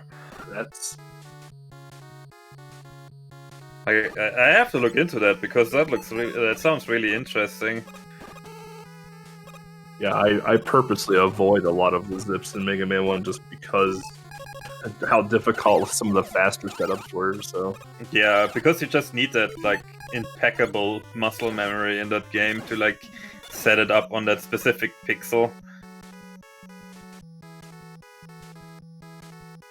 Yeah, but at least I got one corridor sip, so I'm happy about my Mega Man run.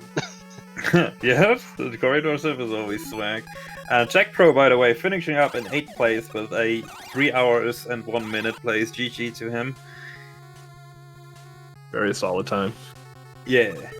Yeah, with the race, just watching the races, watching everyone is just incredible, because everyone was either like in the same game or maybe just like towards the end of the game of the previous one, and it was just, it was an incredible watch, and it was really closely so stacked, like till the last games, really.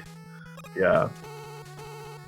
Like we had lead changes almost every game or every other game going through. It was very exciting.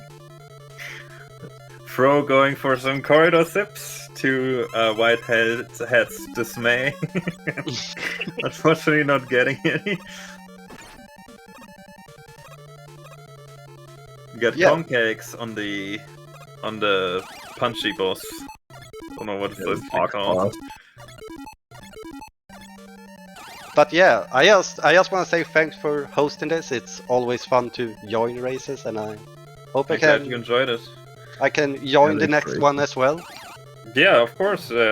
Next year is gonna be the next NESCathlon. Everybody is, of course, 100% welcome to join. Yeah, sounds amazing. So take care, and I'll see you. You too. Thanks for joining. Hopefully before next year, but Yeah. at latest next year. Yeah. Bye. Bye.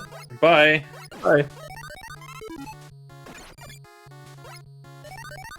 Let's see if David goes for the fabled Wily 2 skip. Nope. Don't even need the magnet power there.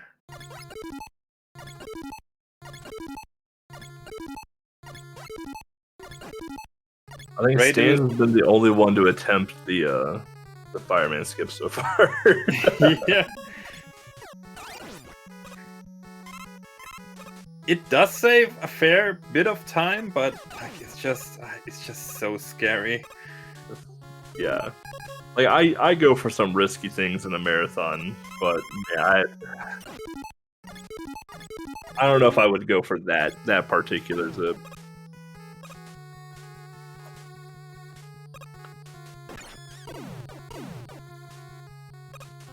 Yeah, Ray Dude, after he took an intentional game over to refill his lives because he needs 1 life to do that last sip,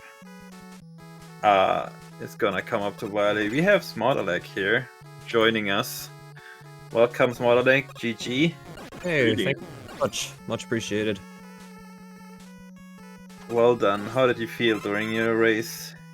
I honestly, I was just in a good mood for most of it.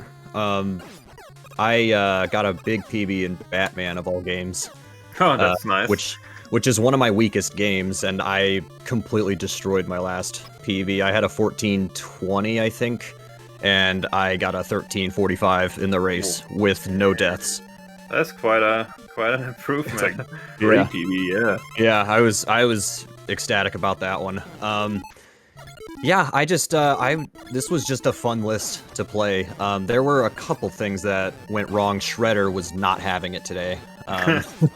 I don't know how much I was on the restream, but I'm gonna go back and watch anyways after. But I tried to do the manip to get the real one on the left, and all you do is just jump kick him over and over, and they were just not splitting up at all. No matter what I did, they were just not splitting up. So that was annoying, but I had so many lives that I just decided, screw it, I'm just gonna try whatever, and I did kill him, so, you know, it worked out.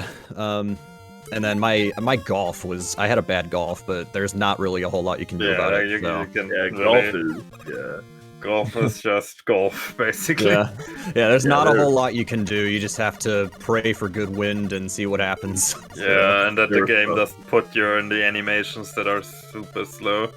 Right, there were some points early on where runners were getting like nine like force wins against them, so they couldn't go full power, and it's like, yeah, that was me. I am noticing Ray Dude just finished on the stream. Yep, Ray Dude killing Wily finishes with a 3 hours, 7 minutes, and 39 seconds. GG to him. Very GG. well done. GG, Ray Dude. Actually, the first player, I believe, who did the refights without the skip. Yep. Oh, okay, nice. Yeah, he did all the refights. David finished up the Wily 3 and is now on the last Wily stage.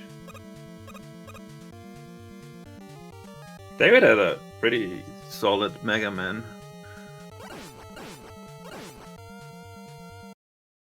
I did miss this one zip, the one to skip all like those turrets and This one is stuff hard, like that. yeah. Yeah, I had a visual cue for it, but I just could not get it. I don't know, not sure why, but yeah, I had to go through it normally, which not a big deal, but kind of annoying. Yeah. I'm trying to think the of zips yeah. saves a lot of time. Yeah, I almost didn't learn them. I was like, oh, I can do zipless, but then I decided, let's just try them, and I incorporated a few zips, and I'm like, okay, this saves too much time. Like, Yeah, one zip that you definitely want to do is the ice one. yeah. Let's see. I'm trying to see what else was up with my run. My little Samson, I had a couple deaths on the first main stage, which kind of threw me off, but the rest of the run was fine, so I'm not really sure what happened. I guess I don't know, sometimes my mind just goes blank, I guess, I don't know. Did you do Samson with zips? Probably. Right? Yes, yeah, I went for zips and Samson. I got all of them. A couple of them took me a little bit of time, but yeah, the only game I didn't go for skips was Metal Storm. I didn't go for any of the wrong warps. Oh yeah, that's fair. Yeah. Yeah, as soon as somebody told me how to do them, I'm like, no, thank you. So I told just restart the level. Yeah, I told everybody, hey, if you're doing wrong warps, you're gonna save time on me. So, David on the final boss here. Yeah. David. Yeah, those wrong warps in Metal Storm, like if you're purposely setting up to get them done, not all that bad, but trying to do them on the fly in a race marathon. Yeah, thank you. Yeah. And GG David. GG to David. Finishes in 10th place with 3 hours, 10 minutes and 22 seconds. GG to him, very well done. Mm-hmm. And we got, Credipity, not going for the easy wrap around to grab that ladder. Thank you, Empty Eye, for telling me about that one. I was just doing a full practice run, and Empty Eye told me about that, and I was like, you can do that? Yeah, it's the actual only free trick in this game. Yeah, like, you don't think about it. You just, like, you have to see somebody do it to be like, oh, you can do that. Because that room he was just in is actually scary without the rep. Yeah. Especially like a Mega Man 1, it doesn't give you any buffer when you take damage and get like boosted into the spikes. Yeah. You just die. Yep. DG also not taking the wrap around. Yeah, I think that's one of those things where if you don't know about it, you just don't know about it. Well, everybody knows about this trick though. Killing the Yellow Devil. Yeah. Oh yeah.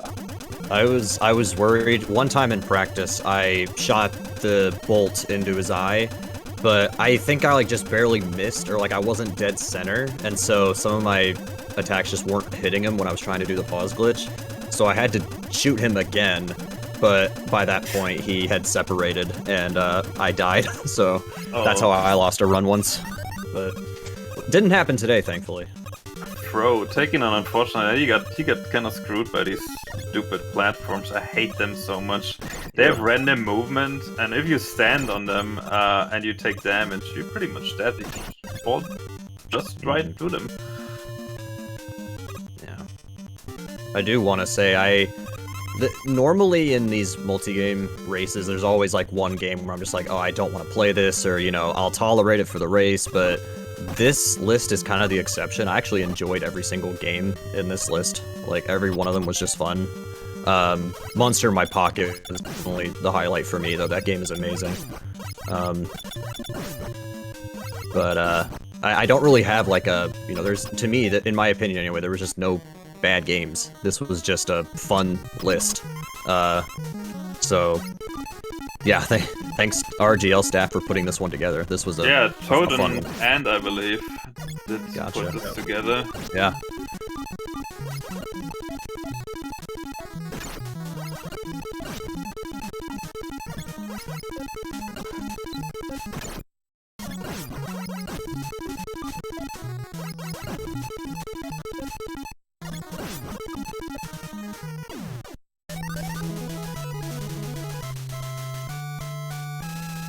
We have 3 players pretty close together here.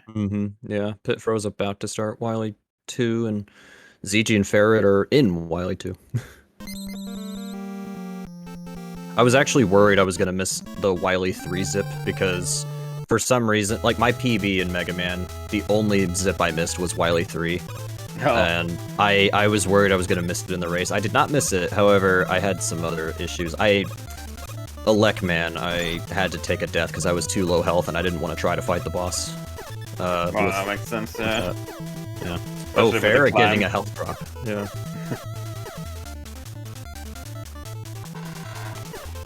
But yeah, this was just straight up a fun list. I was happy to play this one. Yeah, usually lists have like the token bad game, but like I think like if you're gonna learn full games, I think it's best to avoid that kind of like Kuso game stuff. Yeah. Because I've only done one NESCathlon before, that was 2019, and that was a fun list, however, Total Recall. Oh yeah. So, I was not thrilled to play that one, but the rest of the games in that list were fun, and yeah, that was... But yeah, this was my second NESCathlon. Hopefully, next year I'll do a third. We'll see, Yeah. it depends on my schedule and everything. I've been busier lately, because getting older sucks, so... Yeah. But I hope you join the next one. Yeah, we'll see if things line up, then you'll probably see me there. But yeah, unless there were any other things you wanted to ask me, I'll hand it over to Empty Eye. Oh yeah. Well, I think everything is set, and yeah, GG, congrats. Thank you. Yeah, On the 6th place or 5th place. Yeah, 6th. Yeah. Oh, 6th place. Yep. Congrats on that. Well, really well done. Thank you very much. Yeah, enjoy the rest of your evening. You too. Hey, thank you very much. Thank you. Have a good one. You too. We have a nice little sync going on here between CG and Ferret. Typically. Yeah.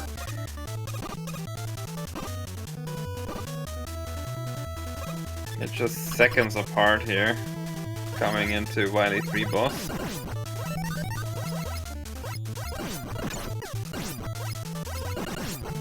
Let's see if CG attempts to dupe some blocks and maybe get the lead that way. No.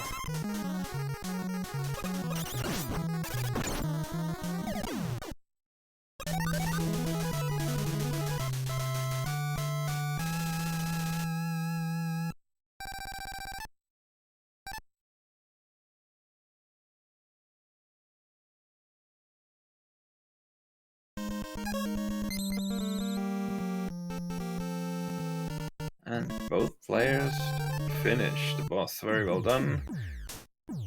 Fro's going for the Wily 3 sip, but this last Magna Beam unfortunately doesn't get it. Yeah, ran out of Magna Beam.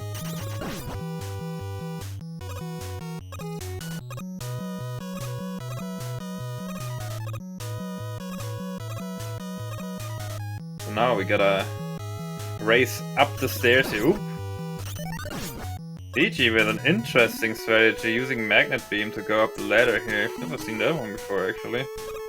You're just not even gonna try for this zip either, just going right through it. Yeah, probably the right call here.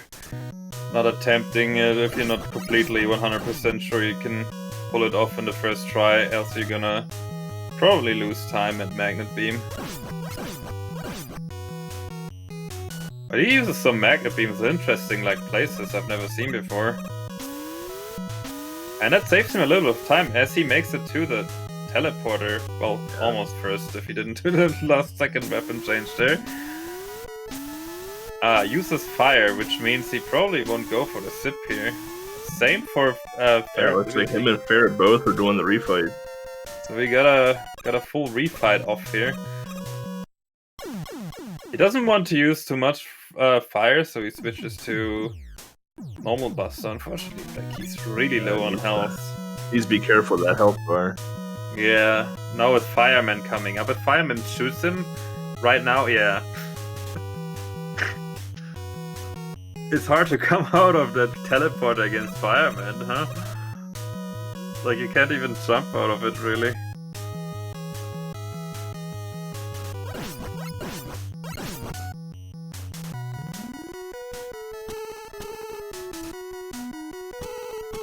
Alright, we got Empty Eye coming in.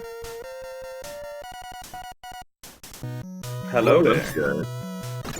Hello. GG. Oh, thank you. race. Thank you. How do you feel? Pretty good actually. I mean, I PB'd by 2 minutes. I can't complain Ooh. about that. That's quite a bit. Yeah. It's, really, I feel like the only thing that went bad was the Little Mermaid of all things. Little Mermaid? Yeah, I died on the Flotsam and Jetsam, the second boss Oh, there. you too. So, Oh, I think I saw that yeah. even. There were a Yeah. few people that died on that thing. It's so strangely scary. Yeah. It's, yeah, that... I don't like that boss, apparently, but... got through, but I mean, everything else went, you know, really well, as far as timing and everything, so... Yeah, definitely happy with how I played. So we get Ferret coming in 11th place. GG to him with a 3 hour, GG's. 19 minutes and 36 seconds. GG. Yeah, awesome job. GG. Followed by CG. Just seconds behind Yeah, him. looks like, yeah, just about to finish up here on my side. Yeah. Yes, using Alec There to he goes. conserve his health here. And he finishes up with a time of 3 hours and 20 minutes and 40 seconds. GG. Jeez, indeed. But yeah, so my the game I feel like that went best for me was actually Ninja Turtles. I got like a 45-second PB in that somehow. Nice. Oh, nice. Everything in that, so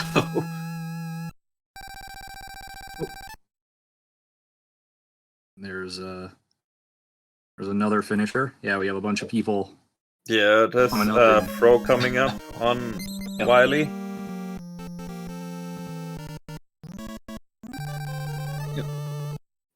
Excuse me. And Yeah, Pro finishing time, up. 3 hours, 21 minutes, and 29 seconds. GG Pro. GG's indeed. But yeah, I liked the list. Like I said, I got my time goal. My time goal for the day was just like sub 3 hours. I figured if I got that, I'd be happy. And Yeah, positionally definitely. 7th. You know, I got, what was it, 7th? So yeah, I'll take that. You know, positionally, like, a lot of that is kind of out of your control. Like, you can't control how well or how badly other people do, so... Yeah, and I mean there were some hard hitters in there. Yeah, absolutely. Especially, you know, at kind of the last second, I know Pikachu sort of decided to get in at the last second. Yeah, came from the top Yeah. rope, kinda. Yeah. My God, that's Pika's music. But yeah, despite that, I did pretty well, and I'm like, you know, normally at the end of these multi-game races, I'm always like, oh, that went so wrong, I could have done this better, but I mean, like, Oh, most of what happened, I don't think I really could have done anything about, per se. I mean, yeah, Like, that's I always lost nice time. if you're happy Like, with your I- performance. That's the best thing ever. Definitely. Yeah. Like, I lost some time in Little Samson because the death boss just spawned on top of me and killed me. I'm like, well, Well, there's nothing I can do about that. You know, you just have to hope he doesn't spawn on top of you and kill you. Because if he does, you're dead. Yeah. Well, okay. How many games did you know before you started practicing? Before I started practicing, let's see. Let me look back through the list. In terms of, like, games I had played and knew reasonably well, probably, let's see, 1, 2... Probably about half the list, maybe 6 games. Oh, nice. You know, I think I played all of... I think Monster in My Pocket and Metal Storm were the only ones I hadn't, like, played at all prior to this. Alright. And then there were a couple others where it's like, yeah, okay, I probably played Little Mermaid whenever, but... Yeah. You know, who knows how long ago that was, you know? You know, Jackal I played a little bit of for various challenges, but never really tried speedrunning it, that kind of thing, so... Right. You know, but like Batman I knew, Mega Man I knew, Ninja Gaiden 3 I knew fairly well. Oh, that's nice, because those are probably the most time-intensive ones to learn. Yeah, that definitely helps when, you know, some of like the traditional kind of, I guess, wall games you already know, and you know, okay. You know, even if I'm not going to get a top-tier time on them, I know them well enough that I can get through them, you know, eventually, worst-case scenario, and I have to, you know, go in with no practice at all, so... It is weird that, like, even though a couple of the games on, like, the first half of the list had limited continues, I still think Batman was probably, like, the toughest game on the list for me. Batman, yeah, I would agree. Yeah. It's not an easy game at all. So, but that actually went pretty well. I think I, like... I put my splits down. I think I PB'd by 1 second in Batman. So, Oh, nice. you know, I'll take that. That went really well. Yeah, I was happy with, like, how a lot of the scary stuff went for me. Yeah, even though, like, a lot of stuff on it is, like, just generally speaking in terms of, like, beating the games, we're fairly, like, forgiving. Even though there was some scary stuff there, like being able to game over in like Monster in My Pocket, or even in Ninja Gaiden. Yeah, of the limited continues games, like Jackal was the one that scared me. Oh yeah. Boss. Like the other two, Monster in My Pocket and Ninja Turtles, you know, I don't want to say they were easy because obviously something can always go wrong, but they were not in the same league as Jackal was. Like, I think I said you could basically make your splits in Jackal not final boss and final boss, and you'd be fine. Yeah. That final boss, it seems random, but like apparently it really there's patterns to it. But Toad always says, if he does this and this, then he's gonna do that and that. I'm like, okay. I'm like, yeah, sure. I'll just fight it and I'll die anywhere from 0 to like 5 times, and none of that will be in my control. Yeah. It's like, I basically just hope I get there with a ton of lives. Yeah, you just hope he doesn't spray on the face with a giant flame. Yes. Yeah, exactly. Exactly. But, yeah, I think the only other, like... you know, obviously, like, minor stuff is gonna go wrong, but I think the only other thing that kinda was like, oh, that's not great, was I messed up one of the zips in Little Samson and had to do the level normally. And I'm still... Oh, okay. I'm still not quite sure what I did wrong exactly, but it was, I think it was the dragon level zip. Okay, I don't know if I just scrolled the screen up too soon or what, but it... You know, the background... That one with the flashy background level, it started flashing, and I was like, oh, so... Yeah, it's really weird what luckily, I in this game screwed up those... Yeah, like, luckily, I remember that... Well, A, I remember that from Big 20 number 13, where we had to do it zipless, and then B, I'd messed the zip up a couple times in practice, so it was like, well, okay. I know how to do the level if I have to. But, you know. Oh, that's definitely helpful. Yeah. Like, there's nothing worse than, like, something that you always knew and that always worked for you suddenly not working, and then, what do I do now? I have never done the other thing normally. Yeah. Yeah, that is a big thing for me, is, you know, like, know your backups. Yeah. Even if your backup is like, okay, I have to take a game over and start this stage over. Just, you know, so you're not completely panicking in the moment. It's like, well, know that you have to take a game over and start over. Yeah, also knowing when to do it, like,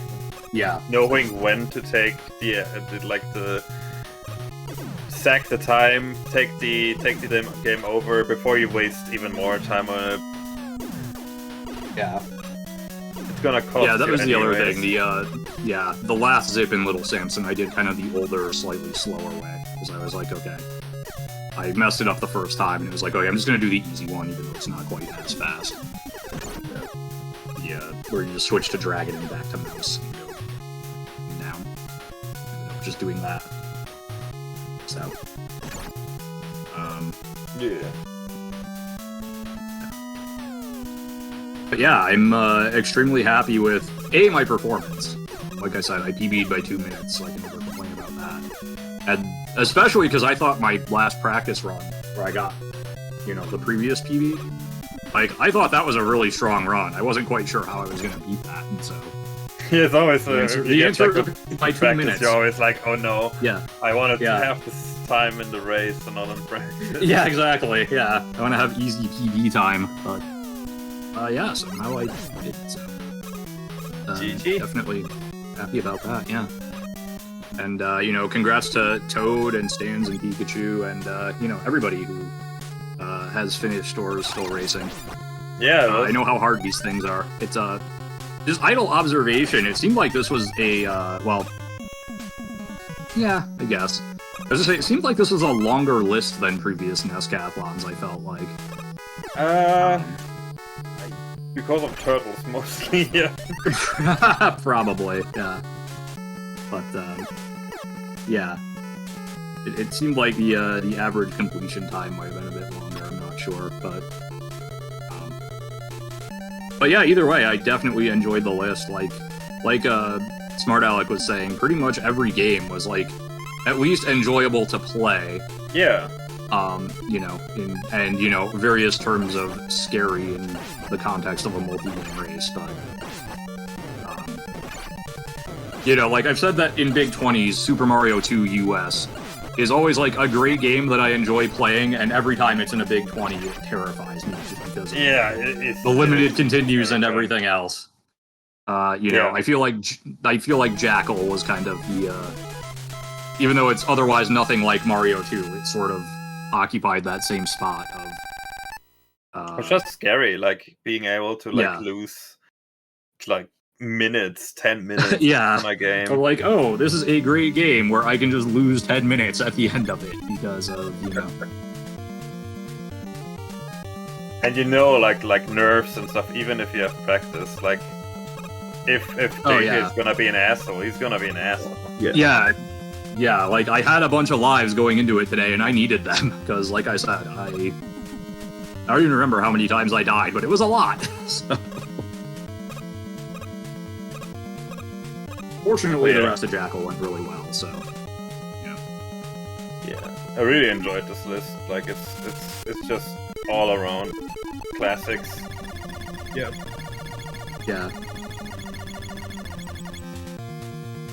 Yeah, same. Monster in My Pocket was kind of a hidden gem for me. I hadn't played that before. Me neither. Really I've never really messed with that game before. Yeah. But I had like a fucking rockin' soundtrack and really smooth controls and like just straightforward gameplay.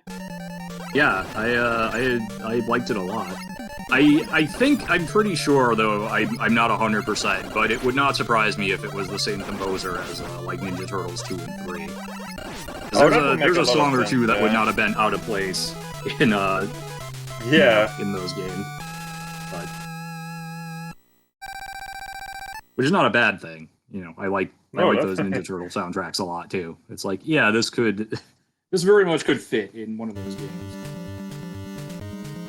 But yeah, you have like all, I said in the race, like this game ticks like all the boxes of like NES platformer goodness.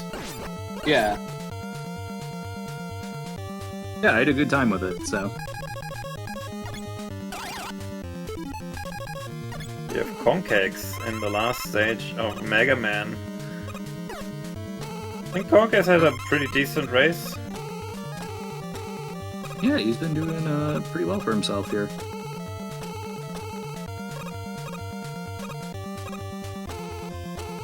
Trying to get that zip. Trying to get the There zip, it yeah. is. There it is. There he goes. He's afraid to use more Magnum. Oh, he's still using one more to like not die. At it. Oh, he's going for the Shoshichi or whatever the name Oh, is. okay. Yeah. That Guessing he's refills all of your weapon energy. Yeah. Guessing he's gonna try the refights here. Oh, he's doing the Magna Beam setup. Oh, Okay. didn't get it, unfortunately.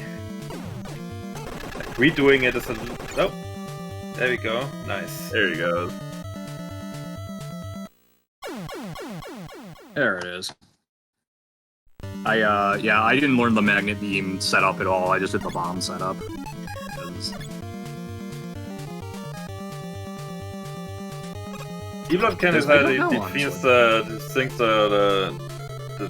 the bomb one is easier, and probably most people agree with that, but I could not get that to work when I was running. Only the magnet. I have heard that. Yeah, that on average it's easier, but like just for some reason. I wonder if it just has to do with what you learn first, you know?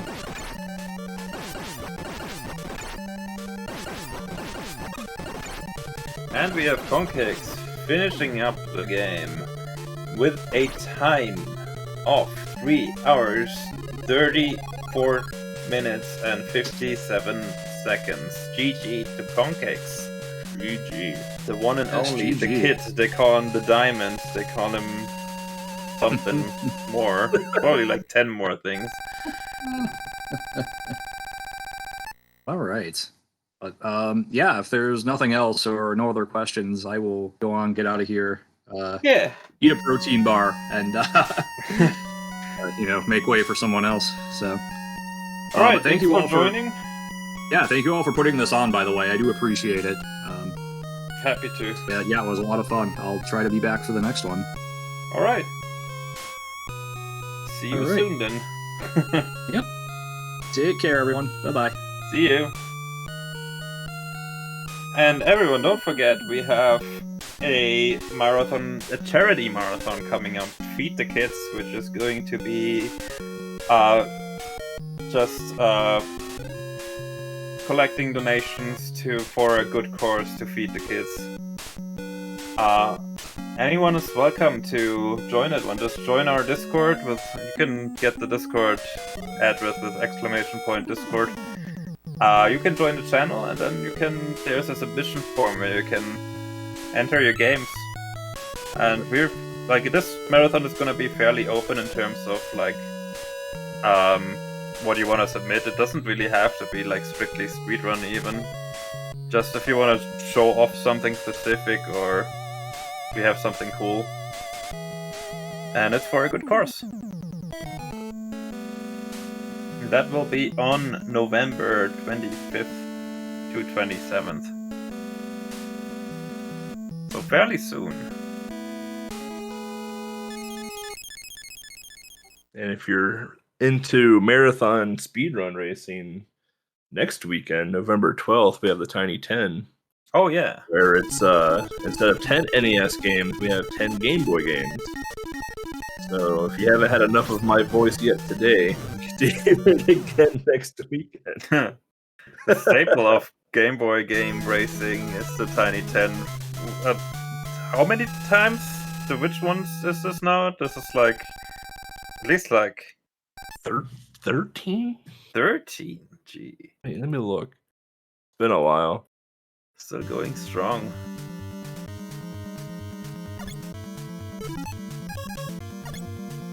Yeah, 13. Tiny 10 13. Yeah, definitely mark your date in the calendar because those are always fun. Yeah. The theme for that one is comics, so. Oh yeah, I've seen the list. Some interesting stuff on there. You get more Batman. Actually, as a kid, I played more Game Boy than NES. So a lot of these games, I see them in a Tiny 10, oh damn, I had this game, I completely forgot about it. See, I was the reverse. I played more NES than Game Boy, so. I should definitely join one of these Tiny 10s. Looks like we get David here as well, too.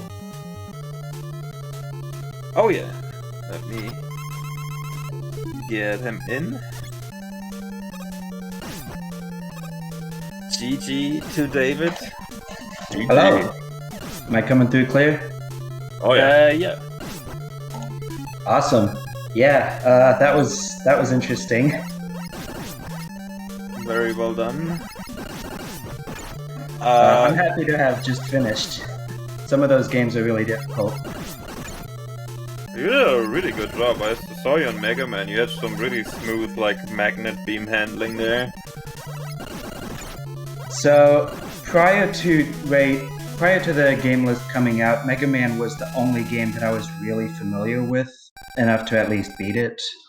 The rest I pretty much had to learn. Oh wow! So you learned like 9 games for the thing. That's a lot. Well, learned in the sense that I got good enough at him to beat him.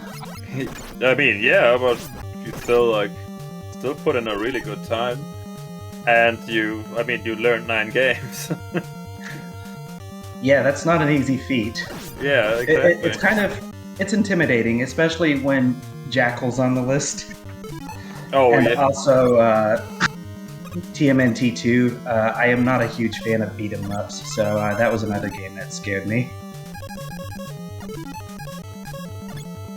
Definitely. Having to learn all of these games, that took quite a bit of time, huh?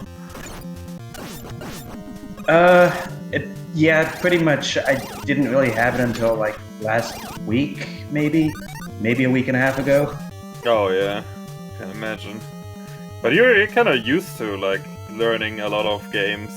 Like I think there's like a skill in it to be able to pick up games really fast as you do, especially.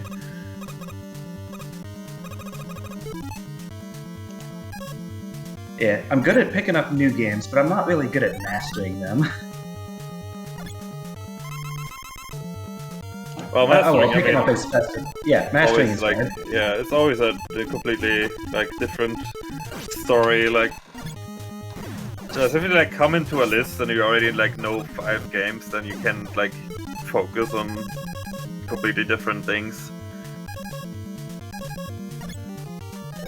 It's almost like a nice thing too for races because you're not a master of them all, but at least you know how to do them all. Quote unquote marathon safe, and Yeah. it definitely comes into play for big races like this. Yeah, like I'm not winning anything off of my performance, but I did know how to beat every game, and I had a lot of backup strats in case I died, which I did a lot, except in Metal Storm, which I was really happy about. That's a hard game. Yeah. But I loved it. It was good. Yeah, it's such a good game.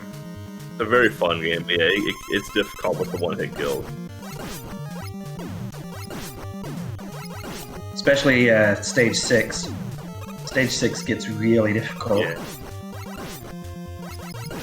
Stage 6 is no joke. Luckily enough that once you get through stage 6, like at least stage 7 is just like the refight, so there's no like trash to get through. It's just straight to the bosses.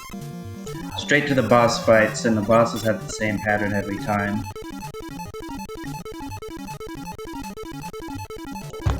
Yeah, stage 7 is just kind of a warm-down lap or something.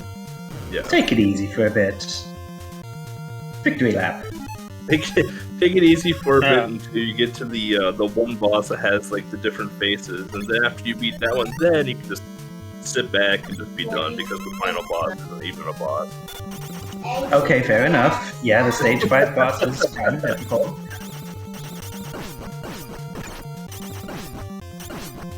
Yeah, so I did have a planned strat for the stage 5 boss that I never ended up using. Just involving regularly pausing the game and assessing the situation. I actually had the same strat idea for the Jackal final boss, but I went in with enough lives that I didn't need it.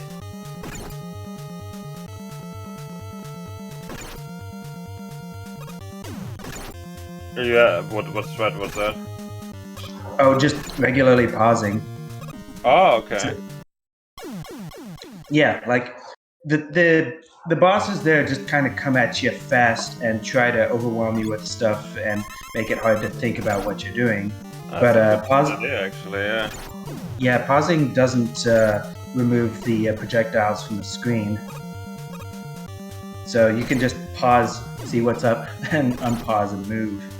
That makes a lot of sense. Like, it's something I think you would use in shmups a lot, where if you get overwhelmed, you kind of...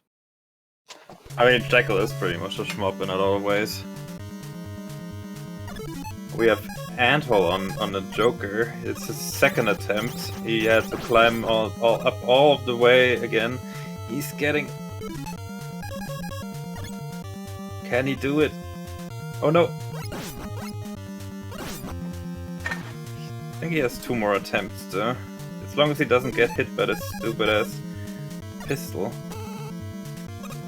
There we go, he's got him now. Yeah, as long as he doesn't get shot by the gun. Should be fine now. Yeah, it would help if the Joker would stop running away. Come on, you can do it! Jump! Nice! Get him! Yeah! Oh wait, that's Jackal. Yeah! This one is off the roof.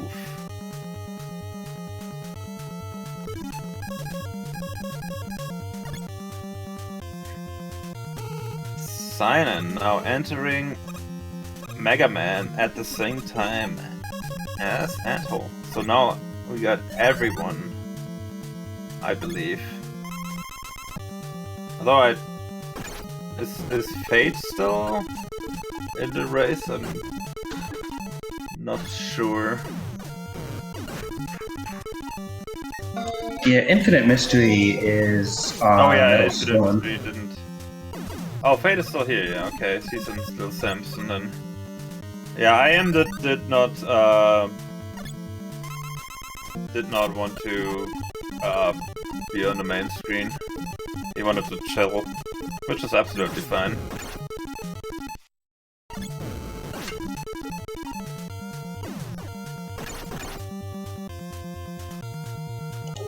Anyways, I see Kong Cakes in the waiting room, so I'm gonna go ahead and jet. Thanks for having me. It was a blast. Thanks for coming. Thanks for racing. Yeah, GG's. And feel free to submit for the Feed the Kids marathon. Way ahead of you. Already did. Nice, nice.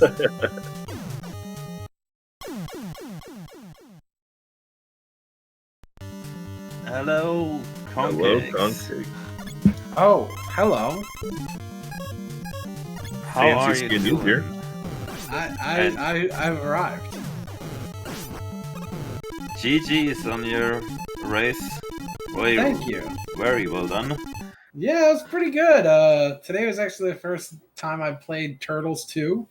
Oh, really? A couple hours ago, so kind of worked out. And I think yesterday was the first time I played Little Mermaid. More than playing the blind goal. But that wasn't too bad. I think like my third time in Little Mermaid, I got like an 820 something or whatever. So that was pretty good. Yeah, it's just luckily like if you choose that game as the one you didn't learn, you probably made the right choice. Yeah.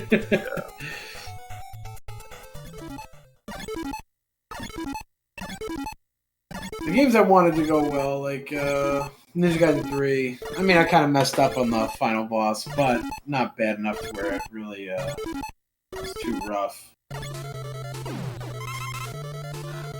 Which game? Sorry. Ninja Gaiden 3. Oh, okay.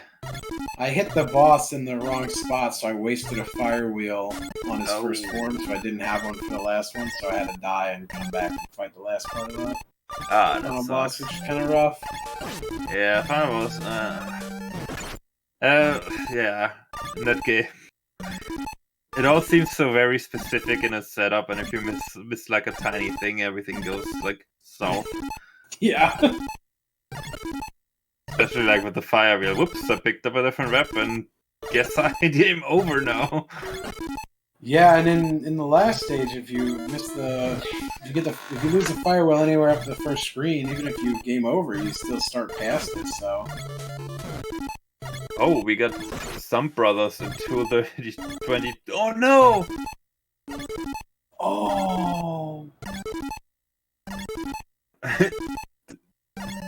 Tool doing the absolute I like safe Tool's strat. approach. Tool's And making the sure safe that they strat get hit. gets it. GG to Tool.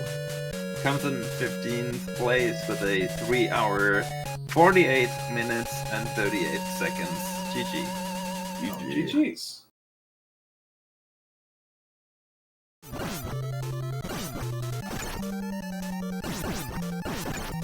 Yeah, see if some brothers can finish it off now.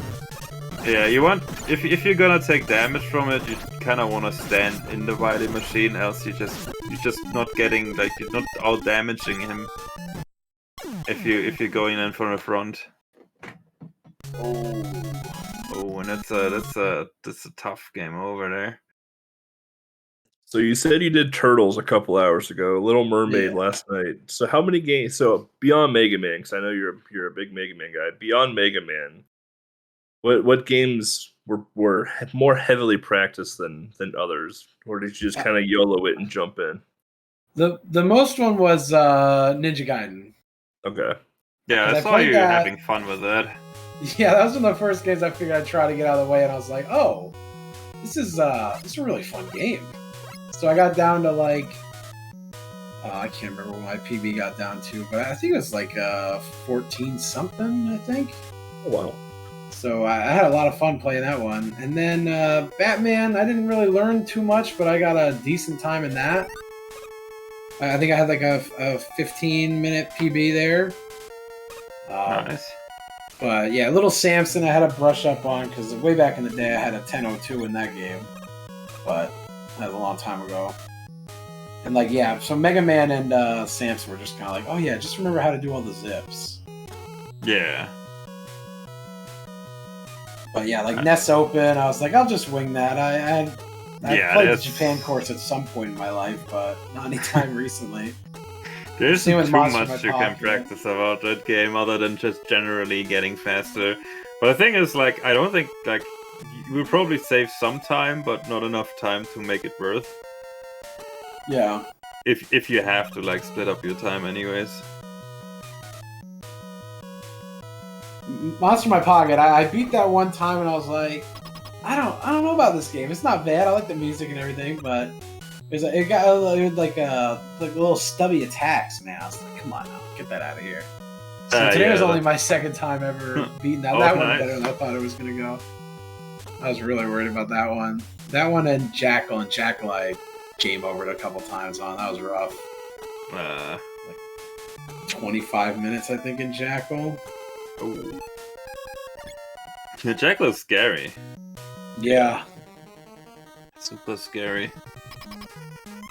I died on like the second or so enemy when I like game overed on the last stage, and I was like, well, I'm just gonna take another game over. I'm not even bothering losing a life that early. Yeah, and they're limited game overs too, so you only have so much to play with. Yeah, that's a hard one.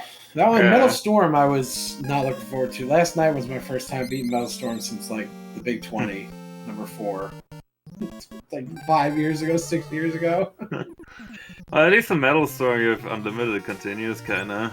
Yeah, you just smash your face into the game until it works. Yeah. The worst part about Metal Storm is just losing the power up.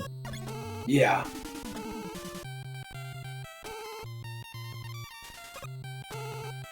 Alright, round 2 between Stunt Brothers and Dr. Wily.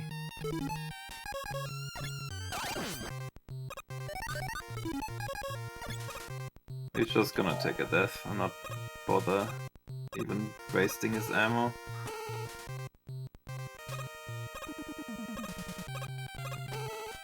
And just a pixel high on the ice wraps there. Yeah, that's unfortunate. You want this. Of all the zips, this one, and I think the most... I wouldn't say it saves the most time, but maybe it does. It probably does, actually. It's a good amount, because you don't have to wait for all these blocks. Yeah, and like the problem is if you try to go for the zip, you're usually super low on magnet Yeah. at that point. Oh no. Some brothers, can he do it this time?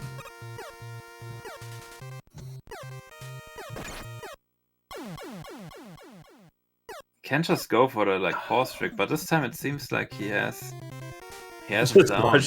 Just watch Ant fall through the platform. Yep, that's what rough. they do. That's what they do.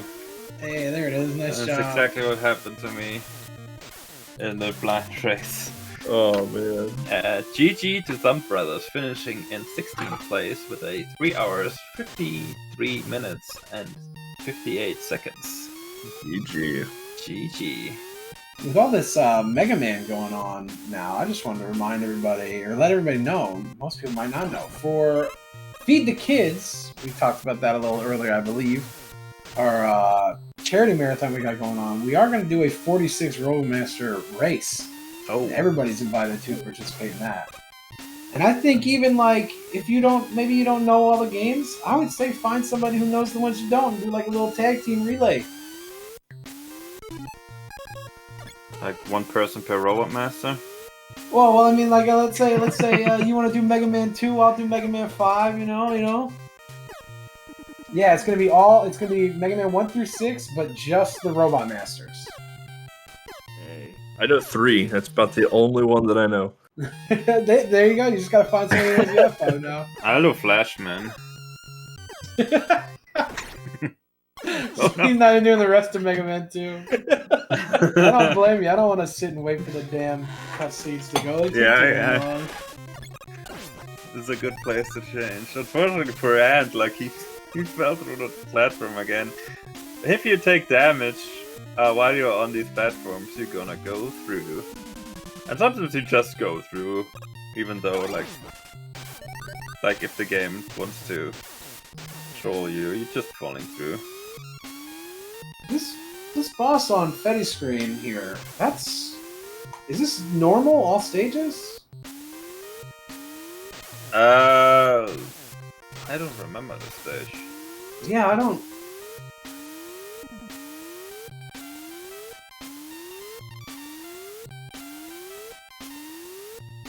Oh, okay, so if you don't kill the ogre with the mouse, then you get a different stage, huh? That's... Interesting. That's kind of neat. Yeah, this game has some, like if you fall down in one stage, I think it's like something special. Or if you don't fall down, you get a different route.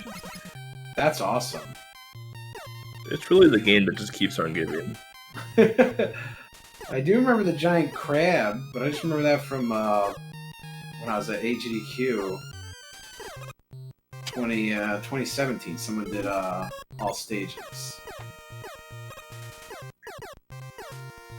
So yeah, another cool, in quotes, thing about the platforms that Ant is dying on is that they move absolutely randomly and shoot absolutely randomly. So it's especially fun. You have to go on them. So yeah, he's gonna do the wise thing and just kill himself. Yeah. To try with more Magnet Beam. I remember playing Mega Man 1. We had all the Mega Man games as kids. Play Mega Man 1, and then you get the Iceman stage, and then I would beg my mom until she would play the stage for me, because I could not do those dang platforms. Yeah, it's just like these stupid platforms are just stupid. Like I used to do that in Batman. Be like, Mom, I can't beat the clock tower stage. Then she'd get me to Joker, and I would just get dumpstered.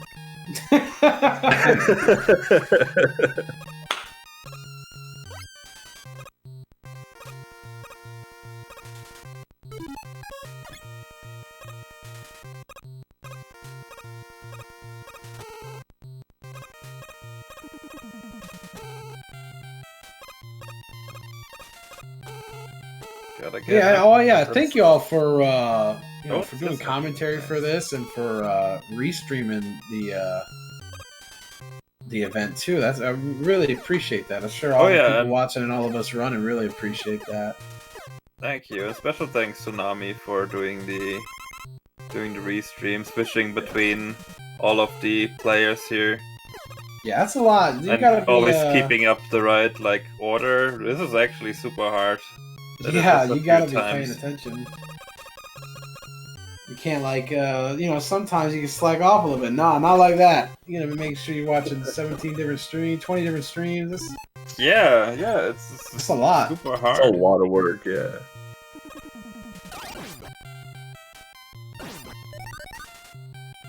Okay, it's awesome. I don't get to typically talk about these types of games all too often. It's usually Game Boy games. So and change of pace. Game Boy games. We got the Tiny 10 coming up next week. Yeah, next weekend, Saturday, Yeah. 1 p.m. Eastern again. Where if you liked NES Batman, we have Batman animated series in the Tiny 10. So ooh, we got Sign-In. Oh, he's gonna die. Does it count?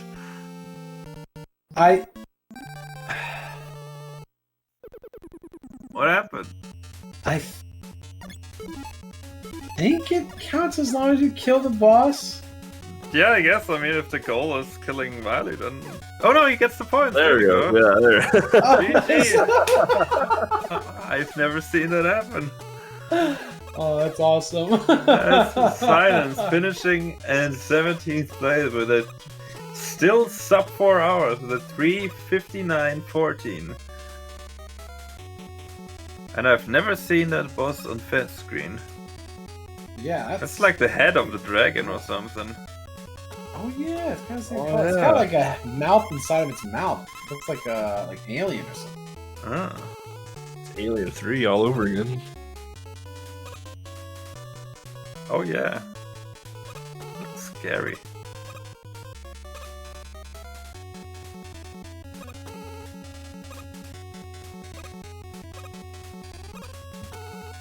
Let's see if Ant's gonna go for the I hope fire so. sip. We've only seen one attempt of it so far. Yeah. Does anyone know how you're supposed to not take damage if you don't have Magna Beam here? From the fire that goes across? I don't know if you can freeze them, or you might be able to walk between, but it might be like a super tight. I don't think you can You actually. can freeze the fire beams, but oh, you can freeze them? yeah. Okay. I think as a kid, it was just you just ran through it. Yeah. This is about all you can do. You just face checked the fire and called it a day. Yeah, that's what I always do.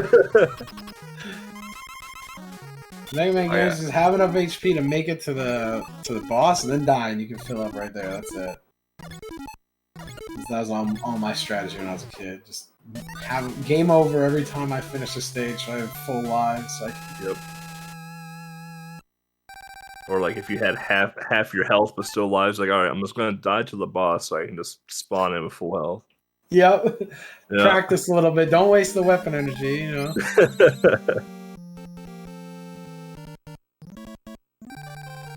Then if you're playing Mega Man 3 or something, making a grid and filling in with purple or blue and red circles your password. I had a little a memo pad that had passwords for each of the games for the final, right before the Wily or the Cossack stages or whatnot. And Mega Man 4, I still remember what the password looks like. I think I'm one dot off, but I remember where they are, where the shape of it is. I still have my OG Game Genie book, and it has all of the Mega Man 3 passwords for the Wily stages in it still. So that crayon in there is at least 30 years old. I have one too still. It's the purple one. It was silvery purple, I think. Oh, the Game Genie book? Yeah. I have is it blue? Red? I have blue or color. purple, yeah. I got mine at a garage sale, but it didn't have the cover. The cover was missing. We got the Game Genie and the book with all the codes. And this was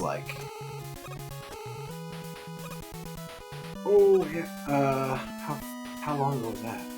I'm trying to think now, because I would have been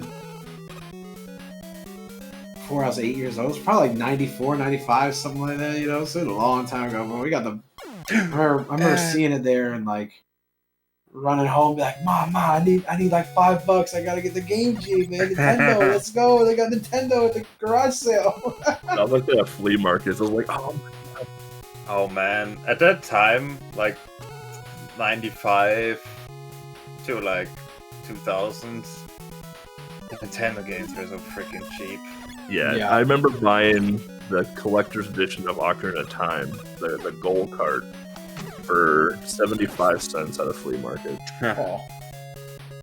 You can't even touch it for 75 cents.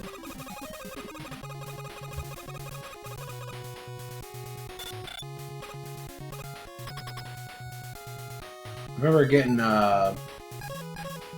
Zoda's Revenge, Star Tropics 2. I remember picking that up for like $5. Yeah, let's go. That game whooped my ass though. Still whoops my ass. I'm a little bit better at it, but especially now. I want to play it at some point. Like I want to replay like Star Tropics 1 and stuff because that was one of my favorite games as a kid. I never played Star Tropics 2. Oh, Star Tropics 2. I think that's like such an improvement. Yeah, I never played 2. I've only ever played 1. They kind of took a lot of the clunkiness out of 1, which was cool. Or for 2, they took a lot, kind of stuck on a square and the free jumping and stuff. Although I kind of like it added some stuff, kind of like the square thing, like the puzzle kind of element, where we'd have to think which one to jump on.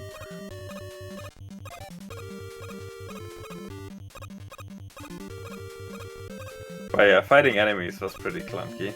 Yeah. I made it to the like very last stage, I think. Like the spaceship stage. Oh, yeah, but I never beat it.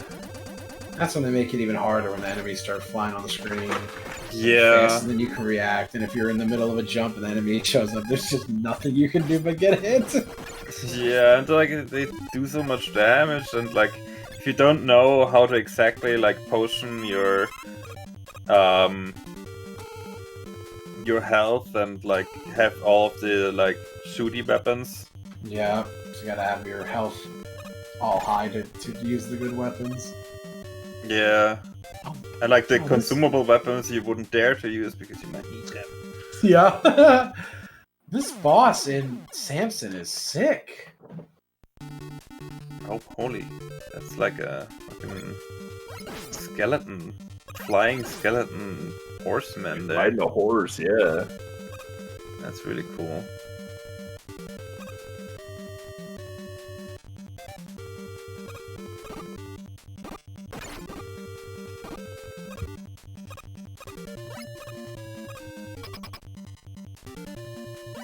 Alright, y'all. Hey, I just want to say thanks again, y'all, for putting this on and for, doing commentary and whatnot. And shout outs to RGL putting on another great race here. And hope I see y'all submitting for Feed the Kids. Come do some Mega Man 46 Robot Masters. Come submit everything. Any of the games we just talked about.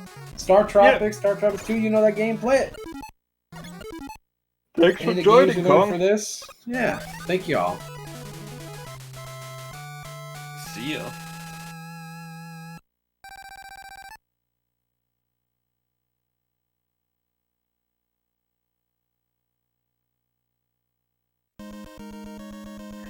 And entering Dr. Wily's stage now. For 200,000 points. Oh, that sound is especially great with the kind of crackly audio.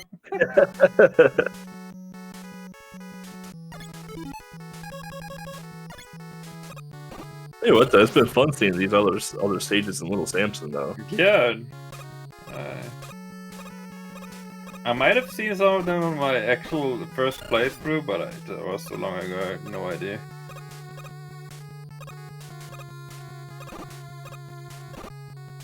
But yeah, if you want to play like a really good game, just play this, because like there's like easy mode too in this game, which makes it really like just a game you can just play through casually.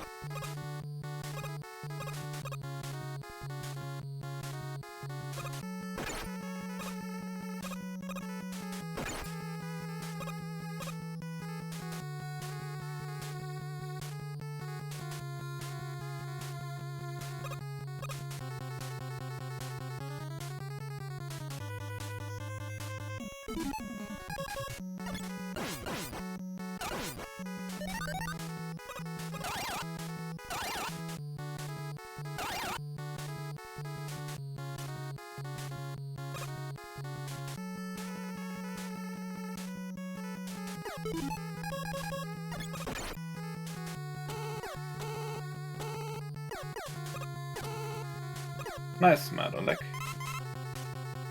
He submitted a game for Feed the Kids.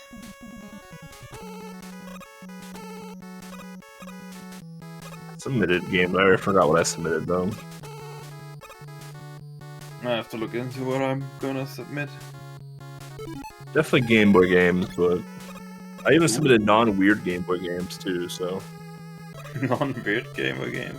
I've been showcasing a lot of homebrews on like Retrothon and like the Horror Marathon.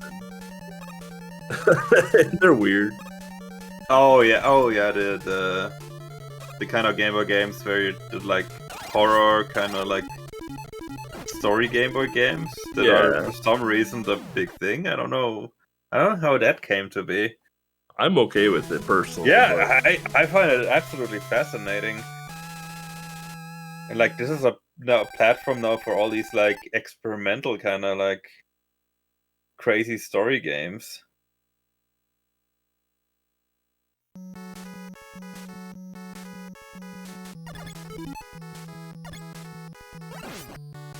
Oh, I know this stage. And it's pretty close to the end, huh? I think that's like the dragon stage?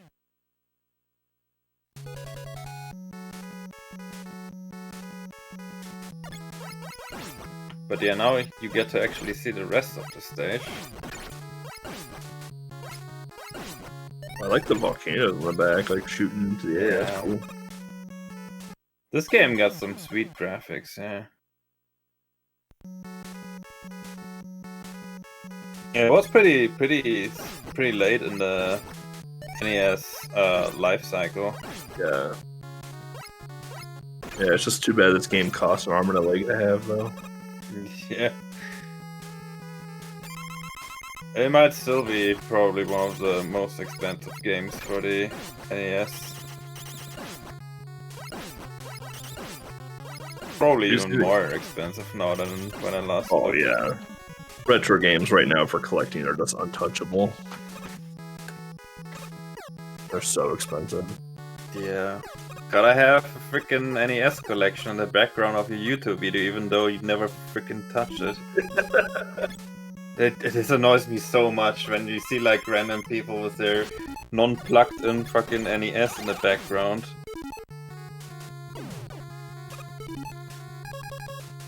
Just on the shelf. Tell everyone what a gamer they are. When they're like 20-something years old and just never grew up with an NES at all. Like their first console was like an N64. Yeah, it's this guy. I'm cool with like young people playing NES, but like, they're just play it. Play it. Don't just like, put it there for people to view.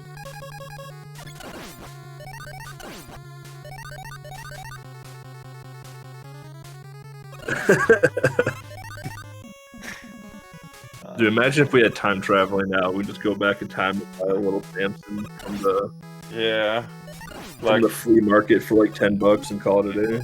Do you want Apple stocks? No, I take Little Samson. Do you want Kirby's Adventure? No, I just want Little Samson. Give me like 18 copies of it, please. Wait, Kirby's Adventure is worth money? No, I just like the timeline of the release. Oh, okay. Kirby's Adventure was pretty late too. Right. I have one semi-valuable game, which is it's the Trolls game. Like Trolls, it's like a soccer game in Japan, and they made it like the Trolls, the like little naked. Oh, with the weird hair. Yeah. Oh, that's interesting. Apparently, that's worth a little bit, but I have not looked up if it's actually worth something. I think my most valuable NES game is Felix the Cat. Oh, how much is that worth? I have no idea. I think that's my most valuable one, though. I also have a Hagane but it's the PAL version, so it's probably not worth anything. Oh.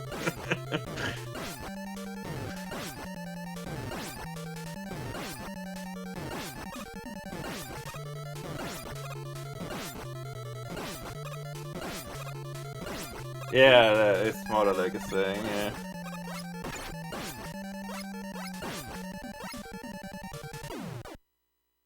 Yeah, I haven't even priced my NES. Like, we get the Game Boy as a different story, but like, NES stuff, like I have a bunch of NES games, but I have to see if I still have some of my Game Boy. I had some good stuff. I forgot about so much of it. oh no, actually, I think my quote unquote rarest game, I guess, is Donkey Kong Jr. Math. Oh. That one I do have. I think I have a manual for it too. I just don't have the box. Is that really thought after, or is it just rare? It's a pretty pricey game. Oh. Yeah, I want to say I have the manual. I know I have the game, but I want to say I have the manual for it too. If I had the box, that'd be sick. You know how it was as a kid, like, oh, game, huh? Rip the box in half and throw it in the trash. And then... Yeah, we never kept the boxes, and I'm sad about that now. Yeah. I look back and I was like, man, Sega did something right. They made clamshells. Oh, The only thing I'll give Sega credit for.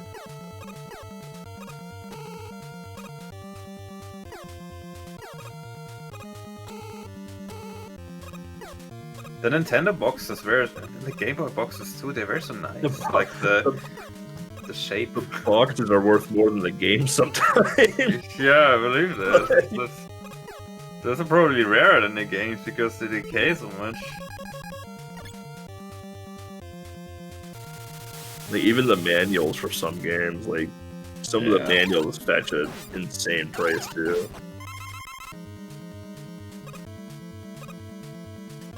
They're really nice.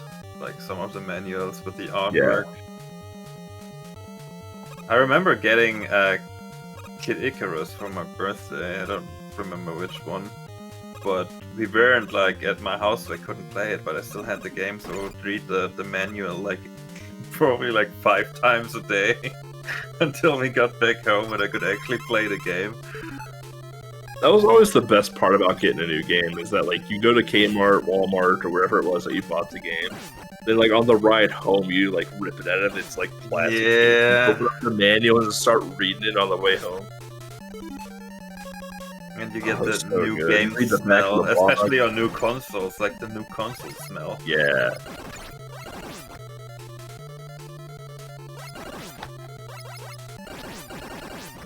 Great stuff.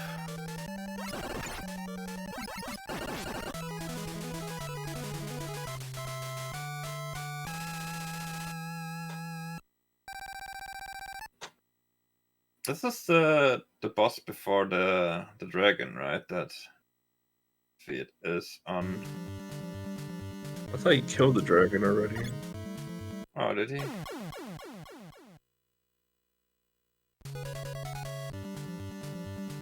Gonna find. Oh, it's the flying one. No. Oh, I see something in death. That guy.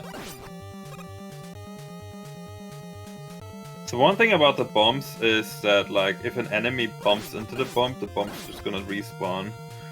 Despawn, I mean. So you kind of want it to actually explode so that the explosion does damage. That's why in the speedrun you see them like put the bombs in very specific places where they know that the enemy is gonna run into at specific times. Ooh, spawned right on him, that's unfortunate.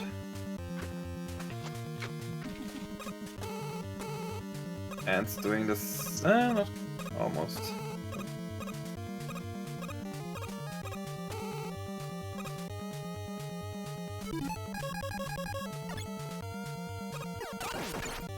Opting to go without it.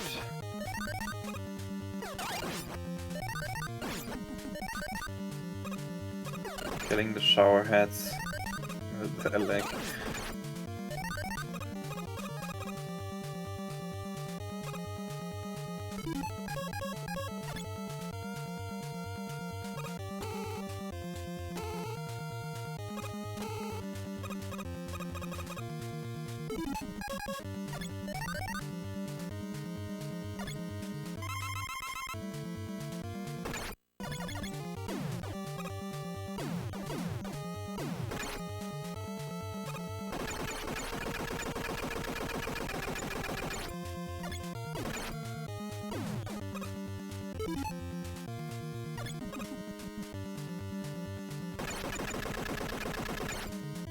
Those ghosts are camping him.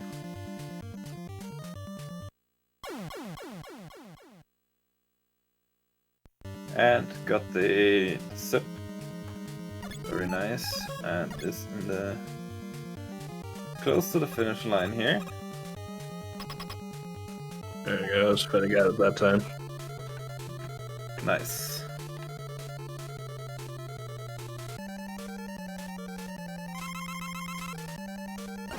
I think that's the last stage right now.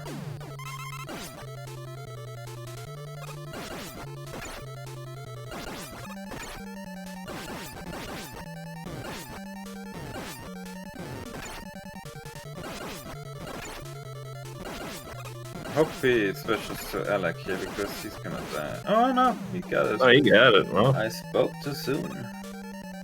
Nice job, man. GG to Anhole with a 4 hours, 21 minutes and 16 seconds. I think he started a bit later. I'm sure his stream was kind of stuck on Mega Man for a little bit. Yeah, I think so. But GG to Ant.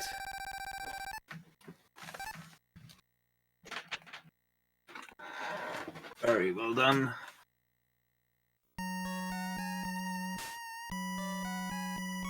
Mega Man has ended the evil domination of Dr. Wily and restored the world to peace. However, the never-ending battle continues until all destructive forces are defeated. The foretelling of Mega Man 2, 3, 4, 5.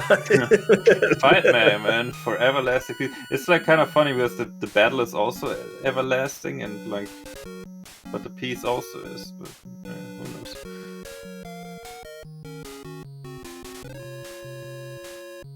And our very own Patholic Cthulhu planned this game, as everybody knows.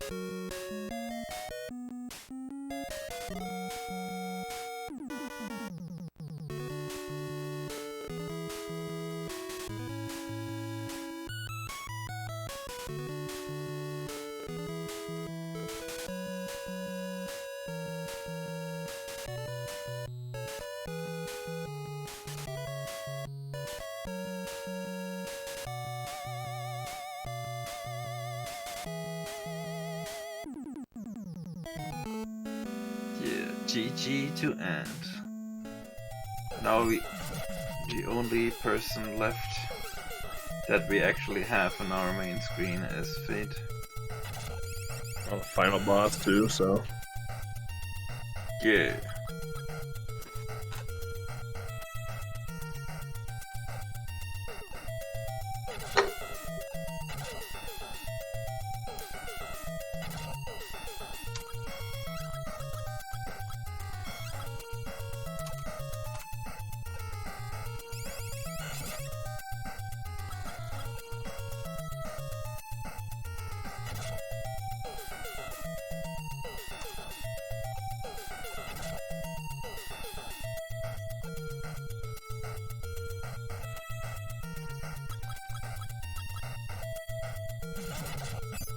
Yeah, this is how you like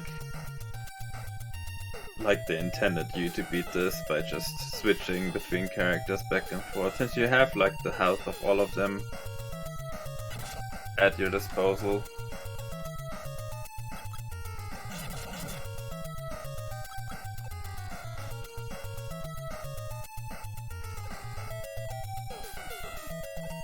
And this is kind of like the Yellow Devil kind of deal here. Even though it's, I think, a little bit easier since it's like smaller, so we have a little bit more wiggle room. And GG.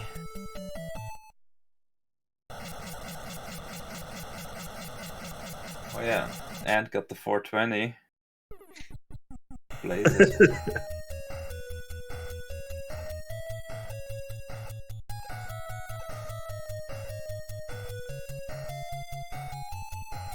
What was the king doing there?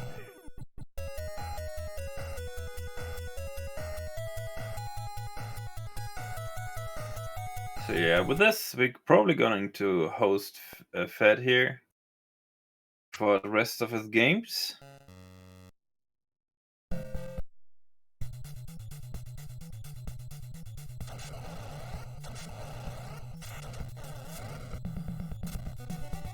And it's getting a little bit late here, and I've been up for almost 24 hours now.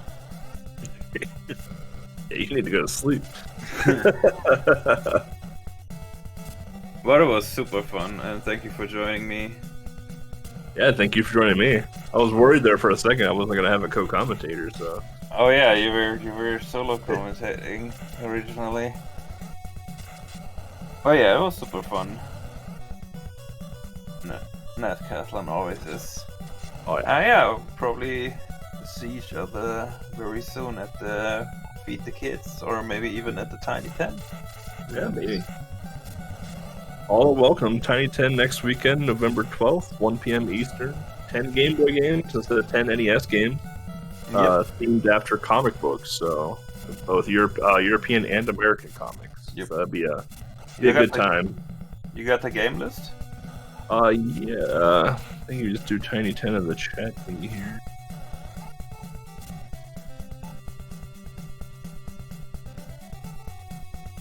But I hope the game was quick. It's an action-packed list. Everyone loves the games. Hasn't been any complaints at all. That sounds like a very true statement. But yeah, we got the Smurfs, Teenage Mutant Ninja Turtles 2, Back from the Sewers, Tintin Prisoners of the Sun, Amazing Spider-Man 2, Lucky Luke, Not Swamp the first Thing. one. Yeah, Swamp Thing, Spirou, Superman, Asterix, and Batman the Animated Series. So, Hell yeah. I had Asterix for Super Nintendo. That was a hard game.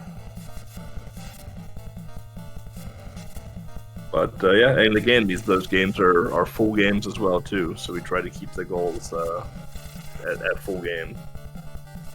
Very nice. Then of course we have Feed the Kids going on the final weekend here of November.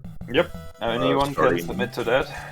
Yep, starting on the 25th, I believe. Weekend long marathon. Submissions are open. Please submit.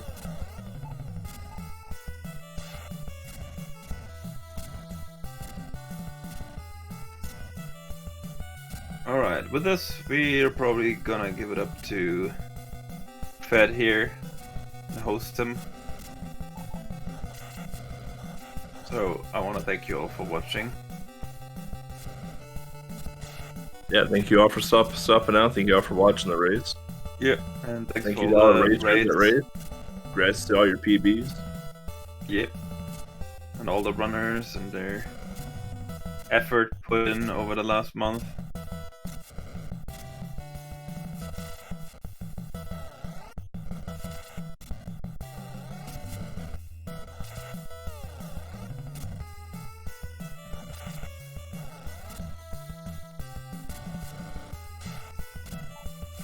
Alright, the raid has been started. Join it if you want to see more NES action here.